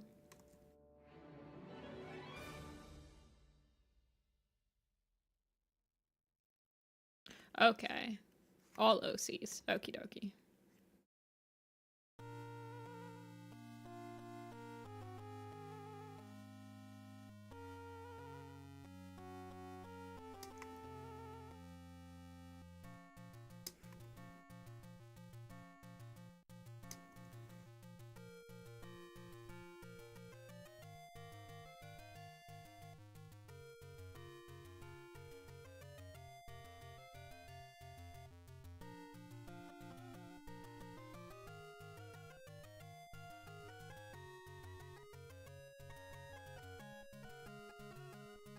Okay.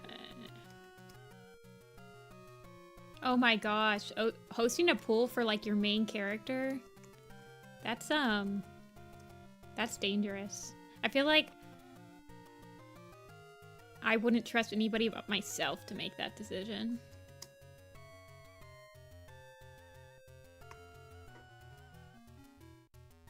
Done cleaning turtle tanks? How often do you have to clean your turtle tanks?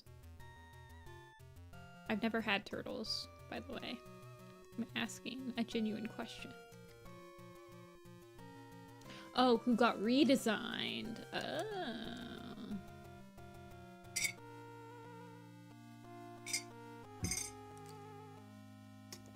Yeah, only to not listen to the poll results. I do that in stream all the time. I'm like, okay, guys, which shadow site do you like better? 1, 2, 3, or 4? And then everyone votes, and I'm like, just joking. My favorite was this one, and you guys never had a choice. I've done that like a couple of times on stream, and I always feel bad, but I'm just like,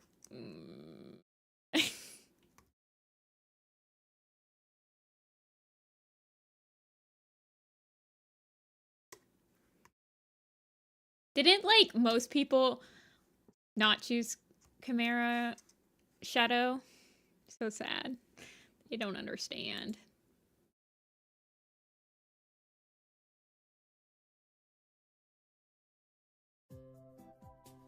I don't want this one. I want Zelda music.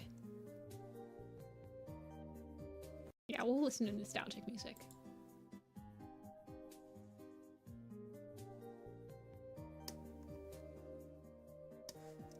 People hate my shadow site design, let's be real.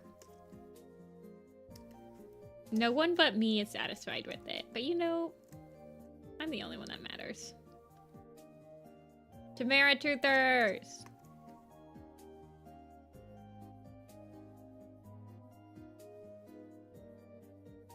Agnolia actually did an edit. Hold on. Let me guys show you this edit. Agnolia sent me an edit to try to modify so he doesn't look like that Chimera,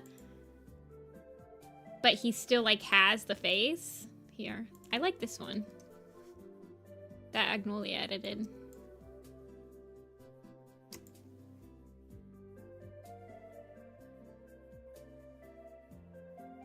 I thought that was a pretty good option.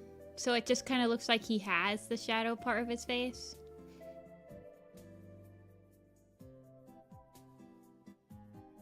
Yeah, I like that.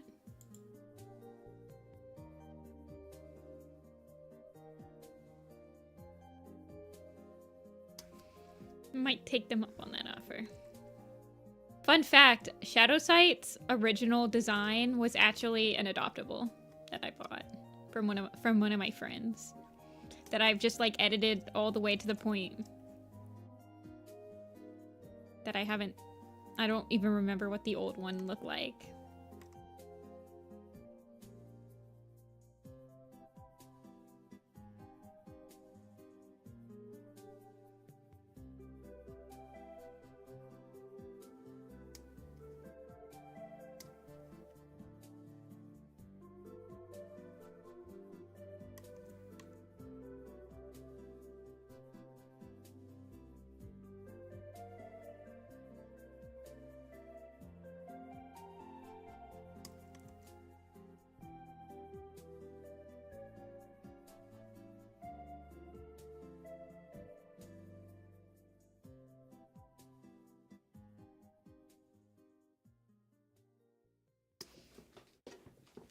Maxie.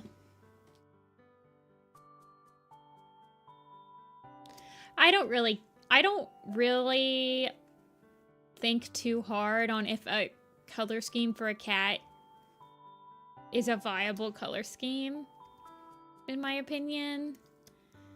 I feel like if you think too hard on, is this look like a real color, like a real pelt color for a cat, you start to run into the problem that all your cats look the same. Like you won't be able to tell the tabbies apart and stuff. So I try not to think about that too hard.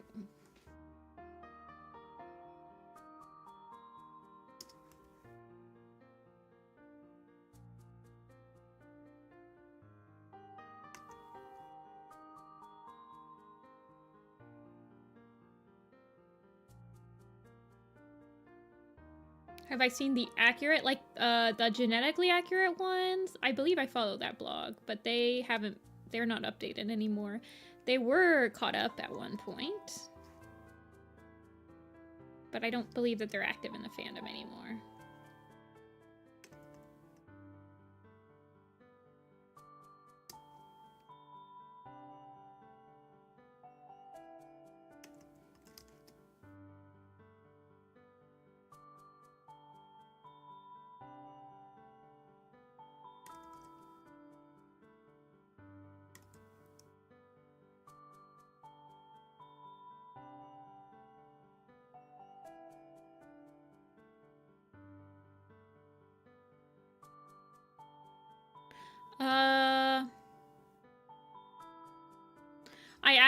I don't know anyone that was caught up at some point that's... I'm trying to think. Because a lot of people, what will happen if they do the design challenge is that they'll get caught up and then they won't stay caught up. Does that make sense? It's hard. I'm not saying it like it's an easy thing to do to stay caught up. It's not. But a lot of people don't end up being caught up for more than like a book.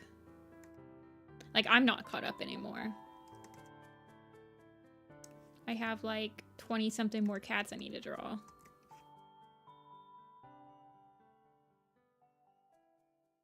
Or like Arden, the Cloudtail Tumbler was caught up, I think, when River came out. And then Arden's no longer making content for the Warrior Cat fandom, I think. Or at least they're on hiatus, working on the personal projects.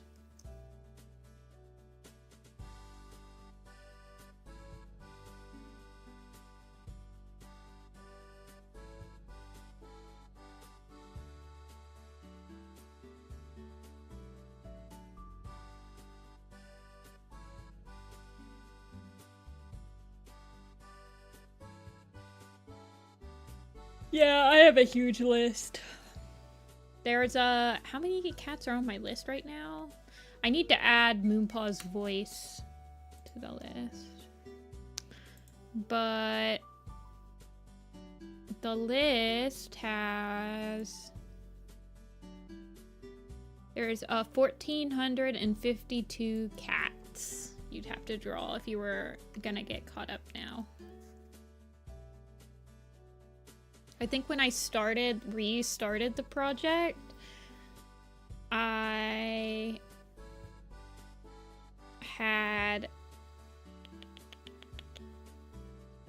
feel like I had 1,290. So, and then when I got caught up,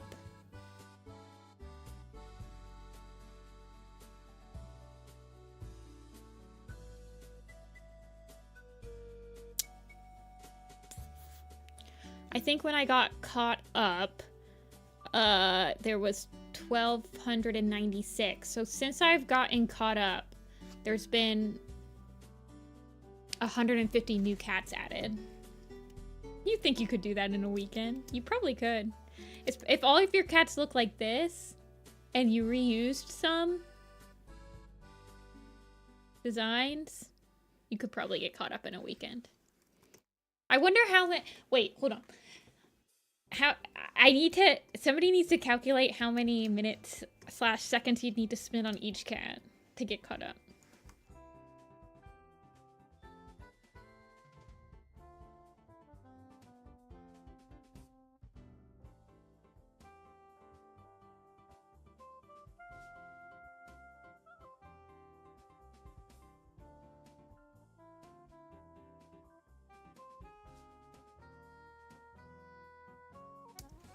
Okay, see ya, Tessa. You couldn't design all the Warriors characters, you'd give them 2 intricate hairstyles? What's wrong with that? What's wrong with an intricate hairstyle?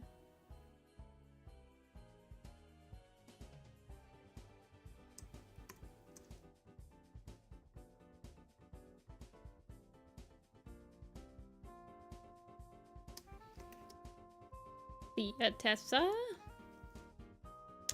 Thanks for stopping in.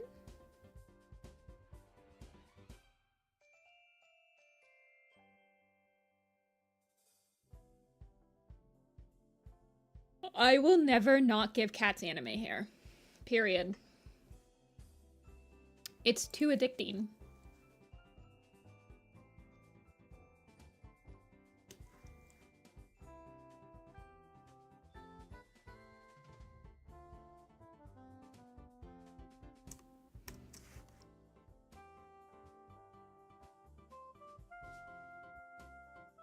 Your extremely unbalanced motivation. It's a lot. It's a huge commitment. I would be interested to know the average amount of cats people, because it is a huge commitment. Like, I had to do the challenge like 3 times before I actually finished it. I would love to know the average amount of cats people draw before they, like, stop working on the challenge. I imagine it's, I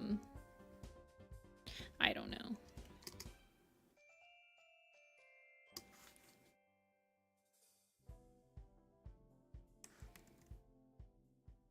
It definitely loosens up your cats, though. Especially if you're, like, using references and stuff. Like, after you draw, like, literally thousands of cats, you kind of get a feel for cat anatomy. It is an easy way to learn cat anatomy. If you're using references.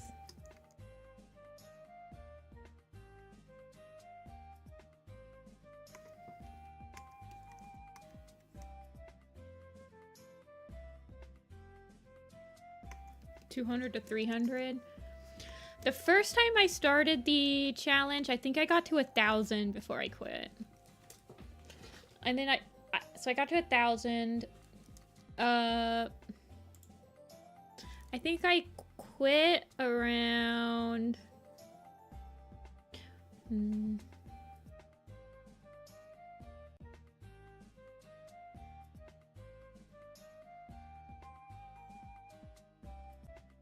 Maybe I didn't get to 1,000.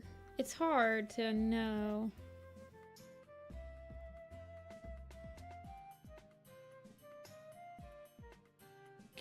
So I stopped.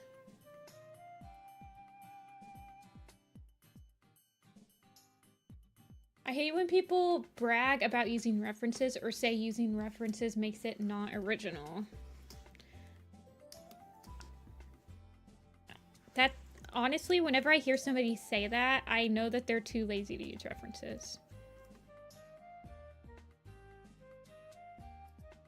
Like, they don't want to use them because they're too lazy to find a pose to help them. Yeah, when I was drawing Code of the Clans, I was drawing like 10 cats a day.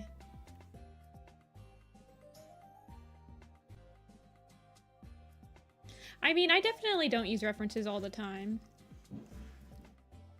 I'm not saying you have to use a reference for every single pose or every single thing you draw, but especially when you're doing the Warriors challenge where you're drawing like thousands of cats, I feel like using references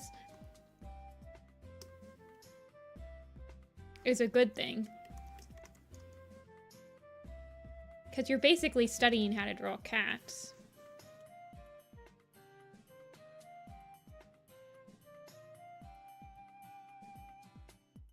Honestly, you can totally tell when people have never used a reference in their life, cauliflower. So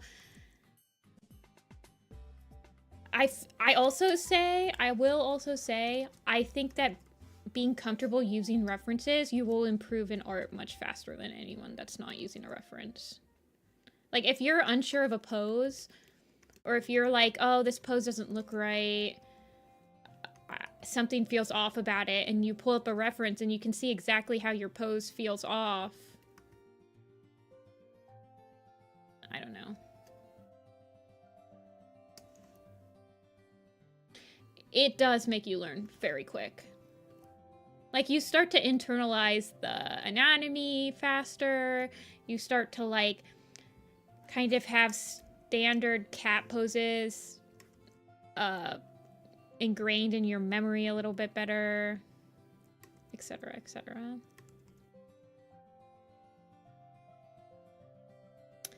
Yeah, hating on people is not cool. I don't know. But I mean, I get people that ask if they can reference my art, and I don't care if they do, but I always tell them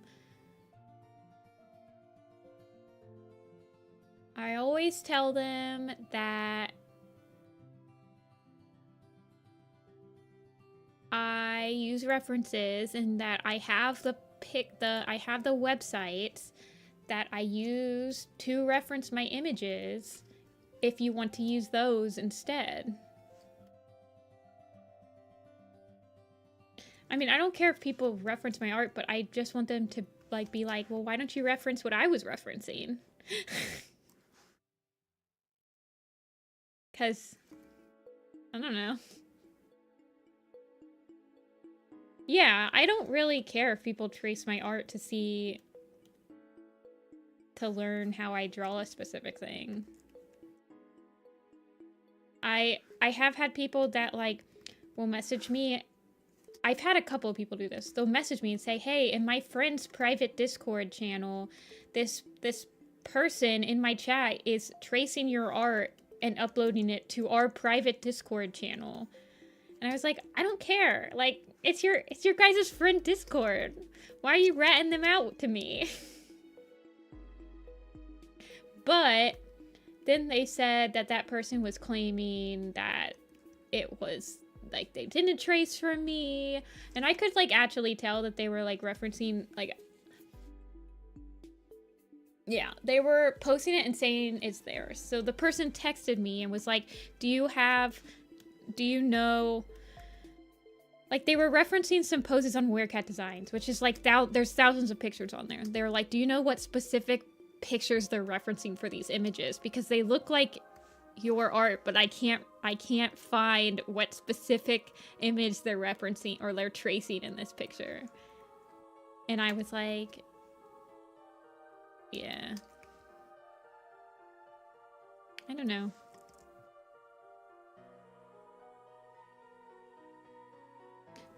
Referencing is good. Sometimes I'll trace over an image just to like study its main shapes before I actually put just reference freehand the pose.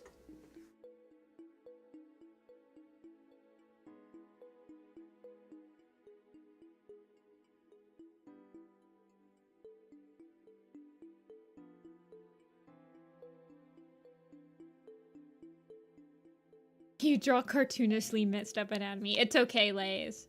That was...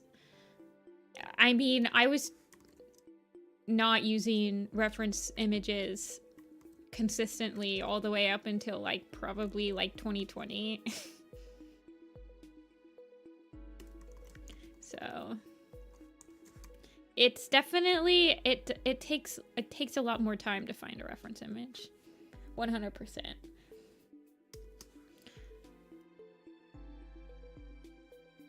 But once you get good at just like using a reference image, you start to get better at using like 2 reference images. Like, oh, I want this for the body, but then I want this for the head, and you can start mixing and matching, and then you know, kind of like, I don't know. Sometimes I'll just use a ref for like a paw. I still use refs pretty consistently for the back legs of cats. For some reason, I always have troubles posing the back legs on certain poses, like leaping cats, running cats. Like, the back legs are always a second afterthought for me.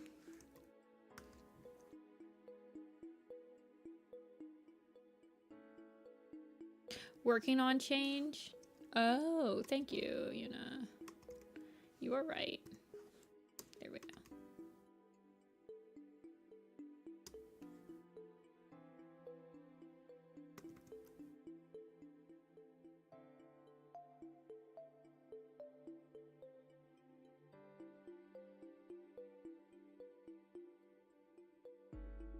I don't know, man. Back legs cause me immense pain and struggle. Oh, the dots aren't on this side. Okay.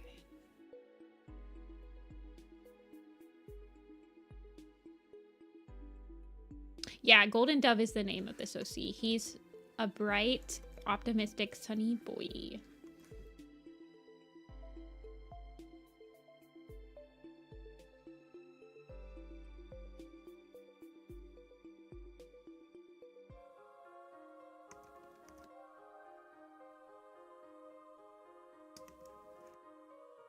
The goldest of them all. Stay gold, Golden Dove. Does anyone have to read that book in high school, middle school, or whatever anymore? Stay gold, pony boy.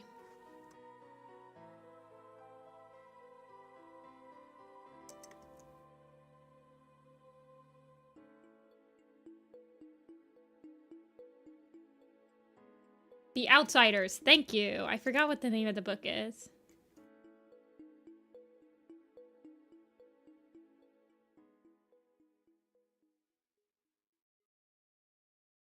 Guys, real talk. Slight spoilers for A Starless Clan, Broken Code, and maybe The Elder's Quest, but not really The Elder's Quest. What do you guys, like, genuinely think about clan swapping being legal now? Like, forbidden romances not being a thing anymore. I need to know. Are you guys satisfied with it?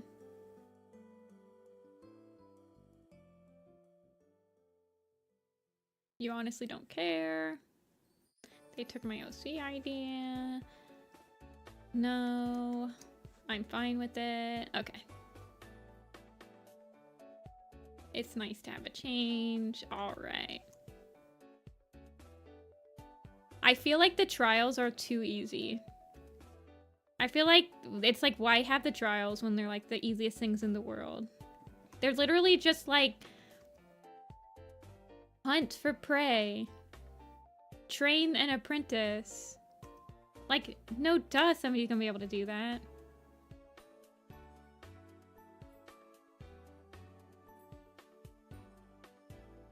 I just feel like the trials are too easy. Like, the only time a cat has failed the trial is when they intentionally failed it. Want some more drama.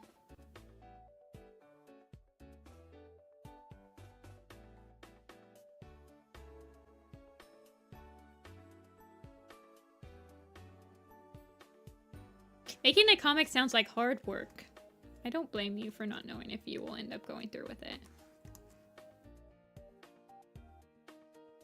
But I feel like Warrior Cat comics do pretty good in the fandom.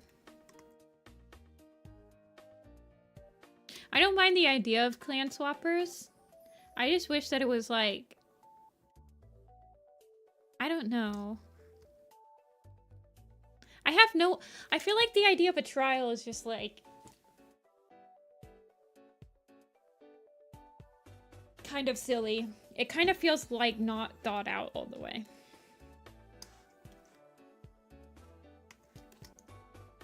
Like, with the trials being the easiest things in the world, you might as well just make it...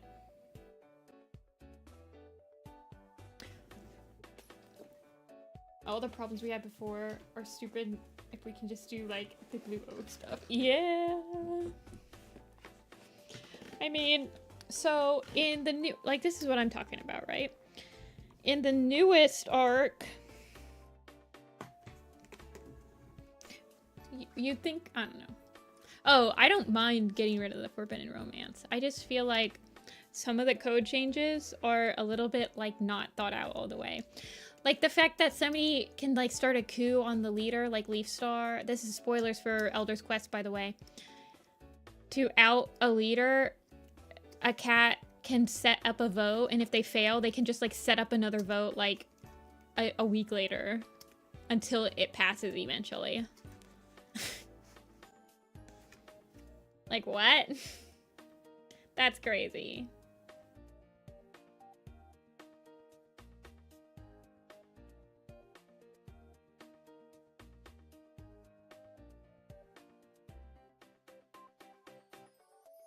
And so I feel like the trials are also kind of like poorly thought out as well. Like, you might as well just make them... I don't know.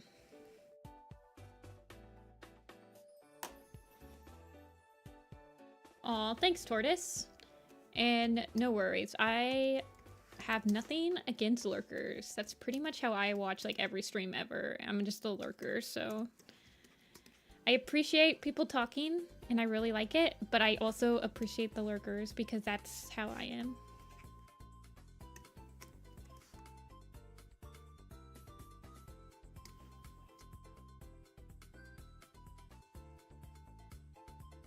So it never bothers you. And the Elder's Quest is kind of a nothing burger anyway. You can probably wait until the next book comes out to read it. Read Claude? What's crazy?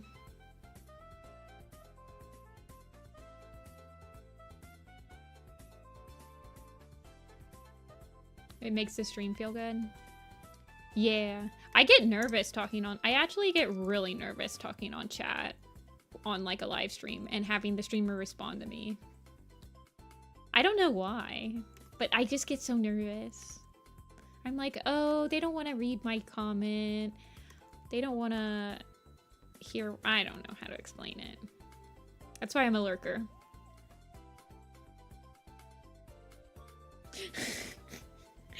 So I understand. That's why I'm okay with lurkers. I'm like, I'm also a lurker.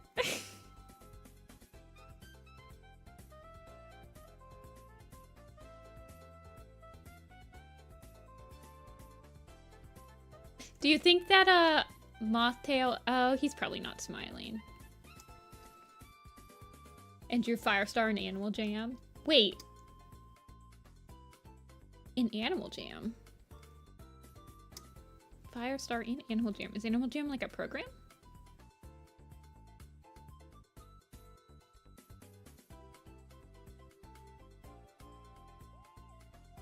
My boomerness is showing.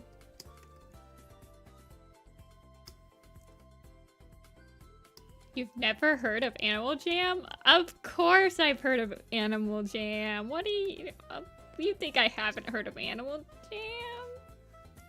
Dot dot dot. Currently Googling it as we speak.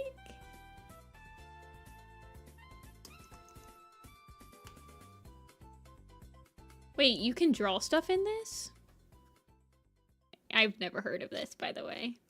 Oh, it looks like, oh, it's cute. I like the style. It looks kind of like a Littlest Pet Shop thing.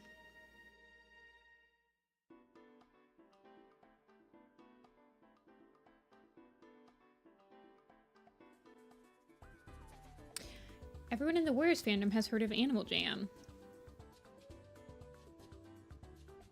I'm here to be the outlier. You know, like that meme of the guy that eats like 10,000 spiders when he sleeps and makes everybody, and it makes it seem like everybody eats like one spider a night? I'm the guy that eats 10,000 spiders, but it's me not knowing what Animal Jam is. I'm serious. I've never heard of Animal Jam. Well, I feel like I've heard of it, but I never actually knew that it was like a free-to-play Club Penguin type game.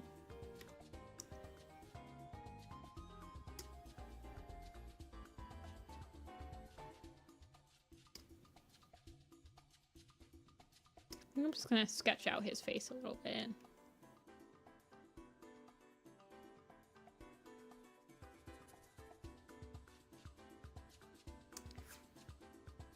There's this one, it kind of looks like a Maple Story or something like that. I feel like 2011 is just a little bit too old for me. Like, so during 2011, I was not in the Warriors fandom anymore. I was in the Homestuck fandom, which we talked about earlier on stream. And then after, so 2011 and 2012, I was like on complete Warrior Cat hiatus. In 2013, or in 2012 and 2013, I was like really into anime. Yeah, I was a huge Homestuck person.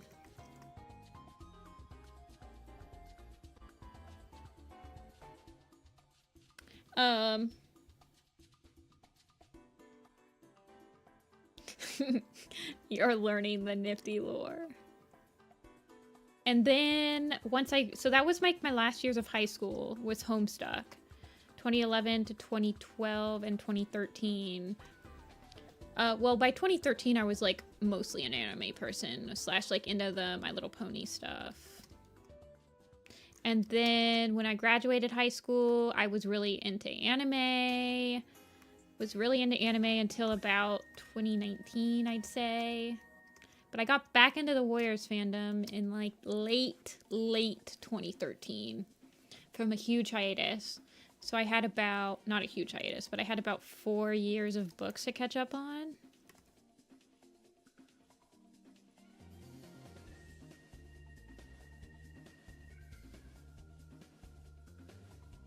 Nature heals.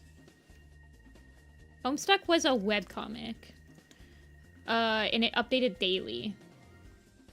It's like a very out there story, and it was based on the old forum adventures, so how we were talking about the Pro Boards forums and stuff. There used to be this type of storytelling where a person would post a comic page and then they'd ask the people reading the thread to come up with what happens next. And the author or the artist draws the next panel and the next panel, and it was like an interactive storytelling thing.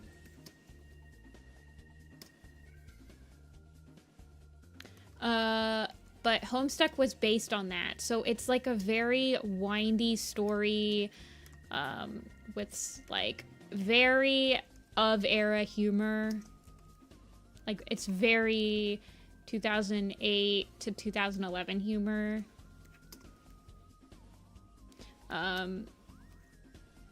It starts out very simple, like it's just a kid trying to get like his new video game, and it ends up being like this huge like epic that spans universes, etc., etc. Homestuck sounds like a popular webtoon comic. Yeah, basically. I feel like Homestuck probably reignited the whole webtoon comic craze. It did so good.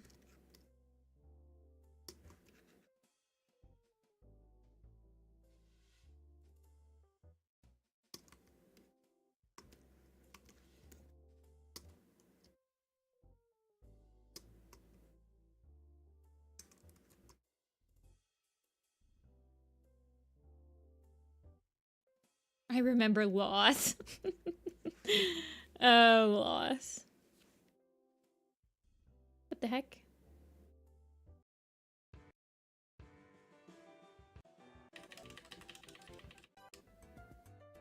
Okay. Yeah, Toby Fox. Yes, Toby Fox was a music creator for Homestuck, and I feel like Undertale very much has a Homestuck-like humor. Welcome back, Dia. I feel like that's how I feel with Werecats, Dia. Like, I'm surprised that you got into Werecats. I don't know. I feel like Werecats doesn't have that many new people getting into it. I mean, I guess that's not true, and I see that every day in my chat because there's people that are like, I'm just starting this series.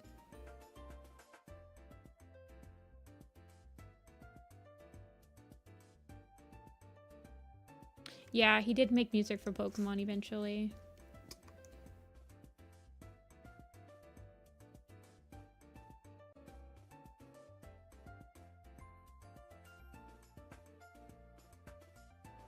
Yeah. Undertale definitely feels like the same type of story as Homestuck. Undertale kind of feels like what we expected a Homestuck game to be like. Does that make sense? But we got whatever we got. I don't remember what it's even called.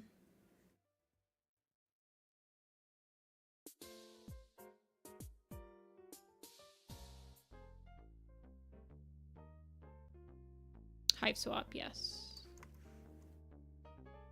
I got that game, and I don't think I ever played it, even though I got it for free. I was supposed to get, like, a USB, like a special Homestuck USB that it came in, but I didn't get that. I guess that was part of the embezzling thing.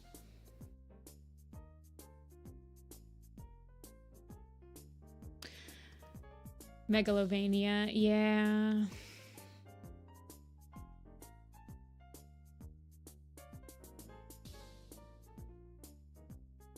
Yeah, I have the Homestuck poster. I have a bunch of stuff. Like, there were stickers that came with that Kickstarter I never used. I have some hardcore Homestuck merch just, like, burning a hole in my closet.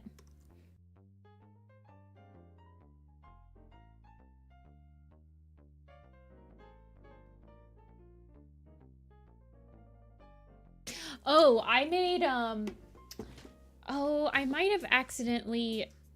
not accidentally, I might have given those away, but you know the dragon stuffed animals? I don't remember what they're called. Scales or something? The dragon stuffed animals that Terezi has, I actually made one for each of the trolls. Scale mates, yeah. I actually sewed one for each troll, and I remember my Veriska one, or my, one of them glowed. I like soldered a light inside of it.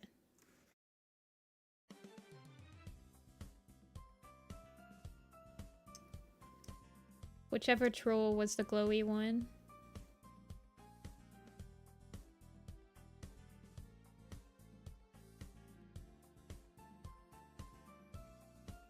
You have the...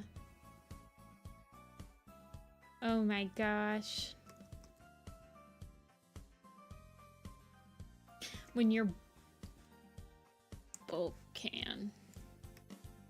I have no idea if what I just said can be misconstrued into some June Alpha joke. I have... Did I ever post pictures of those? I made one for each. Let me see. I'm just getting distracted now. Let me go on DeviantArt really quick. I have to go to my Homestuck gallery on DeviantArt. Maybe I didn't have one.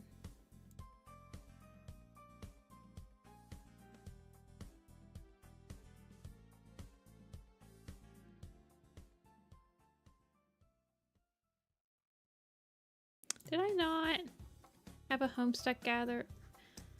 What?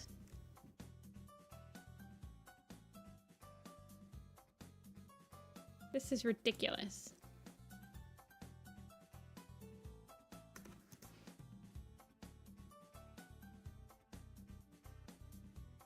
Man, I used DeviantArt all the way up to like 2015.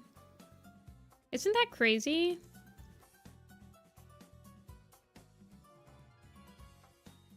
Yeah, I'm going to DeviantArt to find the old stuff.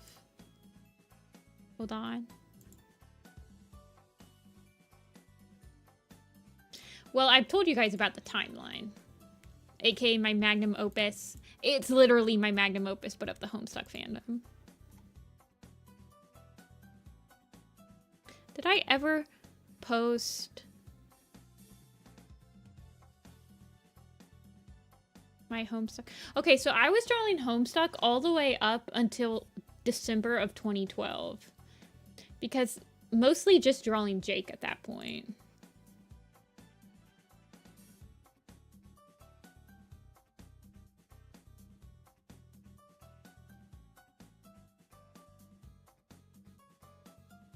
Oh, and I was drawing the one slur. I don't think I have any pictures of my scale mates. I was quite proud of those.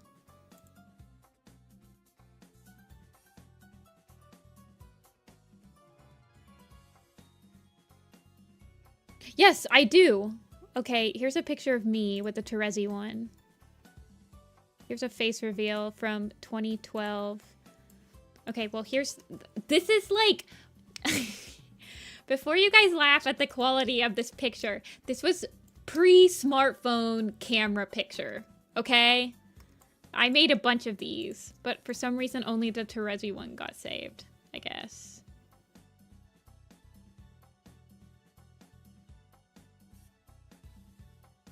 I don't see any other one.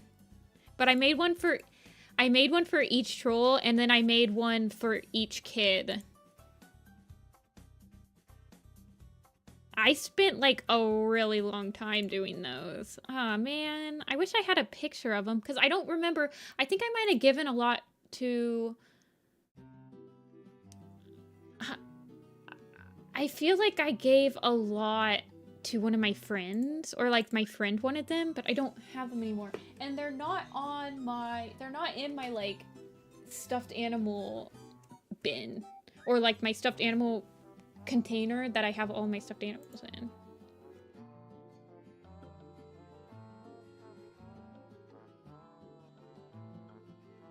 But I have no idea where they are. Wait, hold on. Look, here's some. Look, here's some. There's more. Look, there's the Dave one. There's all the little trolls. Yes, I made a bunch. And this one, this white one, glowed in the dark because I had a light inside it.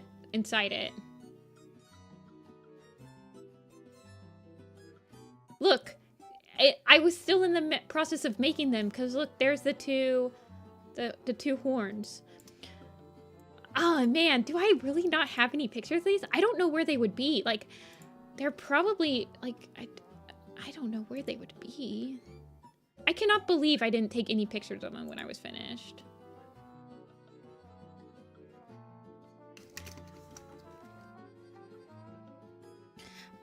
Back when I was making those, I probably would have still been Nifty Applestar. I think. I was going by Nifty. I was going by Nifty on Tumblr. That was my, like, Tumblr name. Somebody, like, I think it was nifty.tumblr.com. And I had one of my friends that got into Homestuck really late, and he, like, backread my entire Tumblr because he was, like, wanting to absorb what the fandom was like in 2011. I had a nice snapshot on there.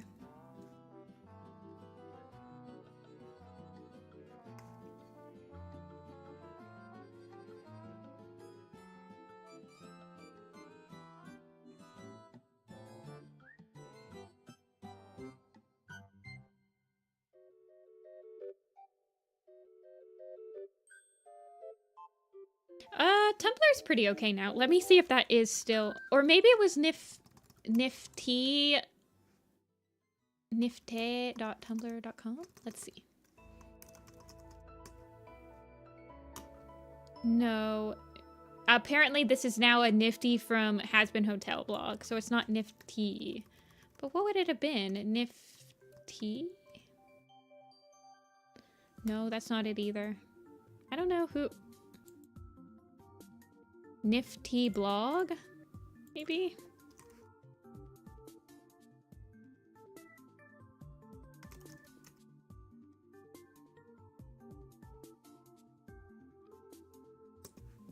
No.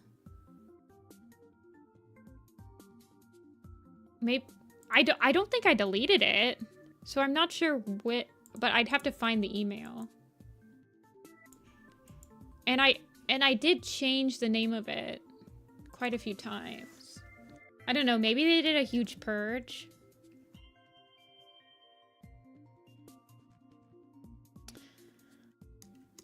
I had a art blog. Well, when I was in the Homestuck fandom, my art blog was my main blog. But then I had an art blog.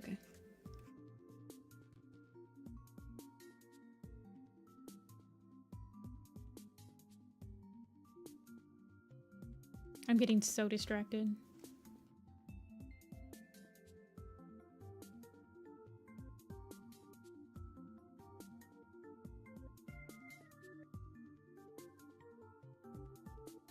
Because I had that, and then I had the chi joint. Ugh.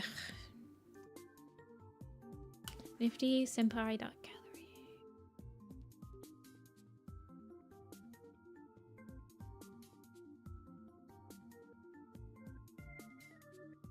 And then I had Nifty is lame.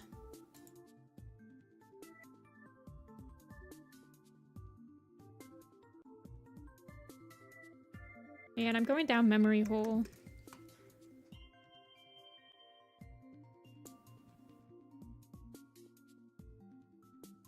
And I'm one of those people that literally, I never watermark my things. I've never watermarked anything I drew.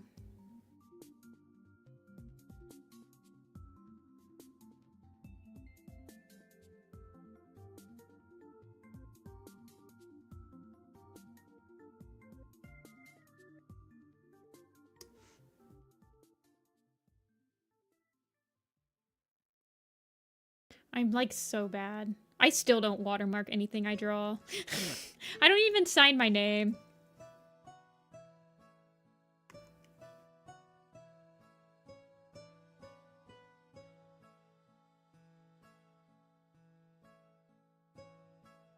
One of the people that I get, one of my friends that I get my stuff printed at, she's like, why don't you ever sign your art when she like prints it off? Because she works at a print shop. And I'm like, I don't know. I always forget. I sign it on the back when it comes to me. But I never, like, write Nifty-Senpai on it.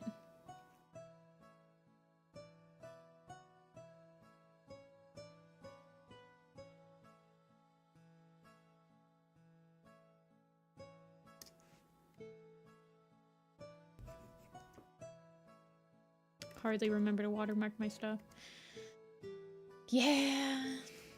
And it's not like I don't have people re-uploading my art and stuff. I don't know. I just never remember.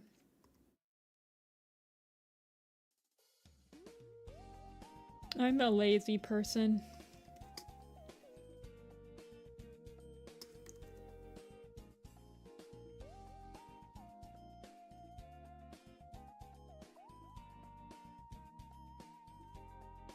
Or back of the subject.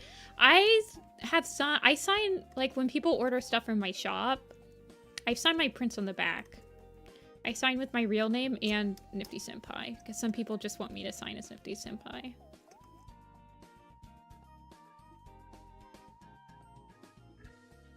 But you can't even legibly make out my real name, so... Because I just do my initials. So, whatever.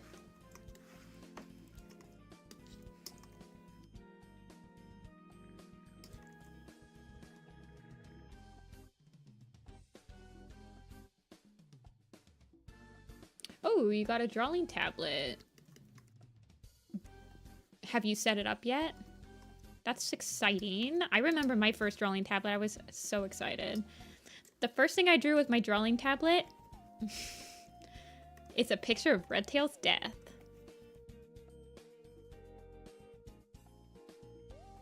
Boy Cat Sam still finds me even if I don't draw cats.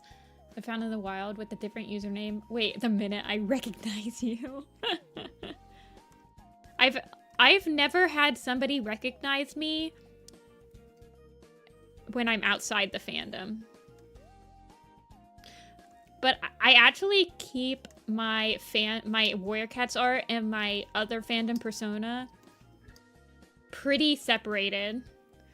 Like, even to this day, my art blog, my Nifty-Senpai art blog doesn't have any of my people stuff. I have an entirely different art blog for my, like, anime fan art and, like, my people fan art. Anything other than warrior cats, basically.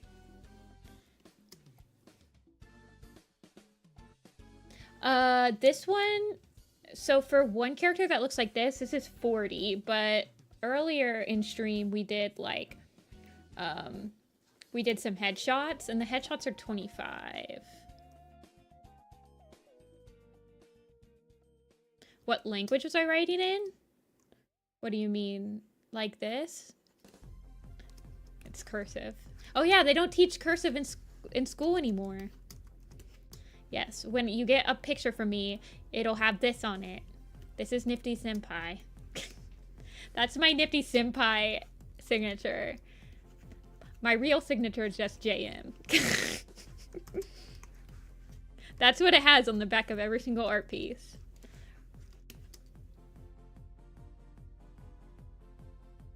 Records me from your Homestuck stuff? Oh my god.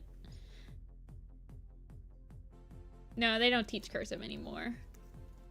In schools.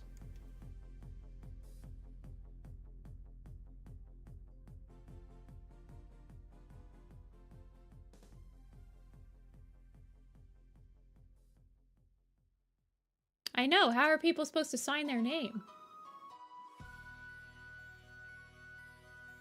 I can read cursive, but there's definitely, like, a generational thing. Like, I can read when somebody writes in cursive that's, like, my generation, but if I have to read, like, my grandma's cursive, I'm like, can't do it.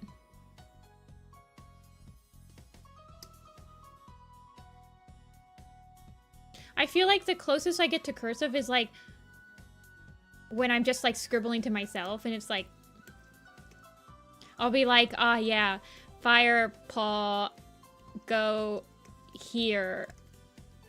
And then it'll just be like, points, arrow, and I'll know what I wrote, but no one else will be able to read it. The turkey scribbles. Chicken scratch.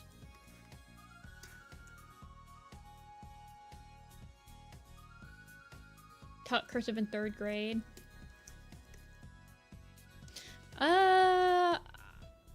Yeah. I mean, you only really learn cursive in elementary school.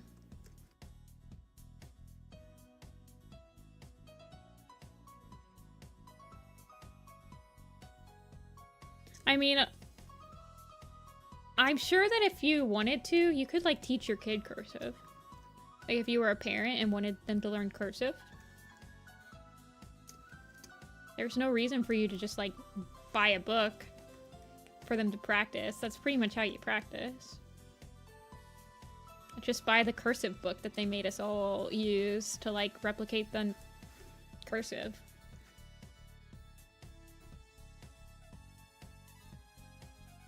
Yeah, I mean, I really only do cursive for documents. Any other time, I'm just using, like, block letters, really. Unless I'm talking to myself. And then I'm, like, doing literal chicken scratch.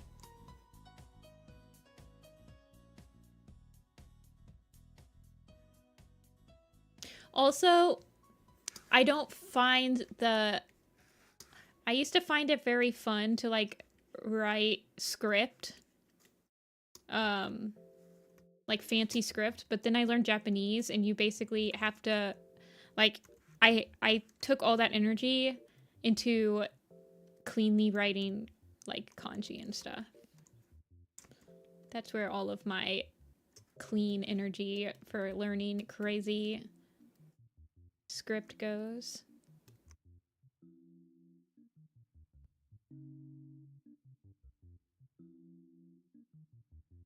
Homeschooled entire life, no cursive for you. Did anyone, like, I could see people learning cursive just to write their name.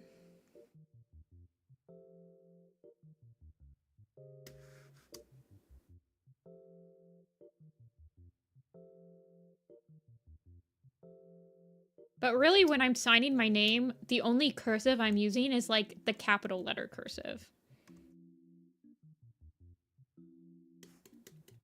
So like I'm using J and M, and then I'm using the...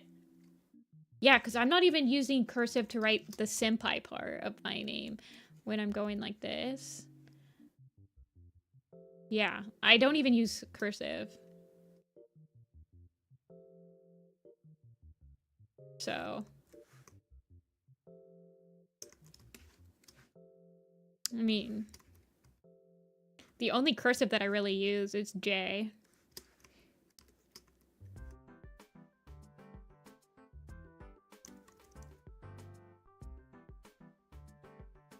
Man, I've gotten really off topic. We were going pretty good at this rate. I was like, oh, we'll finish before 6. And then I got like super off topic. Started searching my DeviantArt and everything.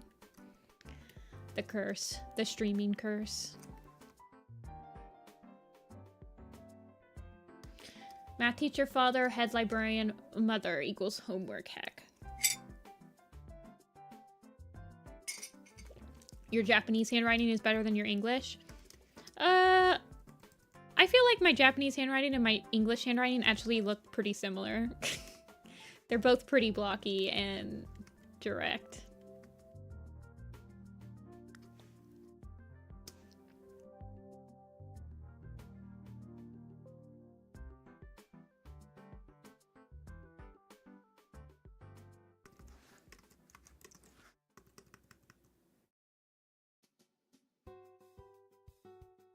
Japanese, I think it's easier to write because it's very standard, like your stroke order.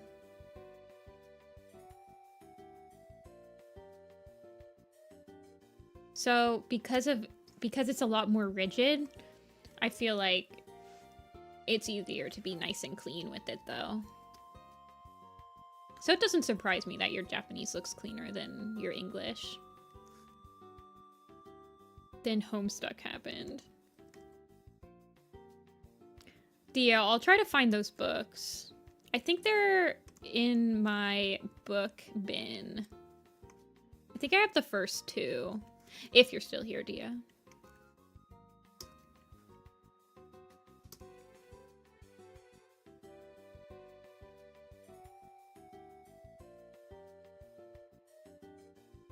I'll try to find like all my Homestuck stuff. I've been meaning to part with some of my old fandom stuff because I just have so, like, I have so much. It literally, the closet that I keep all my old fandom, like, memorabilia and stuff looks like a hoarder's closet. I'm not even joking. I've been meaning to downsize.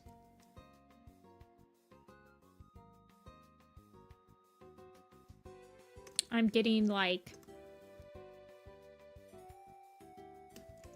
I just have too much stuff.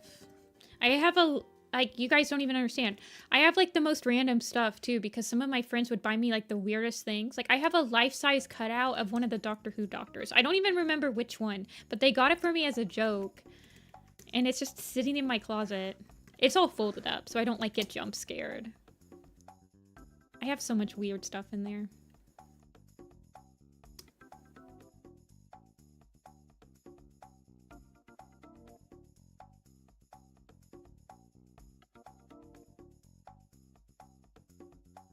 Cardboard cutout.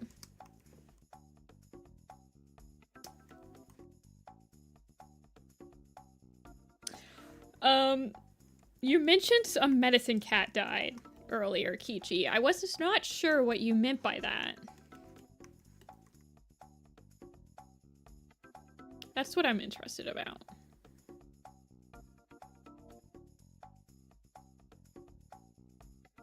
Vintage camera, a reasonable...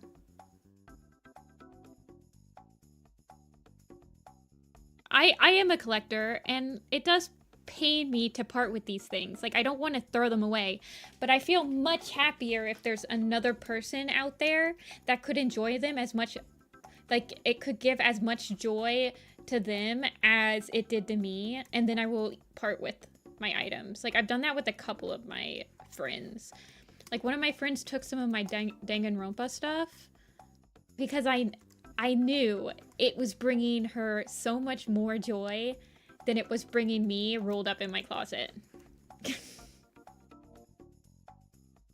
Yeah, I've been thinking of doing that with some of my old anime figures. I should.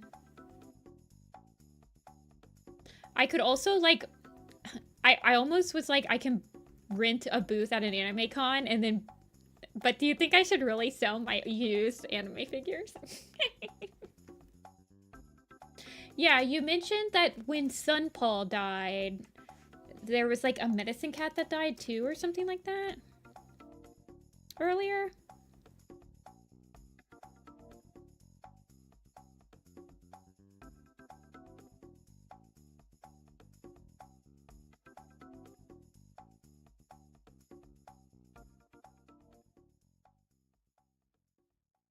So, like the Homestuck books, sitting in my book bin, along with my old Warrior Cat books that I'm not displaying anymore because they're, like, I have an updated version or a cleaner version, are not giving me as much joy knowing that I'm hoarding them as it would for me to see you, like, actually enjoy, I don't know. Got mixed up. Basically, Red Wings, their family tattled on him to the medicine cat, Cardinal Pelt, as well as Cardinal Pelt ends up killing Red Wing. Oh, was it Red One Eye?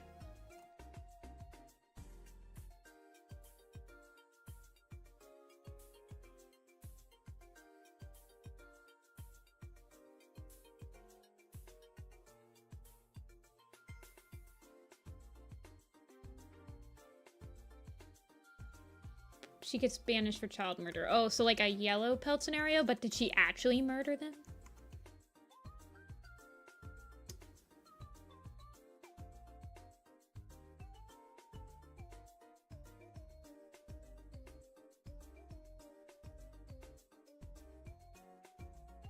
Thanks, Wings of Fire fan.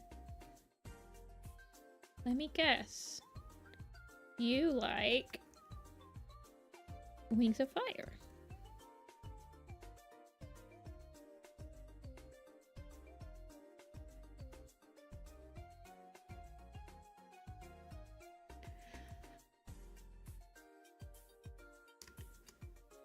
Has there been... Okay, you guys, I'm going to open up the floodgates here. If I wanted to watch a Wings of Fire... Okay, actually, let me start this off. Does Wings of Fire have, like, animated music video type things like the Warriors Fan does? Like, maps and stuff like that? Let me ask that question first. Yes. Next question. Which ones... I have read all of the main arc, and I've read the Night Stalker book, or whatever his name was.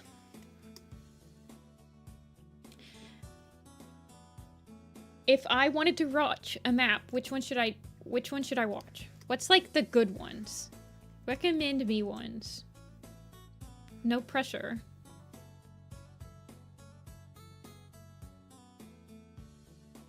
Watch Dollhouse, Whiteout. Whiteout was what's-his-face's sister, right? Dollhouse. I'm writing these down. Dollhouse, Whiteout. Okay. These opened, so this commission for today's stream, Detective, opened Thursday. And then they filled up on Friday. So as long as you're checking out my coffee, like, Thursday evening, you will typically find slots open for this weekend.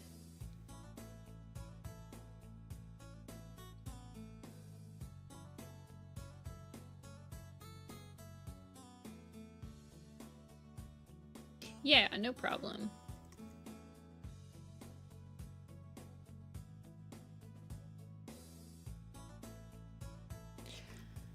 So, is that the only one you guys... Is that the only one you guys are recommending me to watch? Is that Dollhouse one?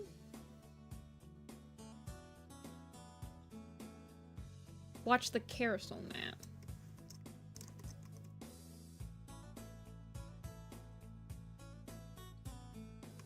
Okay. I'm assuming that the animation fandom isn't as big as the Warrior Cat fandom, but there seems to be a lot of overlap between the Wings of Fire and the Warrior Cats fandom, so I kind of assumed there might be.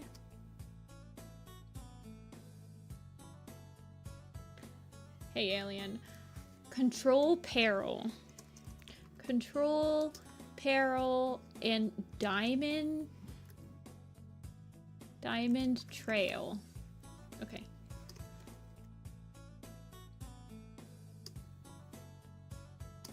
This is Wings of Fire. Okay. This is Wings. Yeah, I'm asking people what videos I should be watching after, because I finished Wings of Fire last year, but I never really like consumed any content for it.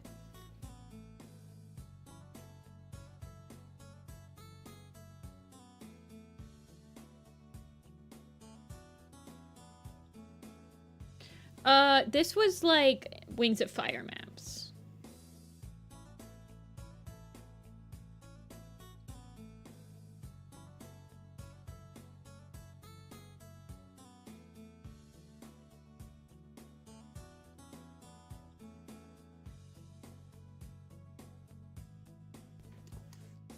Do they have the same eyes? Kichi? Do they have the same eye color?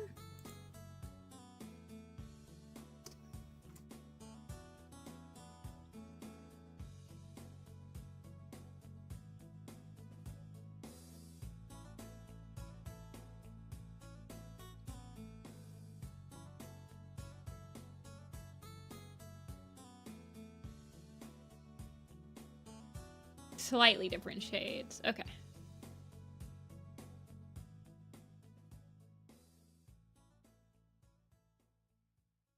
Yeah. I think it looks nice on both of them.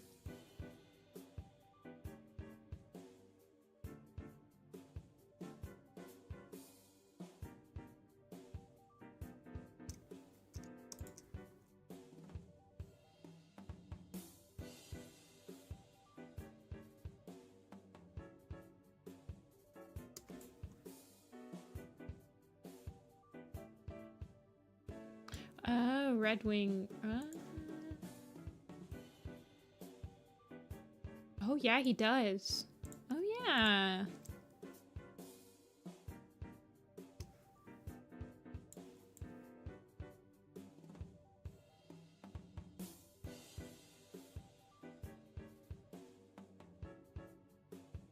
All I ever wanted...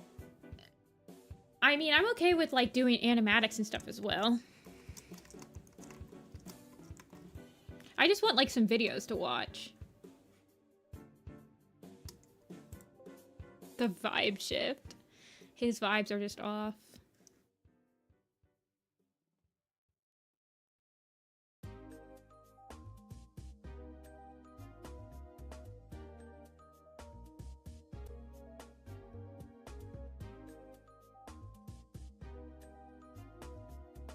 Wow, they all look so nice. Except for you. You're evil.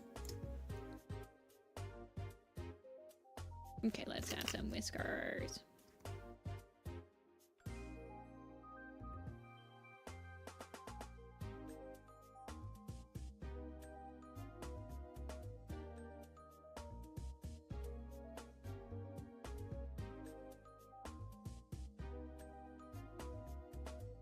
He's just nasty and greasy.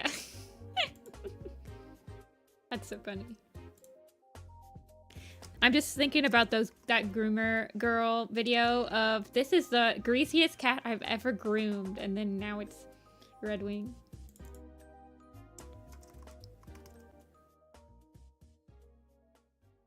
Sometimes I think about her grooming a warrior cat and being like, LOL.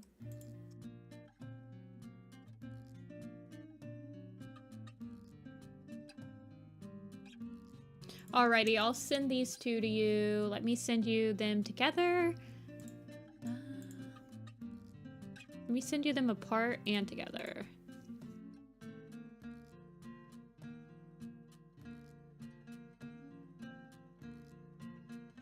I feel like golden could be a little smaller.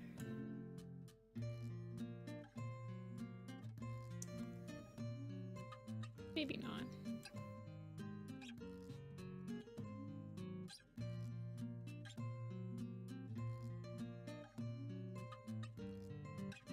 No.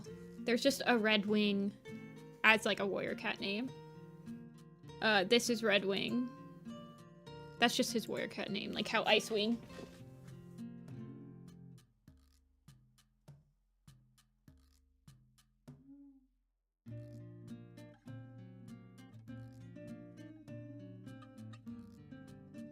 So like, tell me people have drawn Wings of Fire dragons as just cats. Please, tell me that has happened. Okay.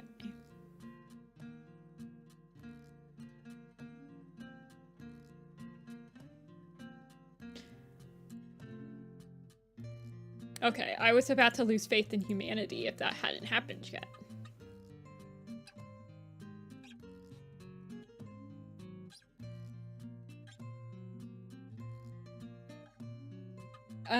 Have people drawn the warrior cats as Wings of Fire dragons?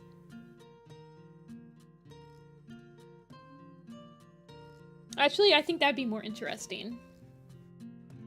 Now that I think about it.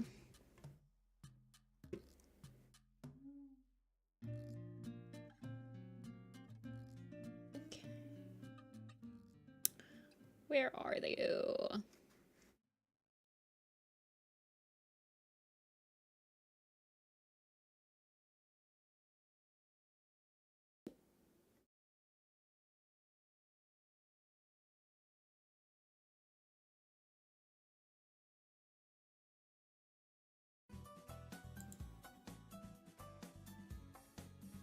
Which tribe would you be? Somebody asked me that once. So when I was reading the first arc, I liked the Mudwings and I liked the Rainwings. And in the second arc, I think I liked... Well, I do like the Mudwings. And I like the Rainwings. But the third arc, I like the Leafwings. I like leaves. So, I don't know.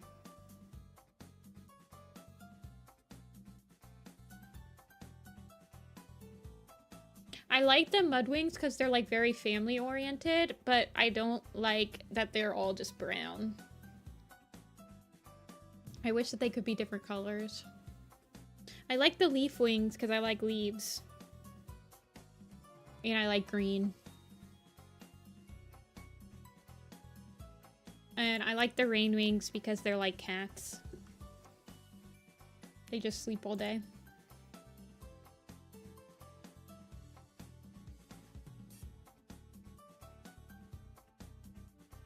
I don't think Red Wings exist. I don't think that there's based on colors. Mudwing hybrids, yeah. Well, so when I was reading the books, I didn't realize that hybrids could exist when somebody asked me that, so I just said Mudwings, and then when like the whole Sunny reveal happens, I'm like, oh, they can be weird.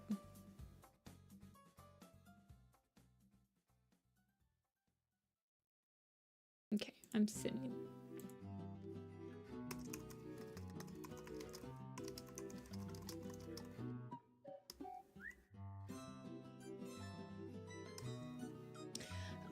Peril's weird because she technically has a Rainwing dad, but the Rainwing dad was like a Skywing when he was with Peril's mom. So I don't think she would be considered. Yeah, I think she's fully Skywing. Yeah, that one's a weird one. I remember when they revealed that and I was like, okay, that's weird, but okay. But anyway, guys, I think that's gonna do it for me today. I will be back on Tuesday we will be working on the broken code poster. I want to finish that. And yeah, I'm hungry. And I feel like I need to take a shower for some reason. I think it's just because I want to relax my shoulders. So, I will see you guys on Tuesday. And thank you guys for watching. I always really appreciate it when you guys keep me company on Sunday streams. I know it's kind of chill. We might play Splatoon later. I don't know. I might be up for it. I might not. Depends. I might just veg out after stream. But yes, I will see you guys later. Go eat, go drink, go stretch. And I'll see you guys on Tuesday. Bye.